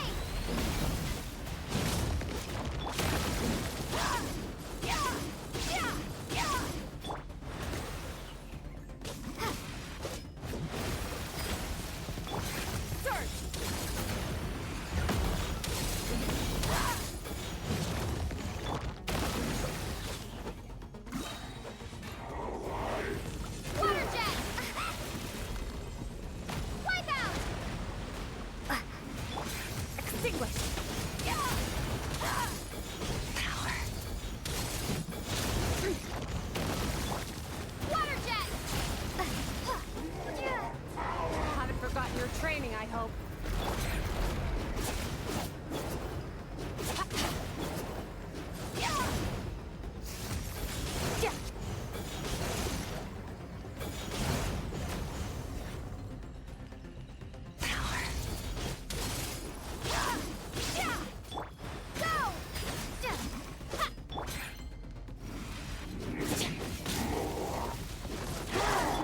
Water jet!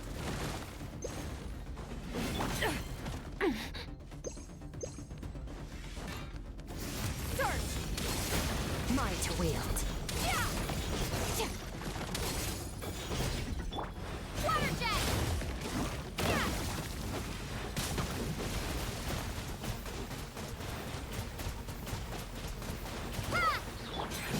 Extinguish!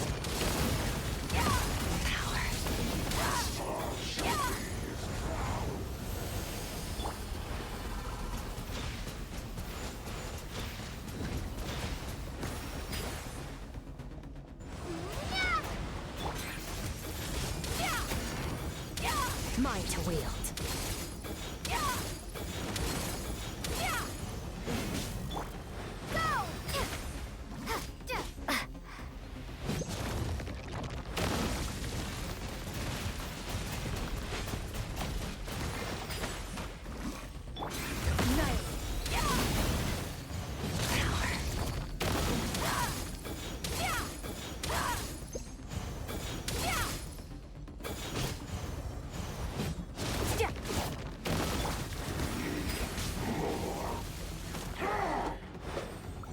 Water jet!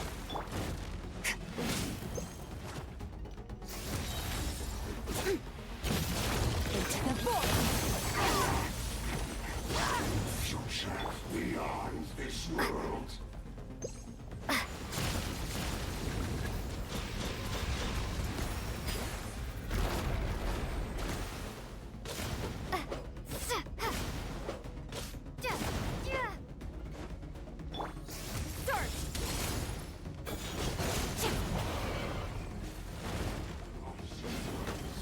Start!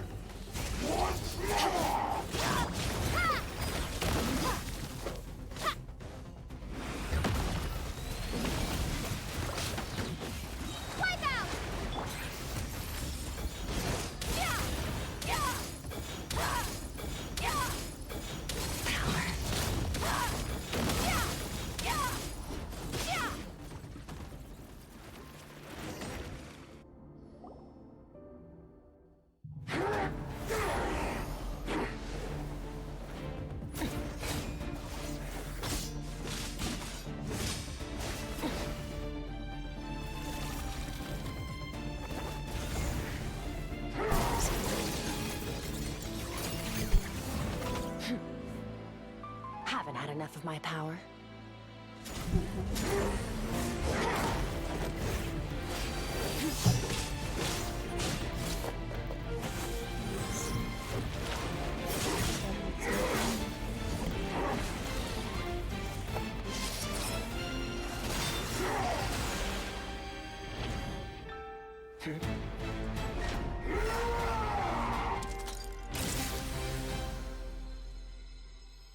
Well then, let's see how much more of this power you can handle.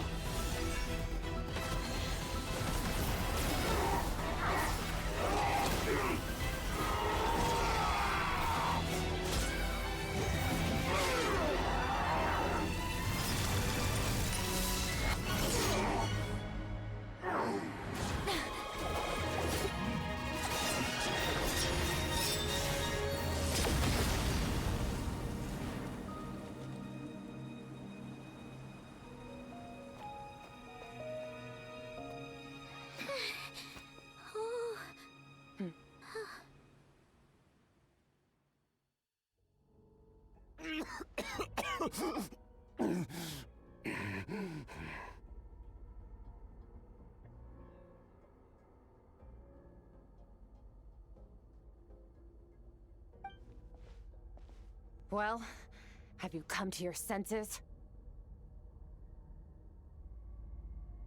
You saw that my body was at its limit. So, you deliberately channeled your power into me, knowing that it would destroy my shell from within.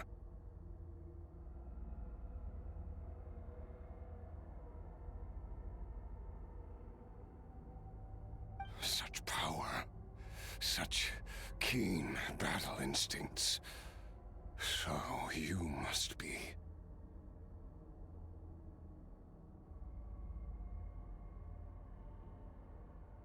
Skirk, Sertologi's disciple. How long has it been? How long has he been away from Tevat?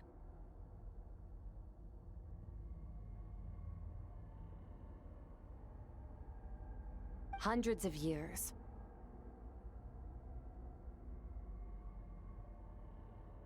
Hundreds?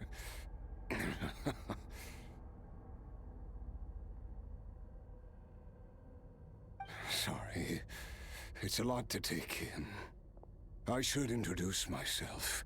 I am Skofnungar, a friend of your master and one of his followers.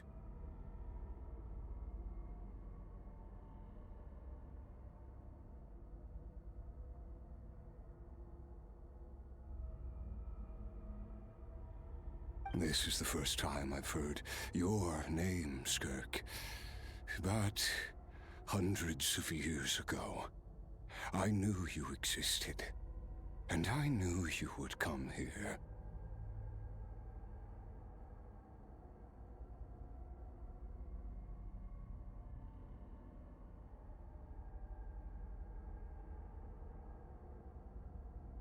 Hundreds of years ago?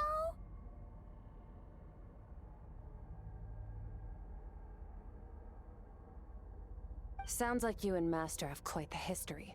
Care to tell us about it? Of course.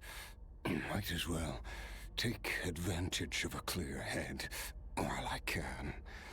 The story starts a long, long time ago.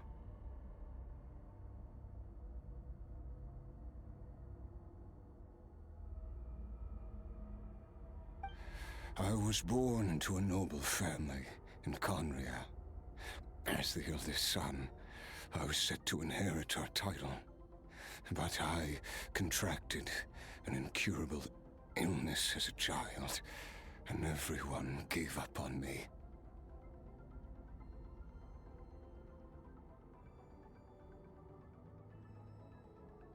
I trained the sword harder than anyone else, defeated all of my peers.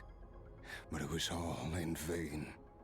When other people looked at me, all I saw in their eyes was pity, or a strange glee in my misfortune. Even my parents were just waiting for me to die.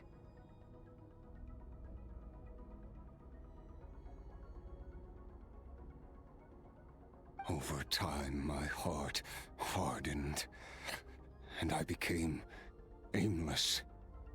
That was the point where I met your master, Sertologi.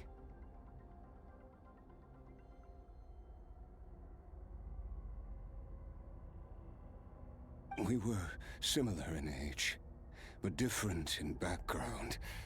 He was born in prison, the son of criminals who had been sentenced to death. He spent his childhood wandering the streets, facing more criticism than the literary works in the Universitas Magistrorum.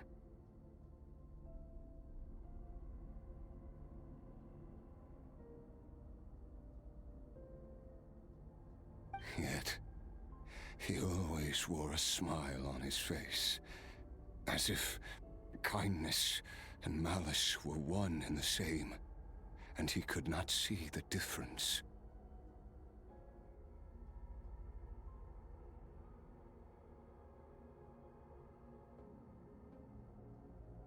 I still remember what he said to me when we first met. You need to fight to survive. Even if it's a losing battle, it should light a fire under you.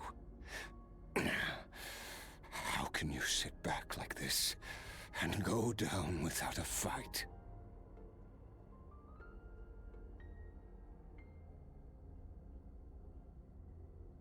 That does sound like something he would say.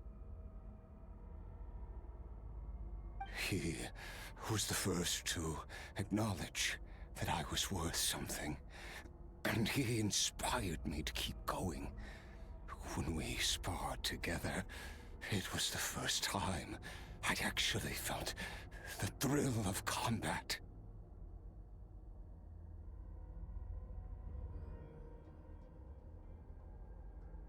When I was 10, he stole forbidden research materials and managed to cure my illness.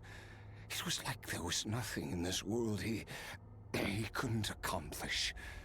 When it came to the human form, he was always intent on pushing the boundaries of possibility.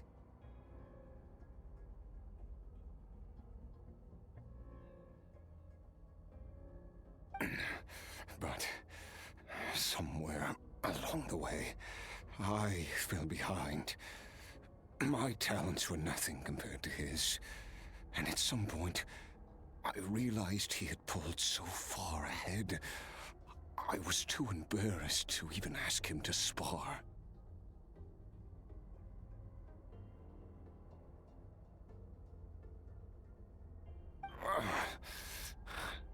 After his grand endeavor was successful, he sought me out and said to me,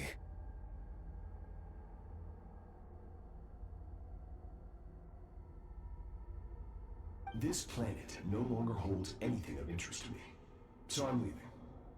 But first, I have an offer. I can use a power I have just refined to break the curse of immortality for you."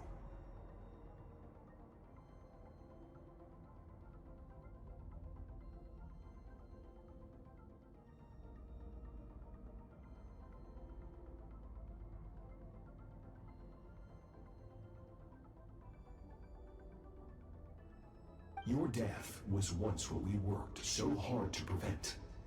But the immortality you now face is a different kind of pain altogether.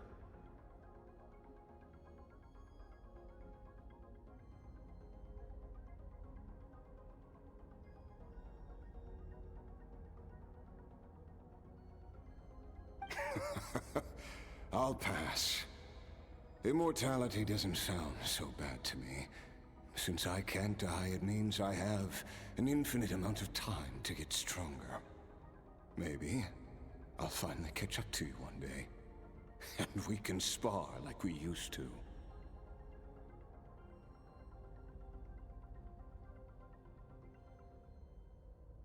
Are you sure? I cannot say when I will return. Your body or rather, your soul, might not be able to withstand this curse.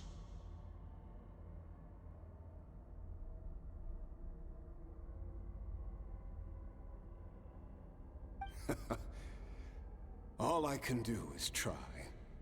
After all, a wise man once told me, people need to fight for their own survival.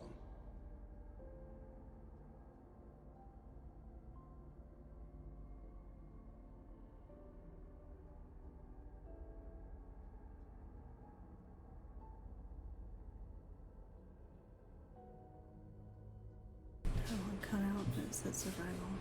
Oh, there we go. Wise indeed. Nevertheless, if you grow weary of the pain of immortality, and wish to experience a good sparring match before you wither away, seek out my disciple.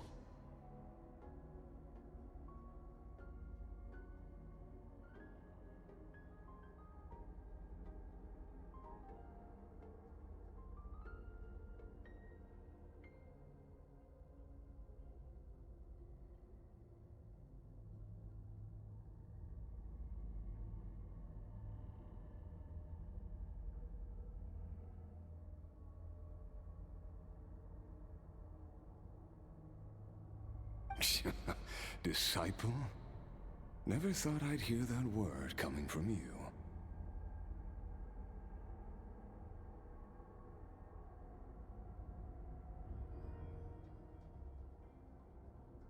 Nor I.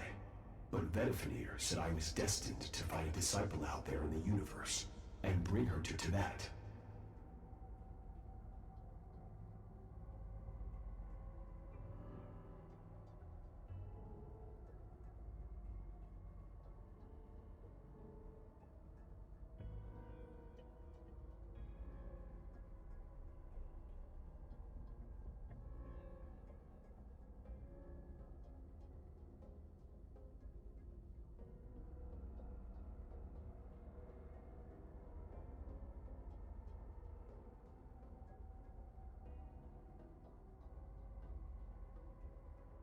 You know as well as I, Vedifenir's prophecies are never wrong.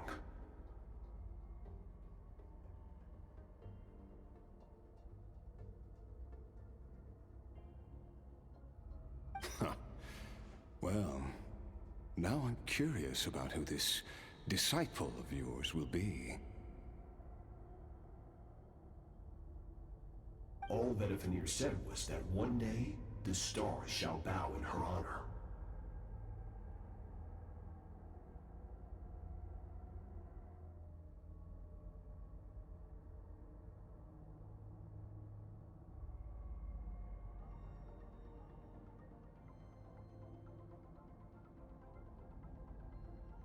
Sounds pretty impressive. Of course. Only the most outstanding people would have the right to become my disciple.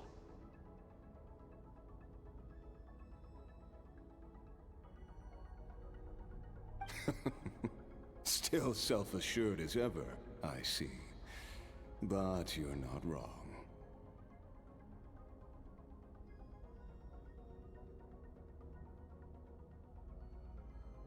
I'll be leaving then. Oh, and if you were serious about getting stronger, I left you a little gift in the primordial sea. As I've said before, walk whatever path you want. Freedom means even the wicked get to make their own choices.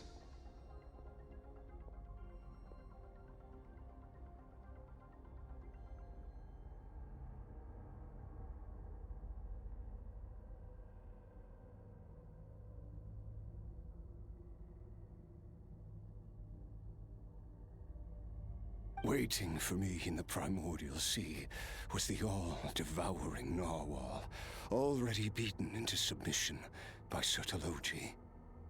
In its weakened state, I was able to cut off part of its flesh and sew it into my own heart.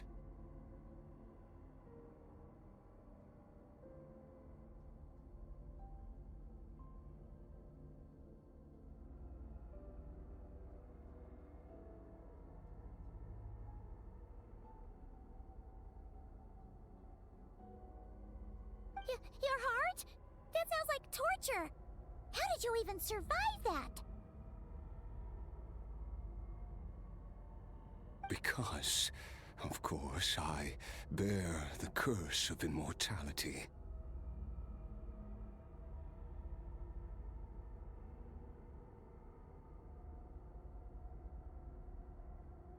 So, you used the curse to turn yourself into a vessel for power.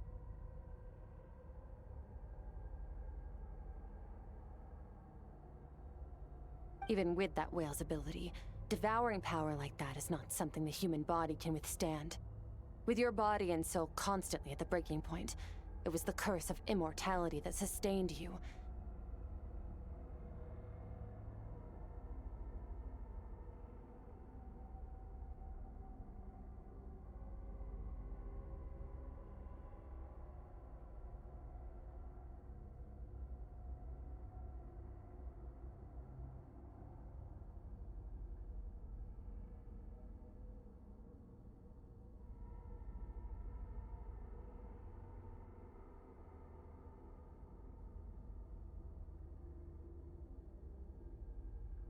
But that is not the path to strength.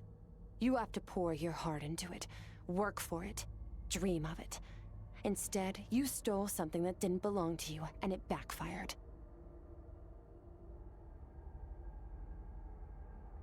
You're right. I should have known better, but I had already pushed myself to my limits, and he was still miles ahead of me. So I had to take a leap of faith.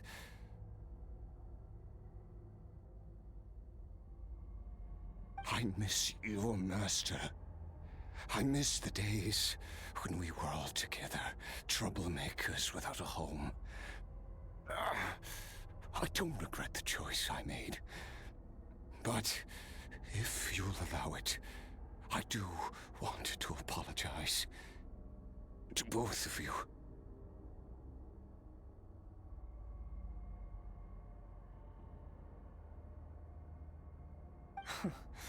After the beating we just gave you, I think we can call it even.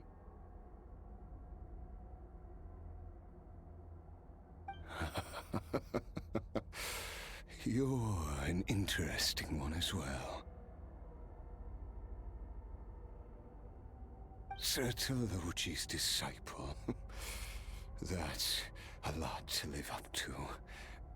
It can't have been an easy experience. I know what he's like.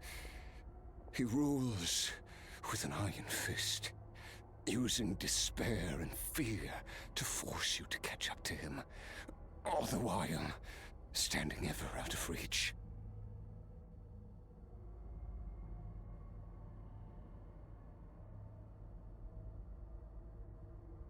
We're like mountain climbers in the dark, never knowing how much higher we have to climb, or when we will see the sun again.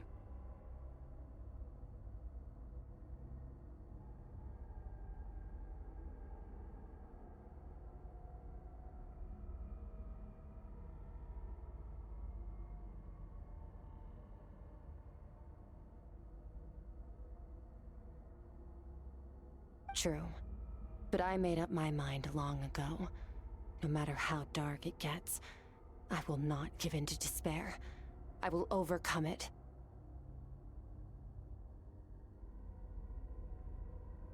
Besides, after hearing your story, I suspect what Master really wants is not a battle that demands his full strength, but rather a defeat without regrets.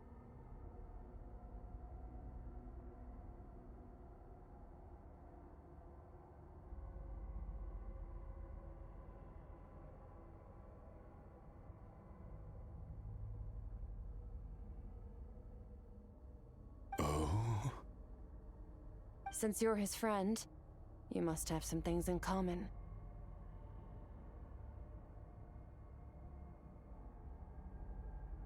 First time we came here, when you stabbed me through the fog and stole my power, I felt no emotion coming from that spike.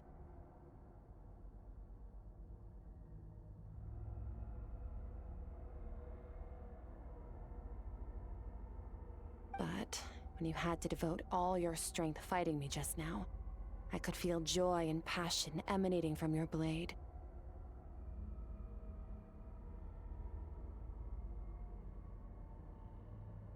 It was the joy of a researcher discovering the truth of the world. The joy of an artist uncovering a temple of wonders.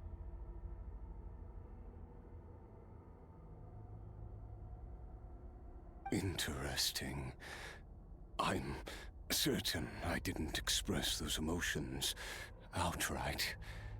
Yet you were able to read them from my blade, like a glimpse into my inner world.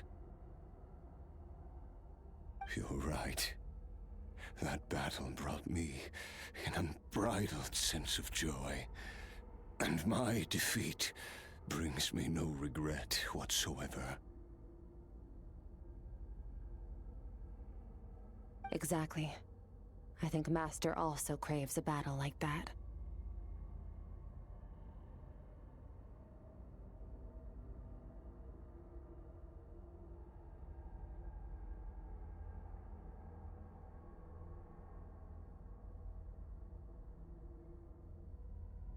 One where his opponent forces him to use all his strength, unlock the extent of his potential, and transcend his own limits.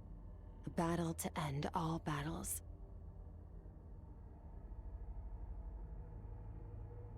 After which, all can come to an end, including, perhaps, his life.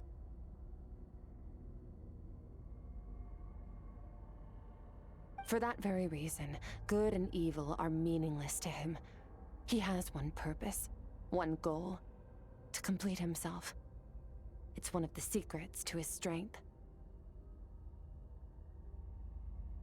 Perhaps you're right. Perhaps that is his call.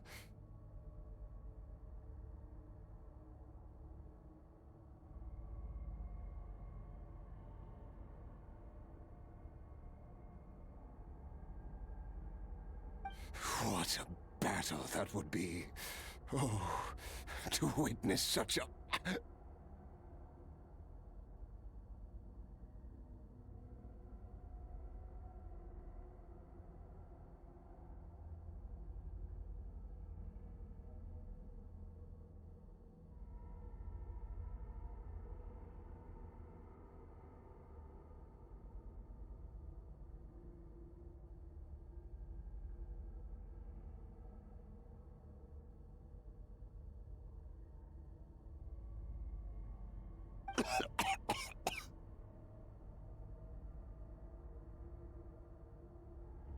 Are you okay?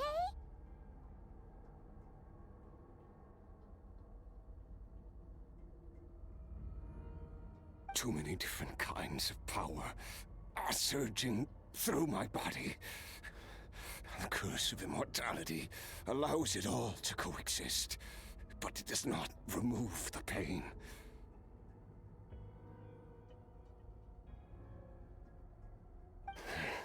I won't be able to hold on to my sanity for much longer. What a shame. I would have loved to witness that battle.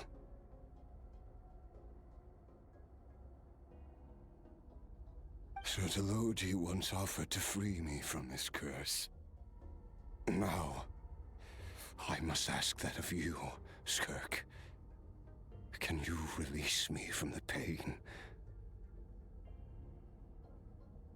I can, but not through death, if that's what you were hoping for.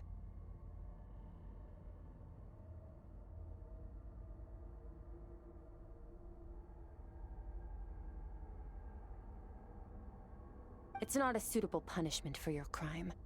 As an alternative, I can take your consciousness, along with all the power you've consumed, and smash it to pieces.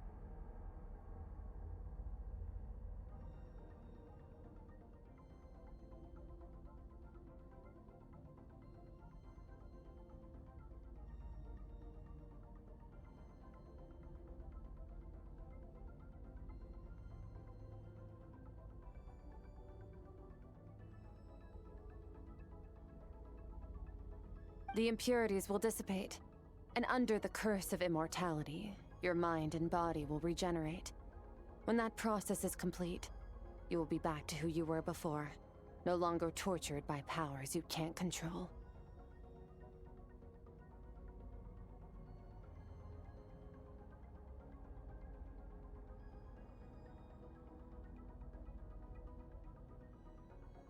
But it will be a time-consuming and painful process.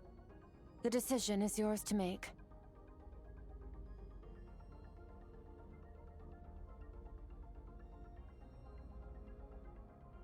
I accept. And who knows? Perhaps I'll wake up in time to witness your great battle with Surtology.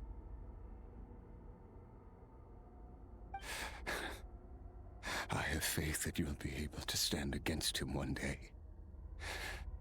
Though, I know it'll be a long and arduous road.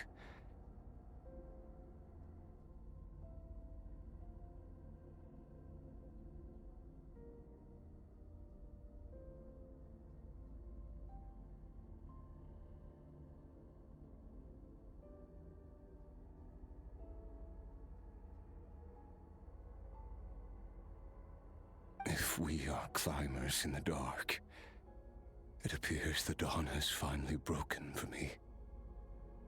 But your ascent continues. At least, it looks like you are not alone on your journey.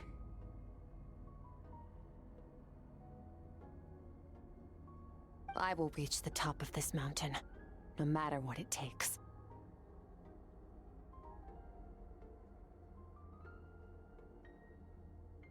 And you, Skofnunger, will be my witness at the end of all things.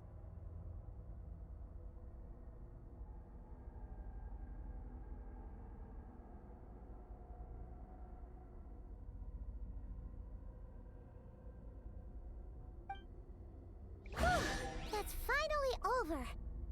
Let's get out of here. Huh! At least we don't have to make a mad dash for the exit like last time.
It's only been a few days, but it feels like forever.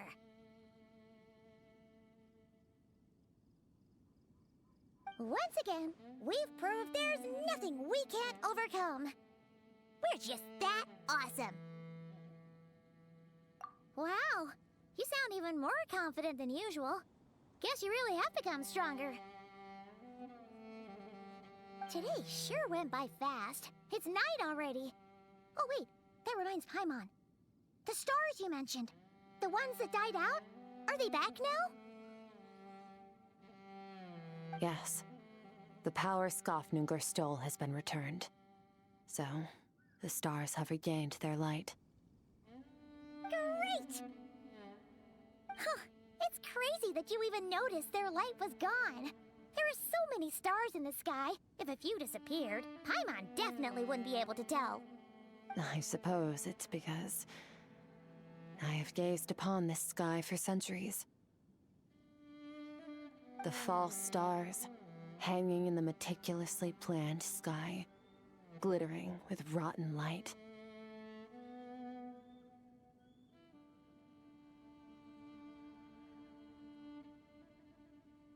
It's not real.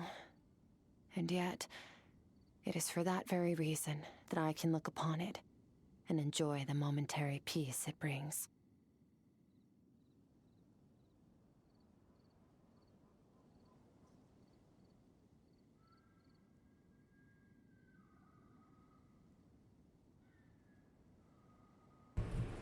It's beautiful, I agree. I'd like to see what it's like up there.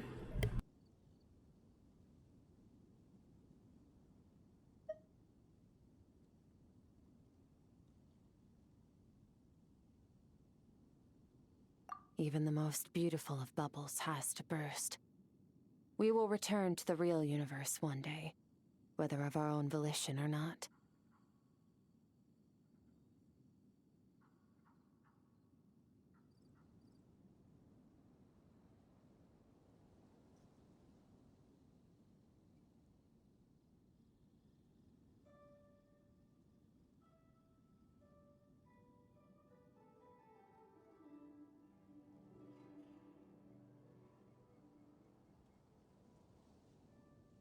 Time marches ever forward. Even the innocent and naive will taste life's bitterness. Yet through hardship, we grow until we learn to seize the sands of time for ourselves and uncover our true strength.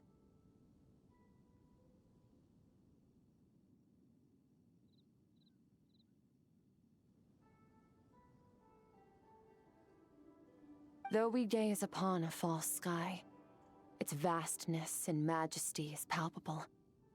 One can only wonder, what is it going to take for kindness to reign supreme in the vast expanse of the universe? Ugh, this is all going over Paimon's head. But if she knows one thing, it's that the Traveler always finds a way. Ever since we met, she has filled Paimon's days with happiness.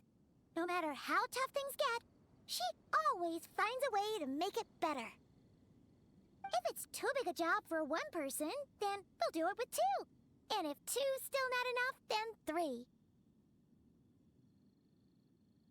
We've met so many amazing friends and accomplished so many amazing things. As long as we don't give up, we can make any wish come true. I suppose when it comes to you, anything is possible.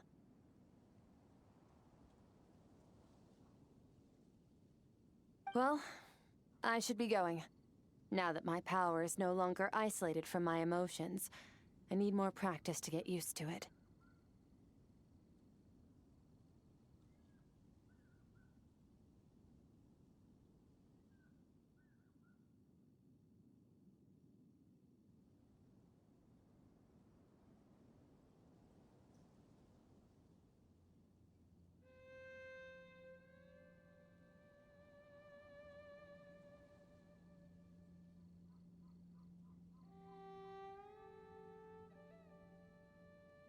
When will we meet again?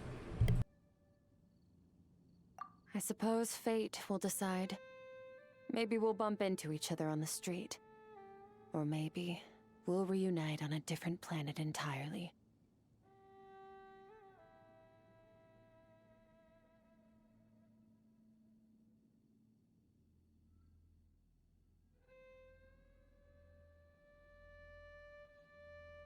Regardless, reunions and partings are but passing moments. More than anything, I hope that, at the end of this journey, wherever it takes us, we stand in a world reborn. One without war, pain, or forced partings.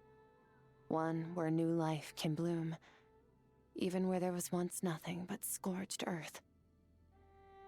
For this, we must all work to become stronger.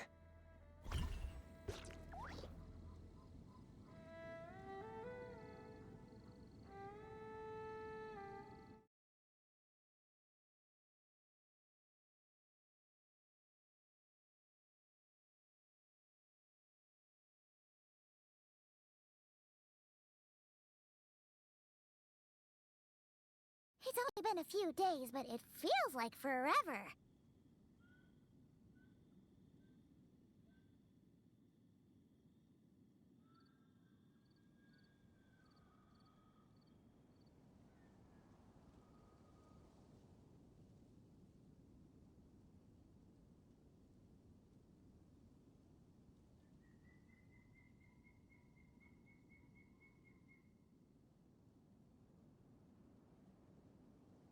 think the dialogue all reset.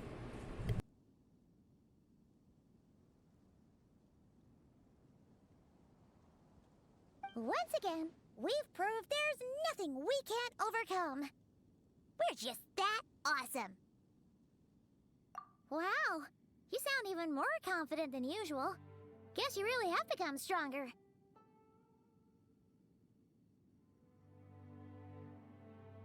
Today sure went by fast. It's night already. Oh wait, that reminds Paimon. The stars you mentioned, the ones that died out, are they back now? Yes. The power Skafnungur stole has been returned. So, the stars have regained their light. Great! Huh, it's crazy that you even noticed their light was gone. There are so many stars in the sky. If a few disappeared, Paimon definitely wouldn't be able to tell. I suppose it's because I have gazed upon this sky for centuries.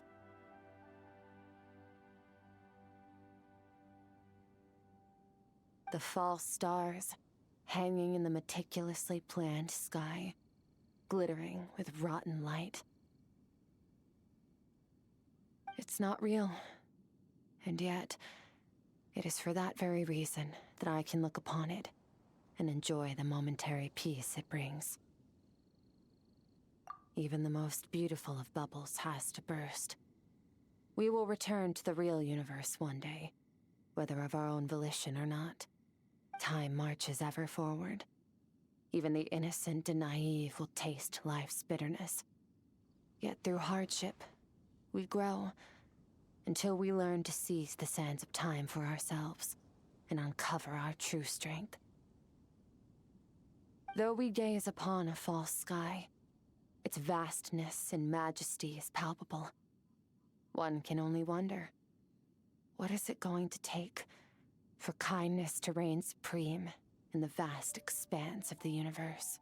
Ugh, this is all going over Paimon's head. But if she knows one thing, it's that the Traveler always finds a way. Ever since we met, she has filled Paimon's days with happiness. No matter how tough things get, she always finds a way to make it better. If it's too big a job for one person, then we'll do it with two. And if two's still not enough, then three. We've met so many amazing friends and accomplished so many amazing things. As long as we don't give up, we can make any wish come true. I suppose when it comes to you, anything is possible. Well, I should be going. Now that my power is no longer isolated from my emotions, I need more practice to get used to it. I suppose fate will decide. Maybe we'll bump into each other on the street. Or maybe we'll reunite on a different planet entirely. Regardless, reunions and partings are but passing moments. More than anything, I hope that at the end of this journey, wherever it takes us, we stand in a world reborn. One without war, pain, or forced partings. One where new life can bloom, even where there was once nothing but scorched earth. For this, we must all work to become stronger.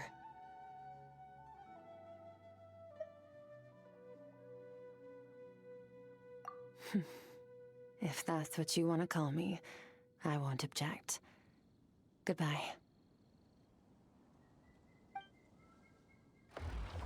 Bye!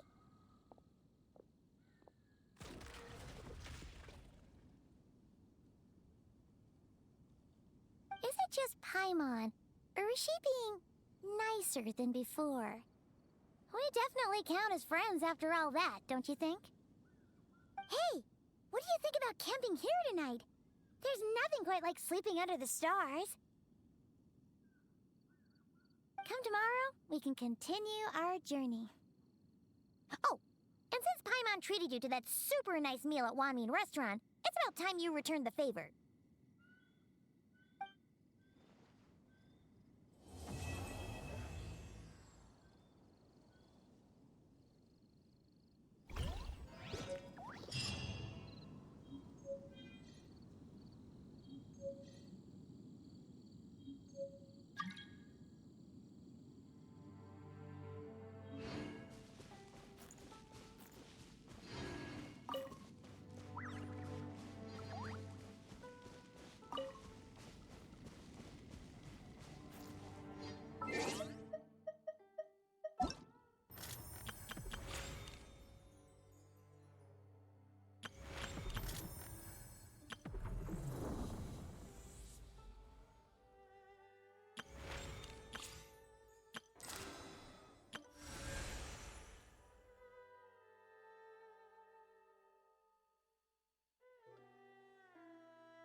So I still have to do this Archon quest later.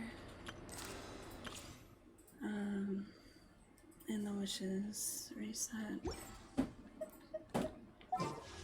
Hopefully I can get Skirk if she comes back again, hopefully, in the future. I was about 25 or so wishes off from, maybe 29 wishes off from my guarantee. Though I wouldn't have known if it would have been Skirk or someone else, so. It's a 90 wish pity system on this game.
To the I will. Stand down. All right, you asked for it. Good. Incinerate! Yeah. You can. Farewell. Time to say hello. This will be frozen. My guiding stars! Burn it down! Light of the blazing sun! Prepare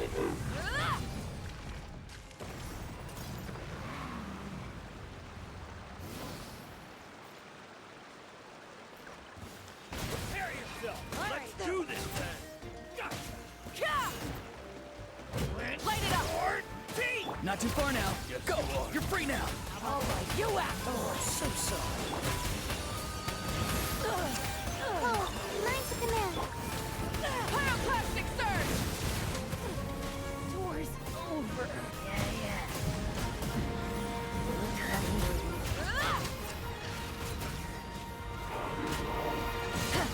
Time to go. Time to say hello. To frostbite. Come on! It's just gonna keep going.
supplies.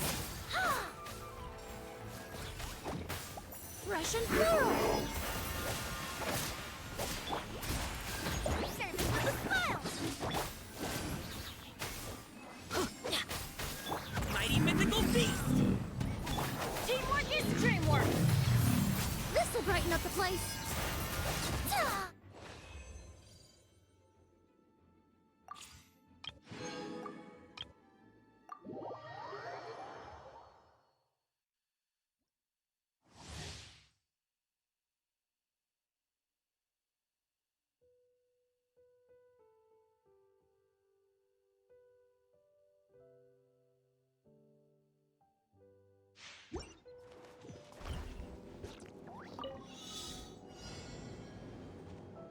Quick as a flash!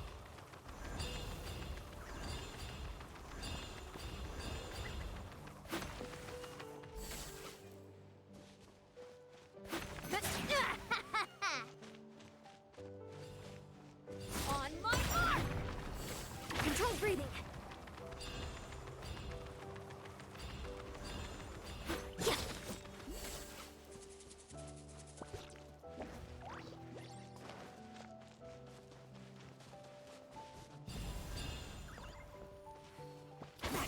Stronger!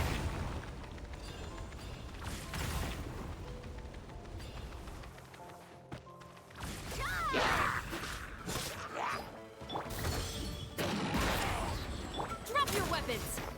Justice will prevail! Everybody stand! Quick as a flash! Full speed ahead! Start the clock!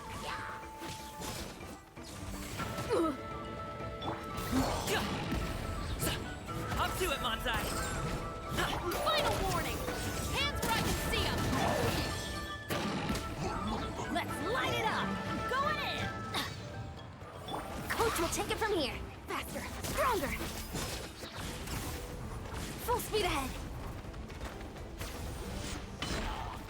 Stay out of my way! Let's move! Step aside!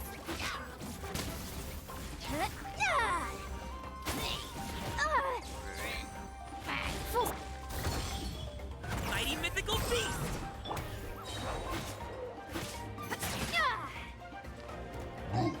Start the clock! Step aside! Form first! Harder!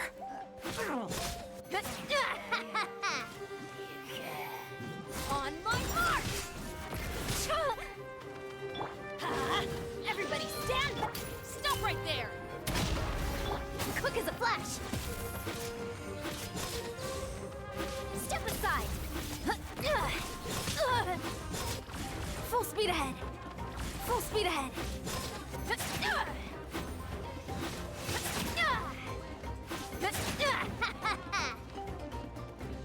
Control breathing! Let's move! Full speed ahead!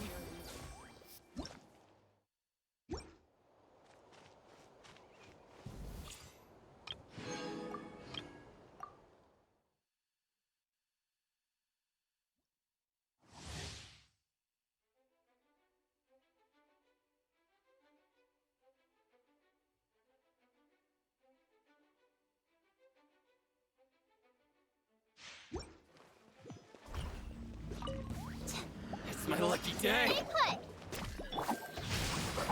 Witness the power of the wild!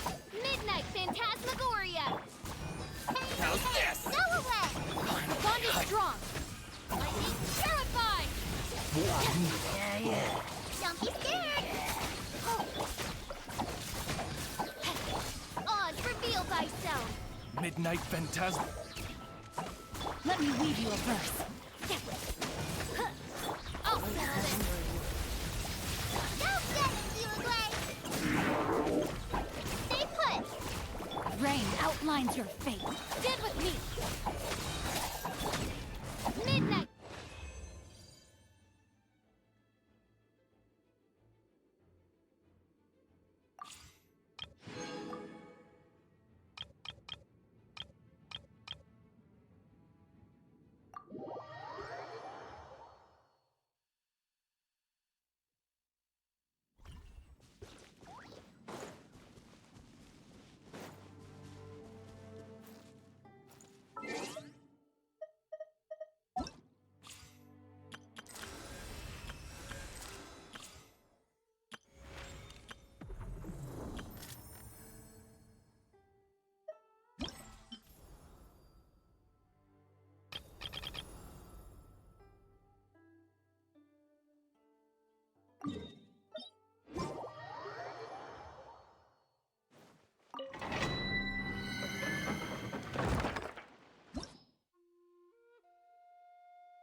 echoes of the valley!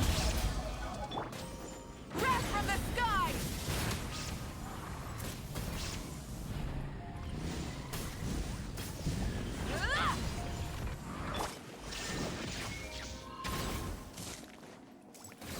Now you shall perish! Suffer the wrath of Eastleigh! Rise with the sun! Light of the blazing sun!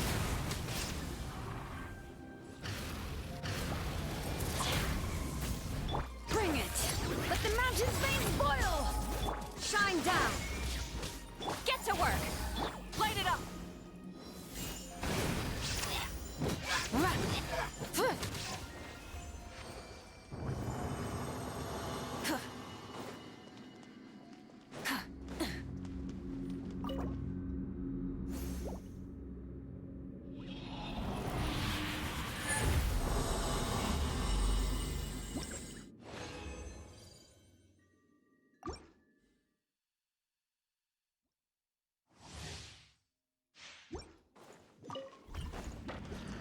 Show no mercy! You two! Time to end! There is no escape! Wrath from the sky!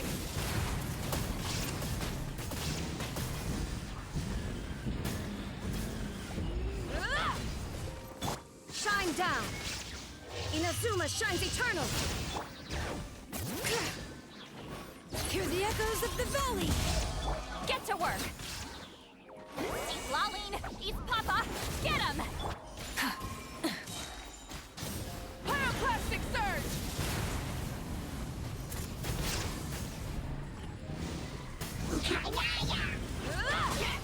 There is no escape!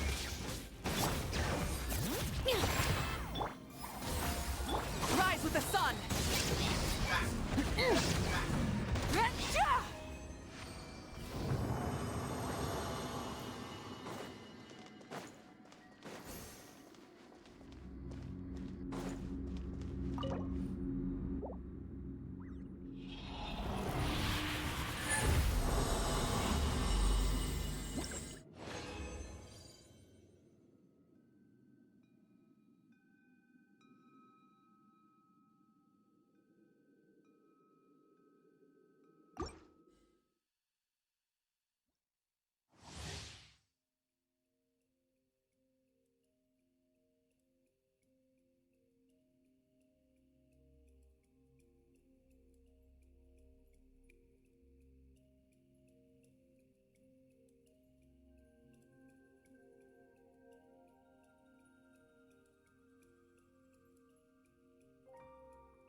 Illusion shattered!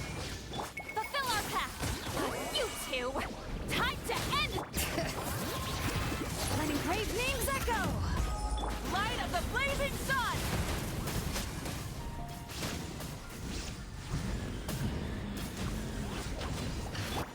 Shine down! Now you shall perish! Ha! Get to work!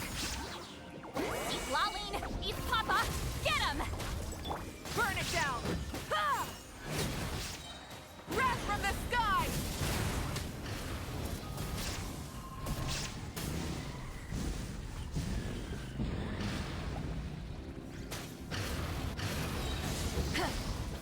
Bring it! Hear the echoes of the valley! Show no mercy! There is no escape! Light it up! Pyroclastic surge!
down!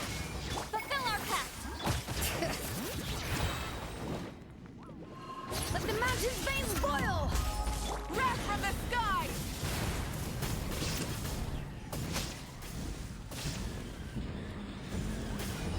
Incinerate! Get to work! You two! Time to end them! There is no escape! Torn to oblivion! Huh. Burn it down! Full throttle! Pyroclastic surge!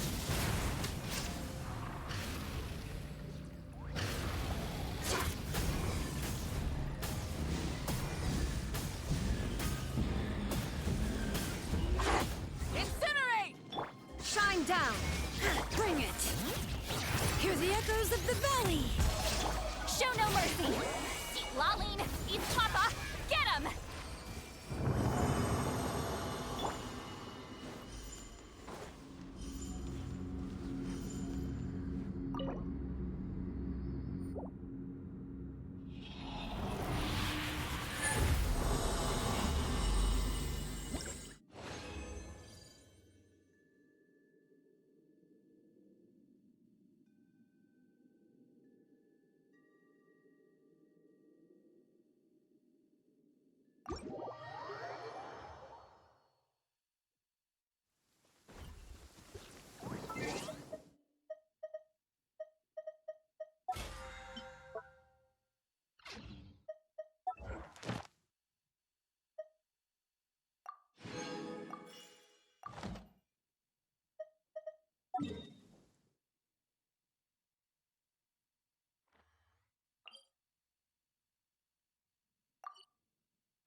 No, I'm not gonna start that Archon quest yet.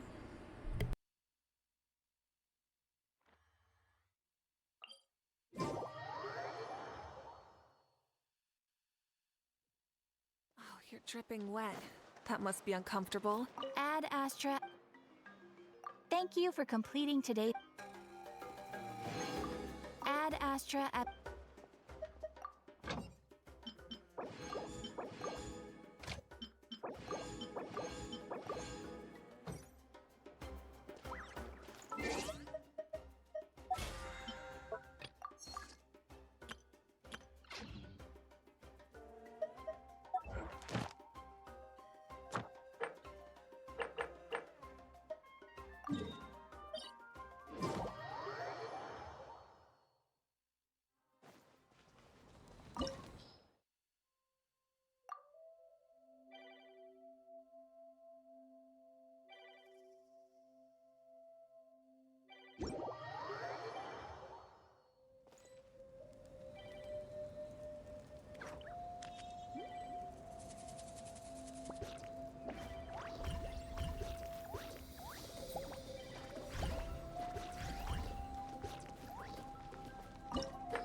Reconstitute! A little ambiance!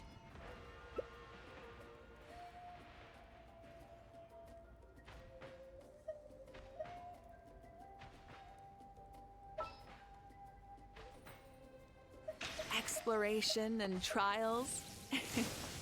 Adventuring is right up my alley.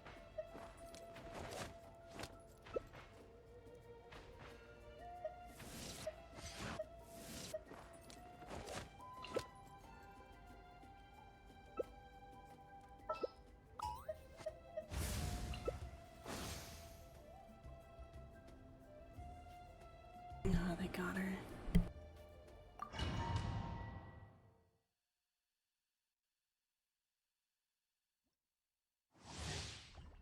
Mercy. I pray you will find peace in death! Light of the blazing sun! Immolation! I'm taking over.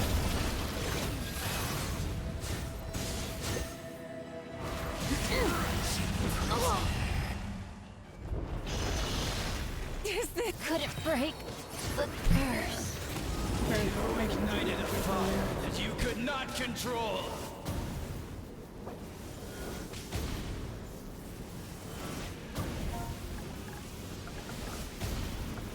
Listen to the cries of a world reborn!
of our legacy.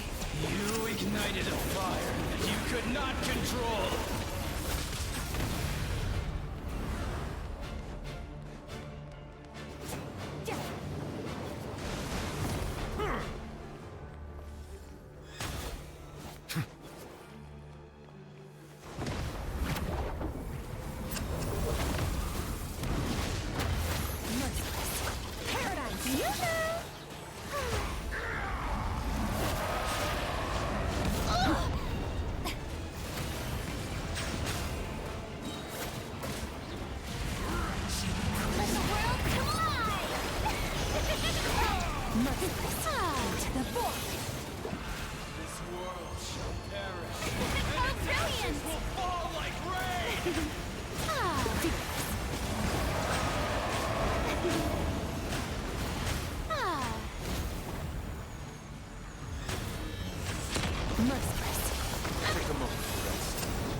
Join me in the eternal night!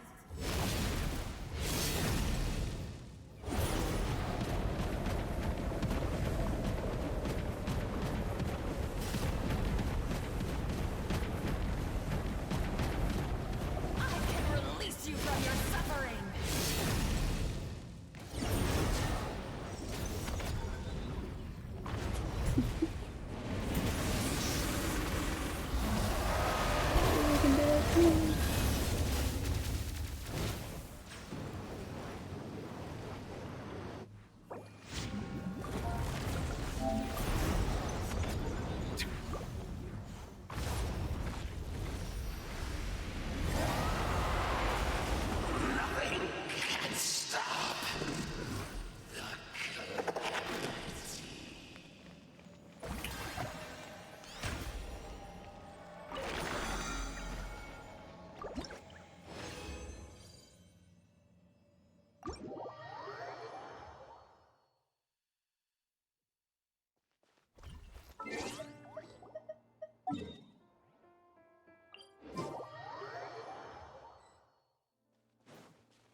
Rise with the sun!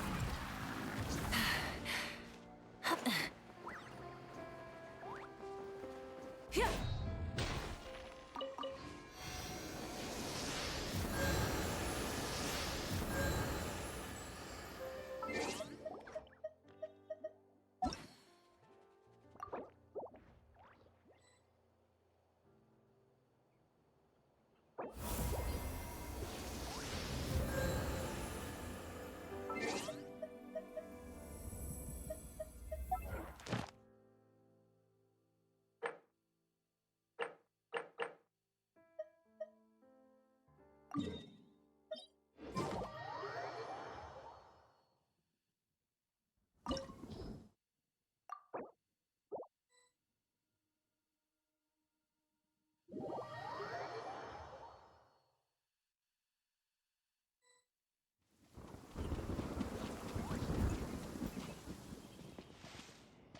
You're dripping wet. That must be uncomfortable. Let's take a break. I'll use my fire to dry you off.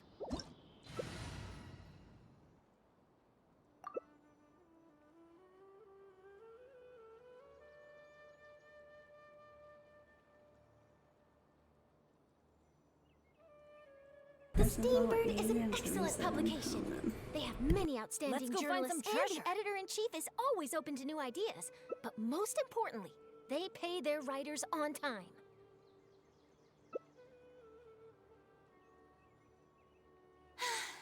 Being too popular.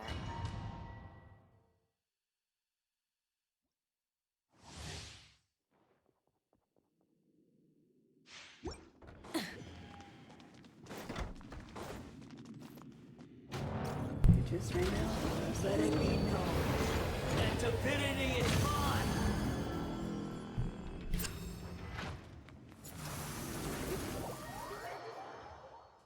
Perish! Going in!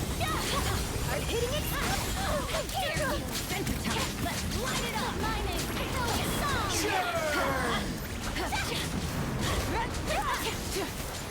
Rise with the sun! Everybody stand back!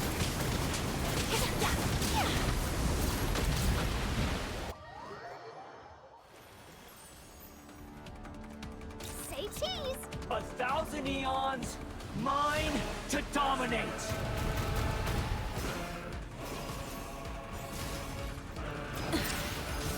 Burn to oblivion!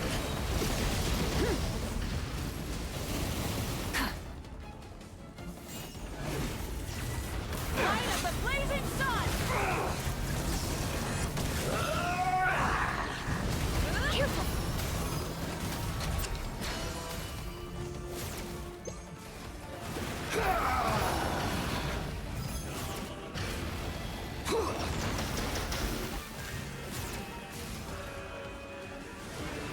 Tremble! Not bad. Kneel! Oh!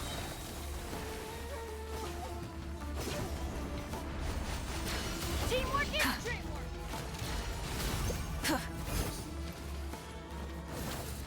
Good riddance, cruel world.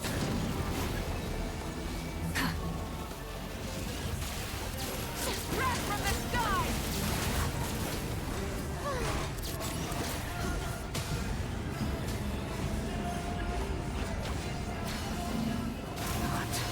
Possible.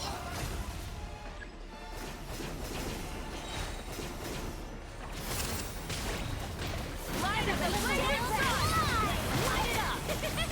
Breaking news! Shower me with praise! I was destined for glory.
Nice, I have Canich and I think it's Chelsea.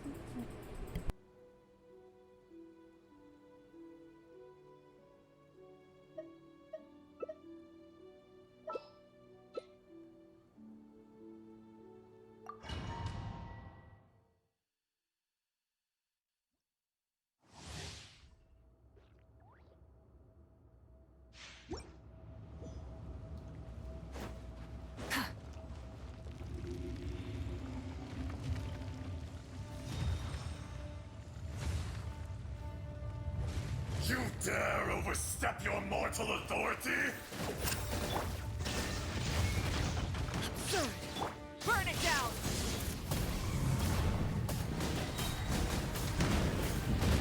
That was unexpected.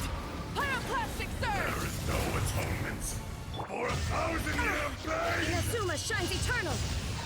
Your soul in sacrifice.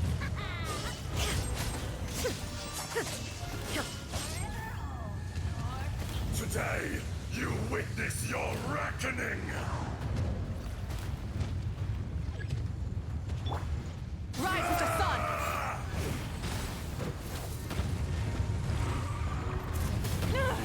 Is this our fate?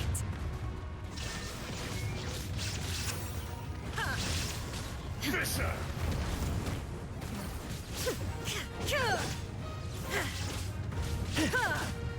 Wind, hear me!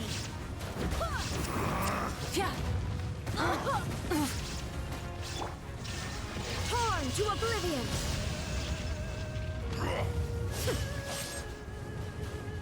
Light it up! Enraged Earth will not absolve you! The end of our legacy. Shine down!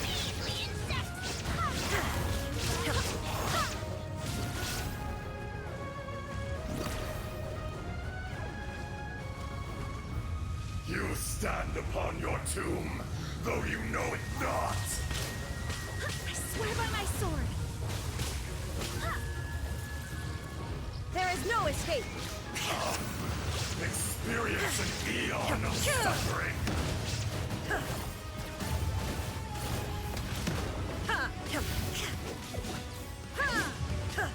Illusion shattered! Now you shall perish! I got him cornered.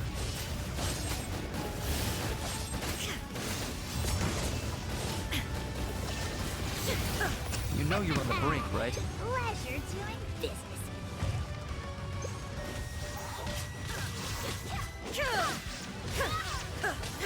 Shine down! Back to the earth! Illusion shattered! Inazuma shines eternal!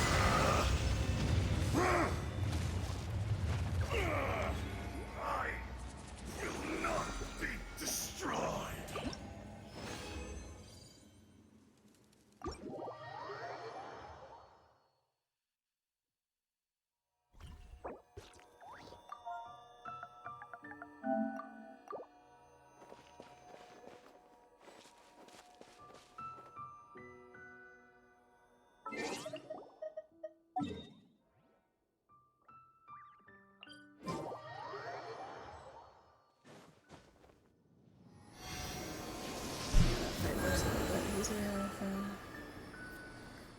Navia with the shield.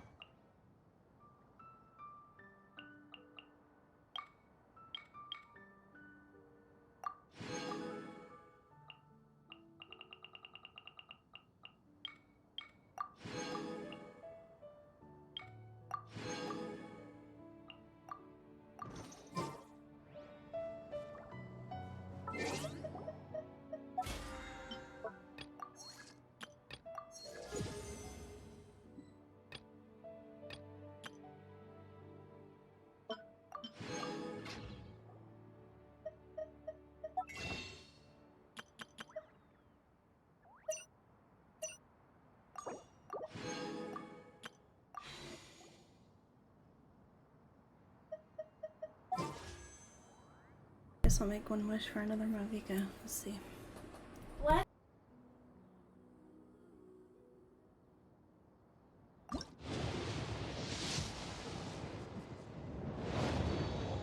Nope.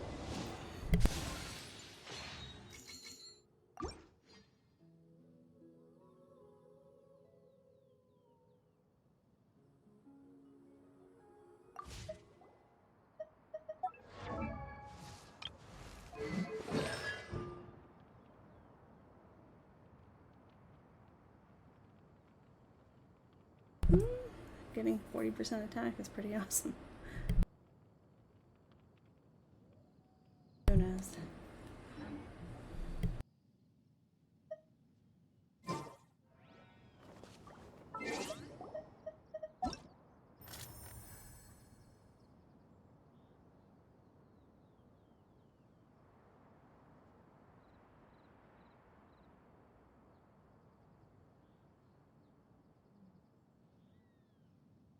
Probably wait to see. Wait, go back down. What?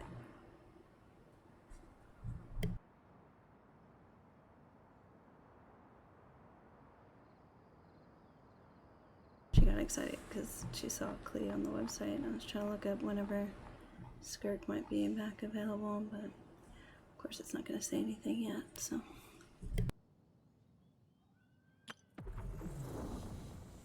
The world remains constant over the centuries, but human life is like the dew at dawn, or a bubble rising through water. Transitory.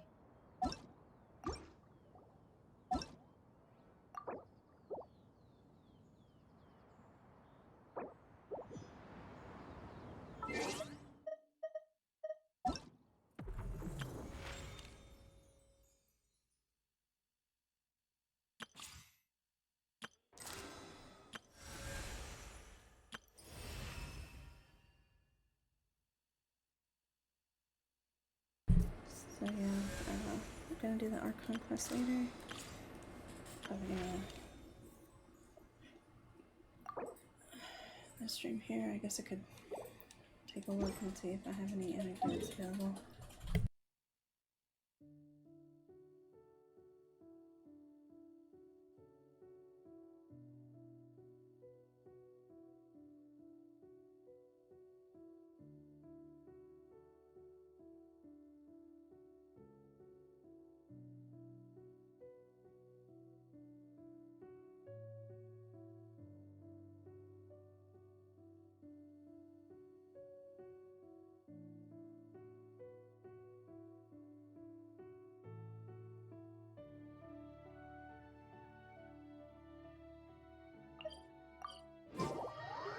There's a new flat.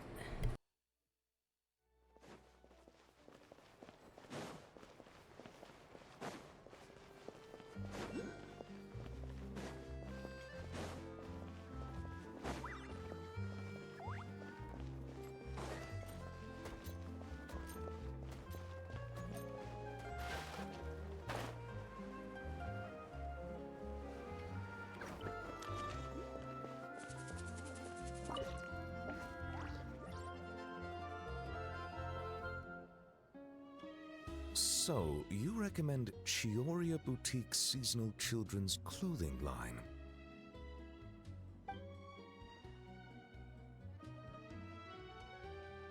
Like you would fit in that.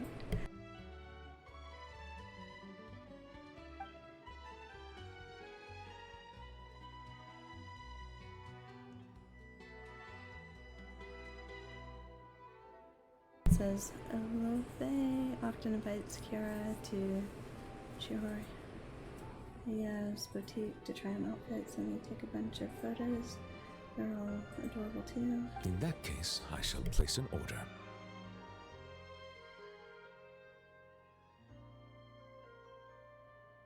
Greetings, traveler.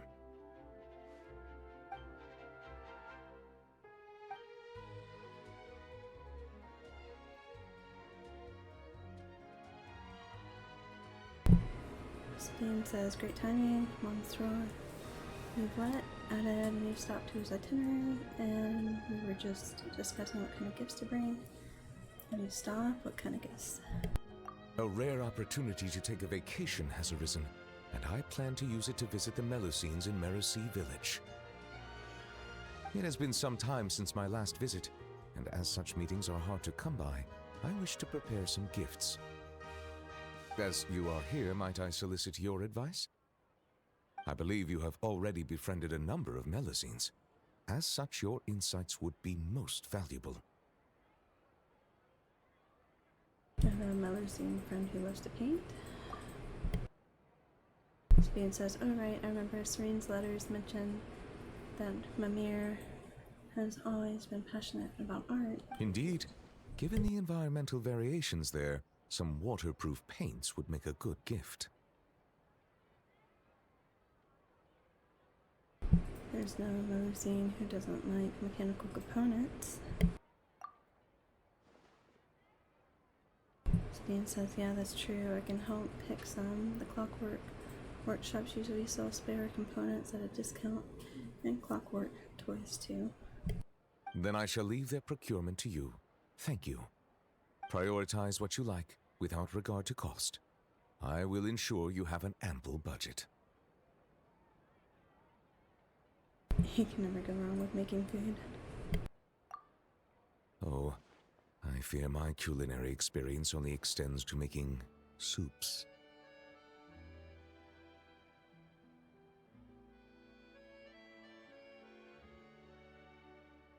Sidine, are there any foods particularly popular among the Melusines recently?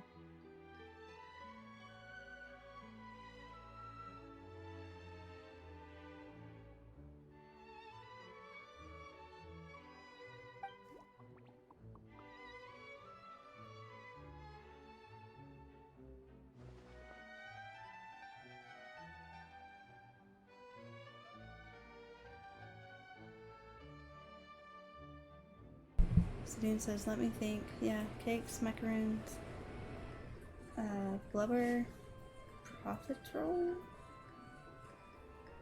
pâte de fruit."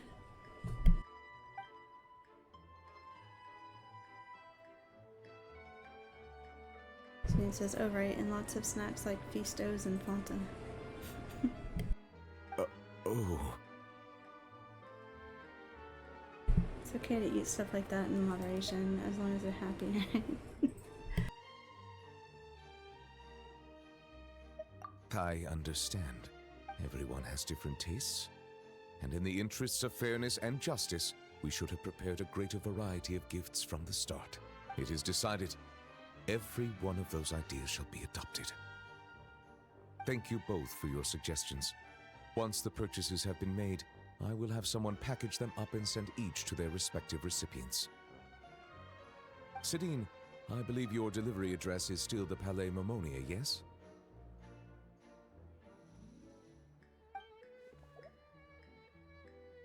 Sabine says, "Huh? Me? I get a present too? But aren't they for everyone in Mercy Village?" Of course. As I said, opportunities like this are hard to come by, so every Melusine should receive a gift. And you are a Melusine too, are you not? Sabine says, "Yes. Thank you, Monsieur Yvette."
few here.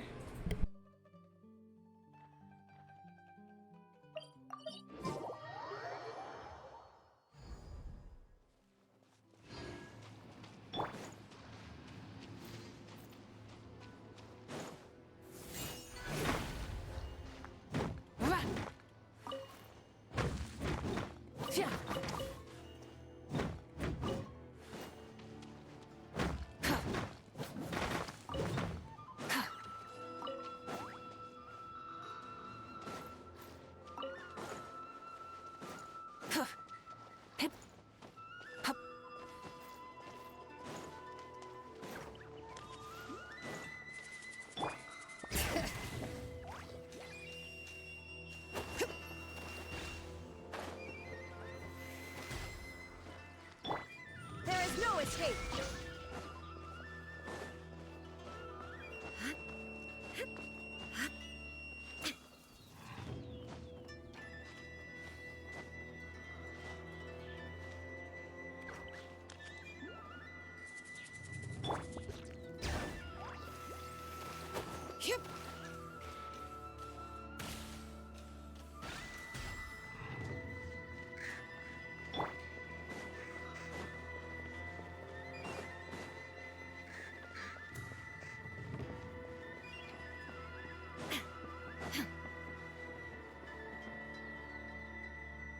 Hello, traveler. Are you here for a fortune slip? Apologies, but now isn't the best time. It is, and so are the bamboo slips within. However, we've run out of the corresponding fortune slips. That is, the paper slips expounding on the fortune.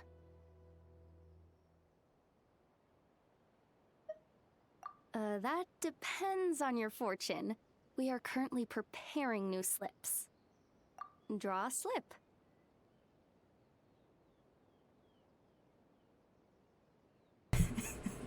And when can I draw a slip? That depends on your fortune.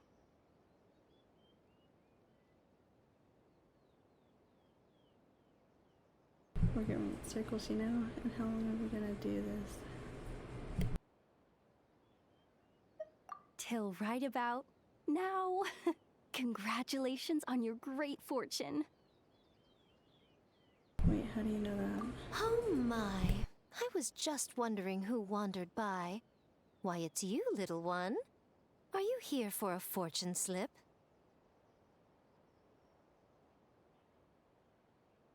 That's right, but Ringo here said they were long gone.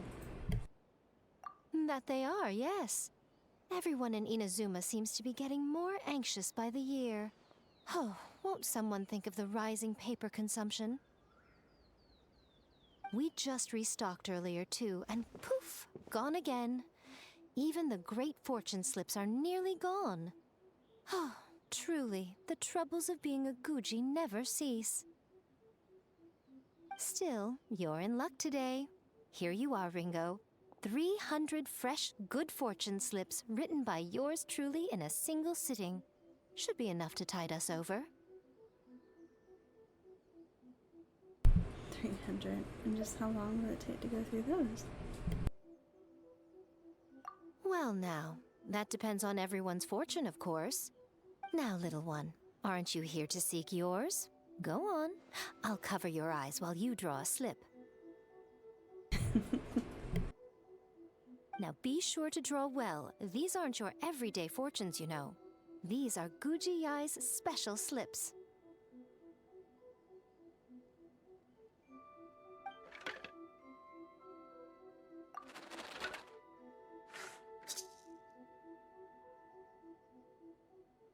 See? Ringo was right. Yours is a great fortune after all. You heard that? How? Miko, did you? Shh. Now. Don't let the whole world know, or yokai might come and snatch your good luck away. This fortune slip was personally written by the current Guji of the Grand Narukami Shrine herself, Yai Miko, so it's quite potent.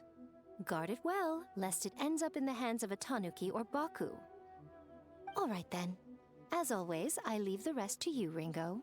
Yes, Lady Guji. That's exactly what she means. What Lady Guji wrote were the good fortune slips. The bad ones are yet to be completed.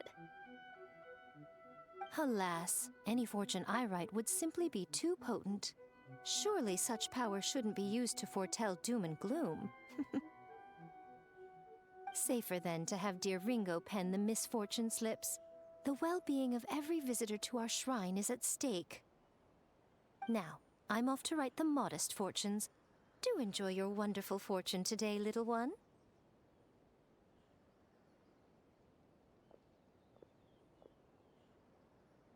She's just trying to slack off, isn't she?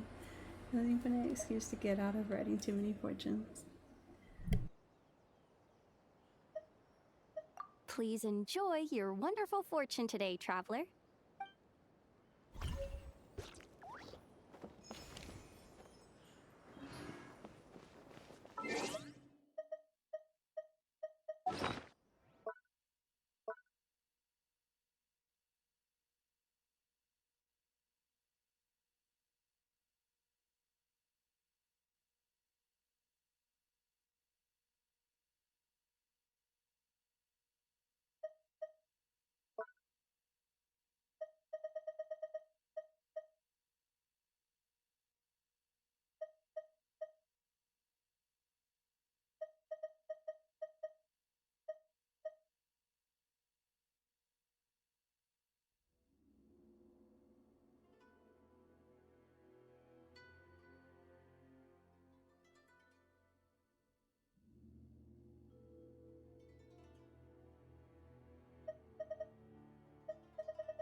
Yeah, this is no, that's no good. The abstract needs to be more detailed. Excuse me, Miss Layla? But if we go too in depth, that might come off as indistinct from the main body. How am I gonna do this? Miss Layla, shall we discuss this inside? We can sit down and chat. Leela says, sorry, I didn't mean to spiral. I just couldn't help thinking about my thesis again. It's fine. I've treated several academia students before. You can say I've encountered similar states of mind to yours. You've been to Sumeru? Yes, a scholar there once invited me to help treat his students. Layla says, really? Did any of them have severe issues? I wouldn't go that far. Just long-term insomnia, terror, paranoia, as well as acute tinnitus and vertigo.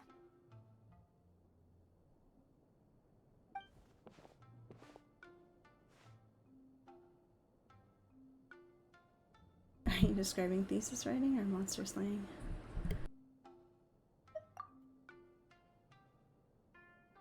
Layla says, I'd rather face the monsters.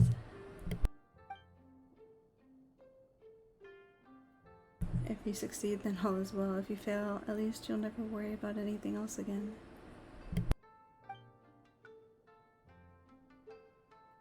But at these days, I don't even know what counts as success or failure.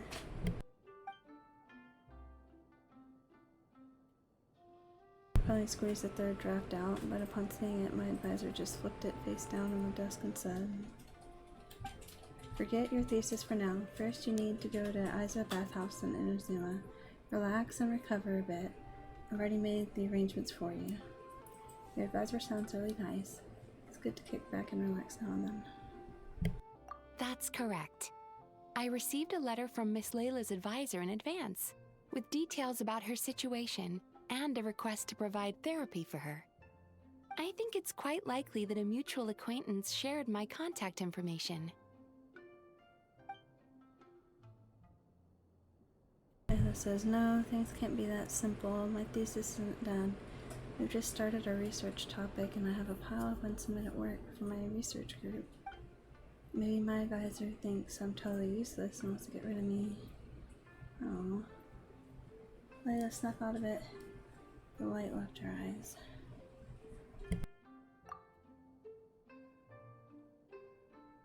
Oh, this must be my advisor's last gift, the last bath I'll ever take. Poor Layla. Once I return to the academia, I'll be expelled and then left alone in a corner doing star charts. Doing star charts forever. No way, that's not gonna happen. Get a hold of yourself, Layla. It's just as the letter said. Her symptoms are extremely severe. How long has she had this condition? However, her advisor's letter clearly acknowledges her abilities, emphasizing constantly that she is their most outstanding student. Perhaps it's Layla who doesn't believe in her own abilities, thus triggering these symptoms. Evidently, a more thorough evaluation is required. Layla says, excuse me, I'm going in now. If there's any letters for me, please sign for them.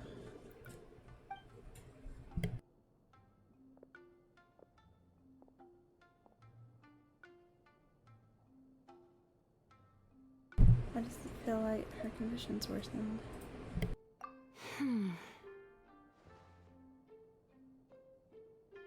Please help her, Mizuki. Think of something, Mizuki.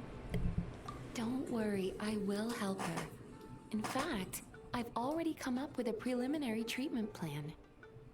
Now, time to formally begin treatment.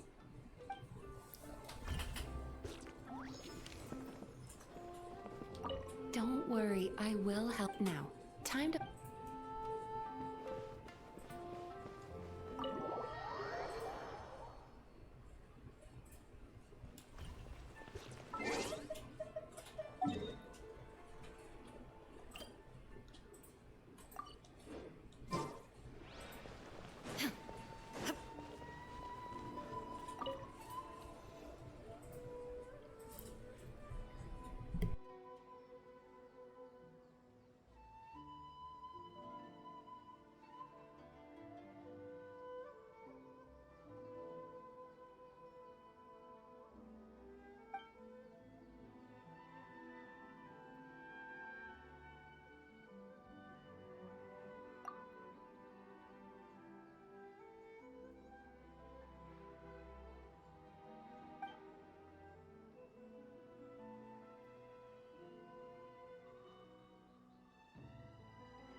Made it.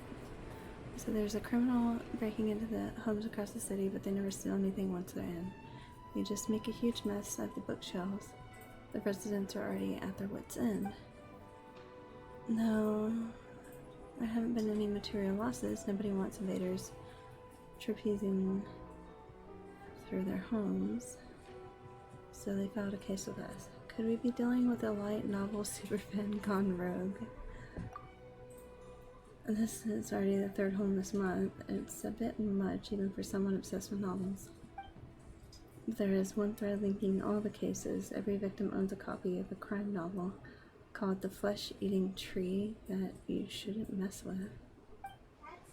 It's weird. What's even more fascinating is that the criminals' methods mirror those described in the book. Even their physical mannerisms, down to the way they walk, are similar to the book's protagonist. In cases like this, conventional wisdom dictates that we should first bring the author down to the police station for questioning. But I've got a different theory. The Dushin are helping me verify it as we speak. If they can find a clue I'm looking for, then I'll be able to keep putting this puzzle together. The Dushin are already on the move. What about Sarah? Madame Sarah is leading that investigation herself. She even got all stern with me before leaving. I trust your judgment from now. Shikunin, but how certain are you? And what'd you say? Right now, about 30%. If their findings align with my expectations, 60%. In the meantime, I need to find someone, if they really exist, then the truth won't be far off. And what kind of person would that be? Someone with a motive to track down every copy of the flesh-eating tree that you shouldn't mess with. Okay.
Day has over here.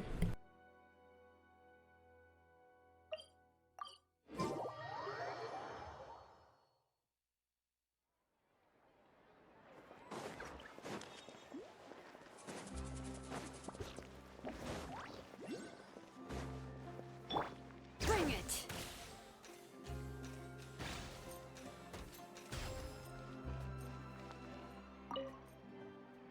I'll expedite it, but custom-made clothes normally take longer to make. Should you leave before they're ready, I'll ship them to you via Komini Express.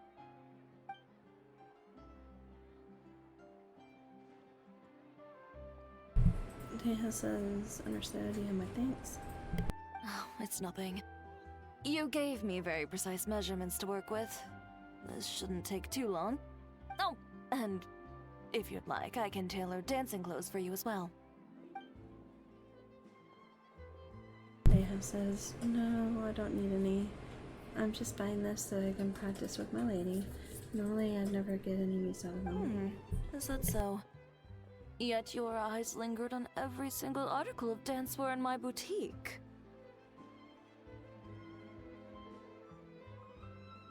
If I'm not wrong, you favor satin? With wave motifs and shorter hems? With ties on the wrists and sashes at the waist.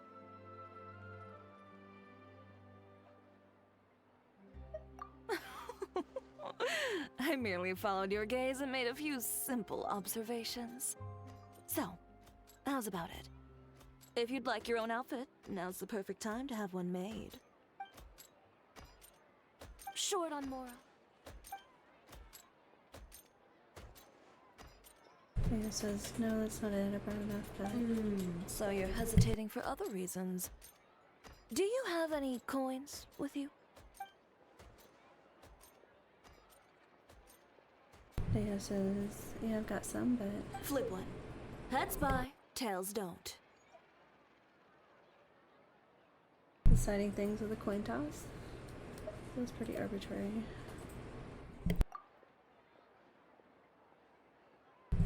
Leah says, yeah, that's way too random. I actually... Toss it. Now, the moment you do so, you'll know what your heart wants. Leah takes out a coin and flips it. It rotates in the air a few times before she catches it on the back of So, heads or tails? left hand, slamming it right over it. You needn't look. If right now part of you was whispering, please be heads. It's time for you to buy yourself a new outfit. Don't miss out on something you truly want because of some meaningless concerns you may have.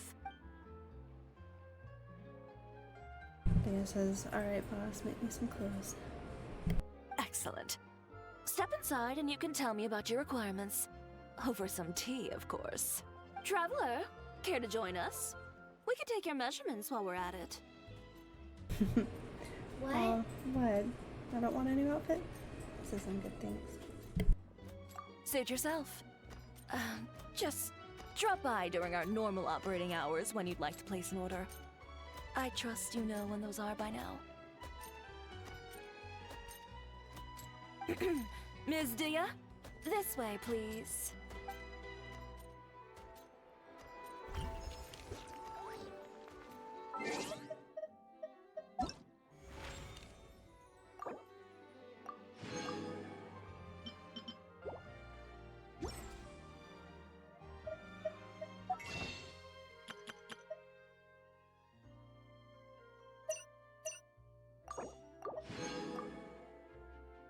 I have enough for one more wish.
Alright, here's the last one.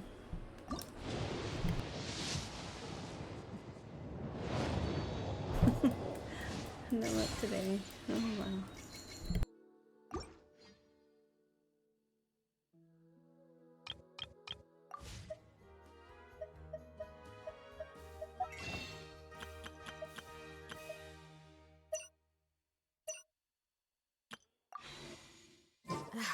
My potted plant on the porch has died again.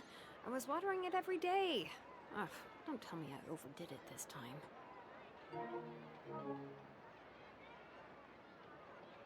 Uh-oh. My controller's dying.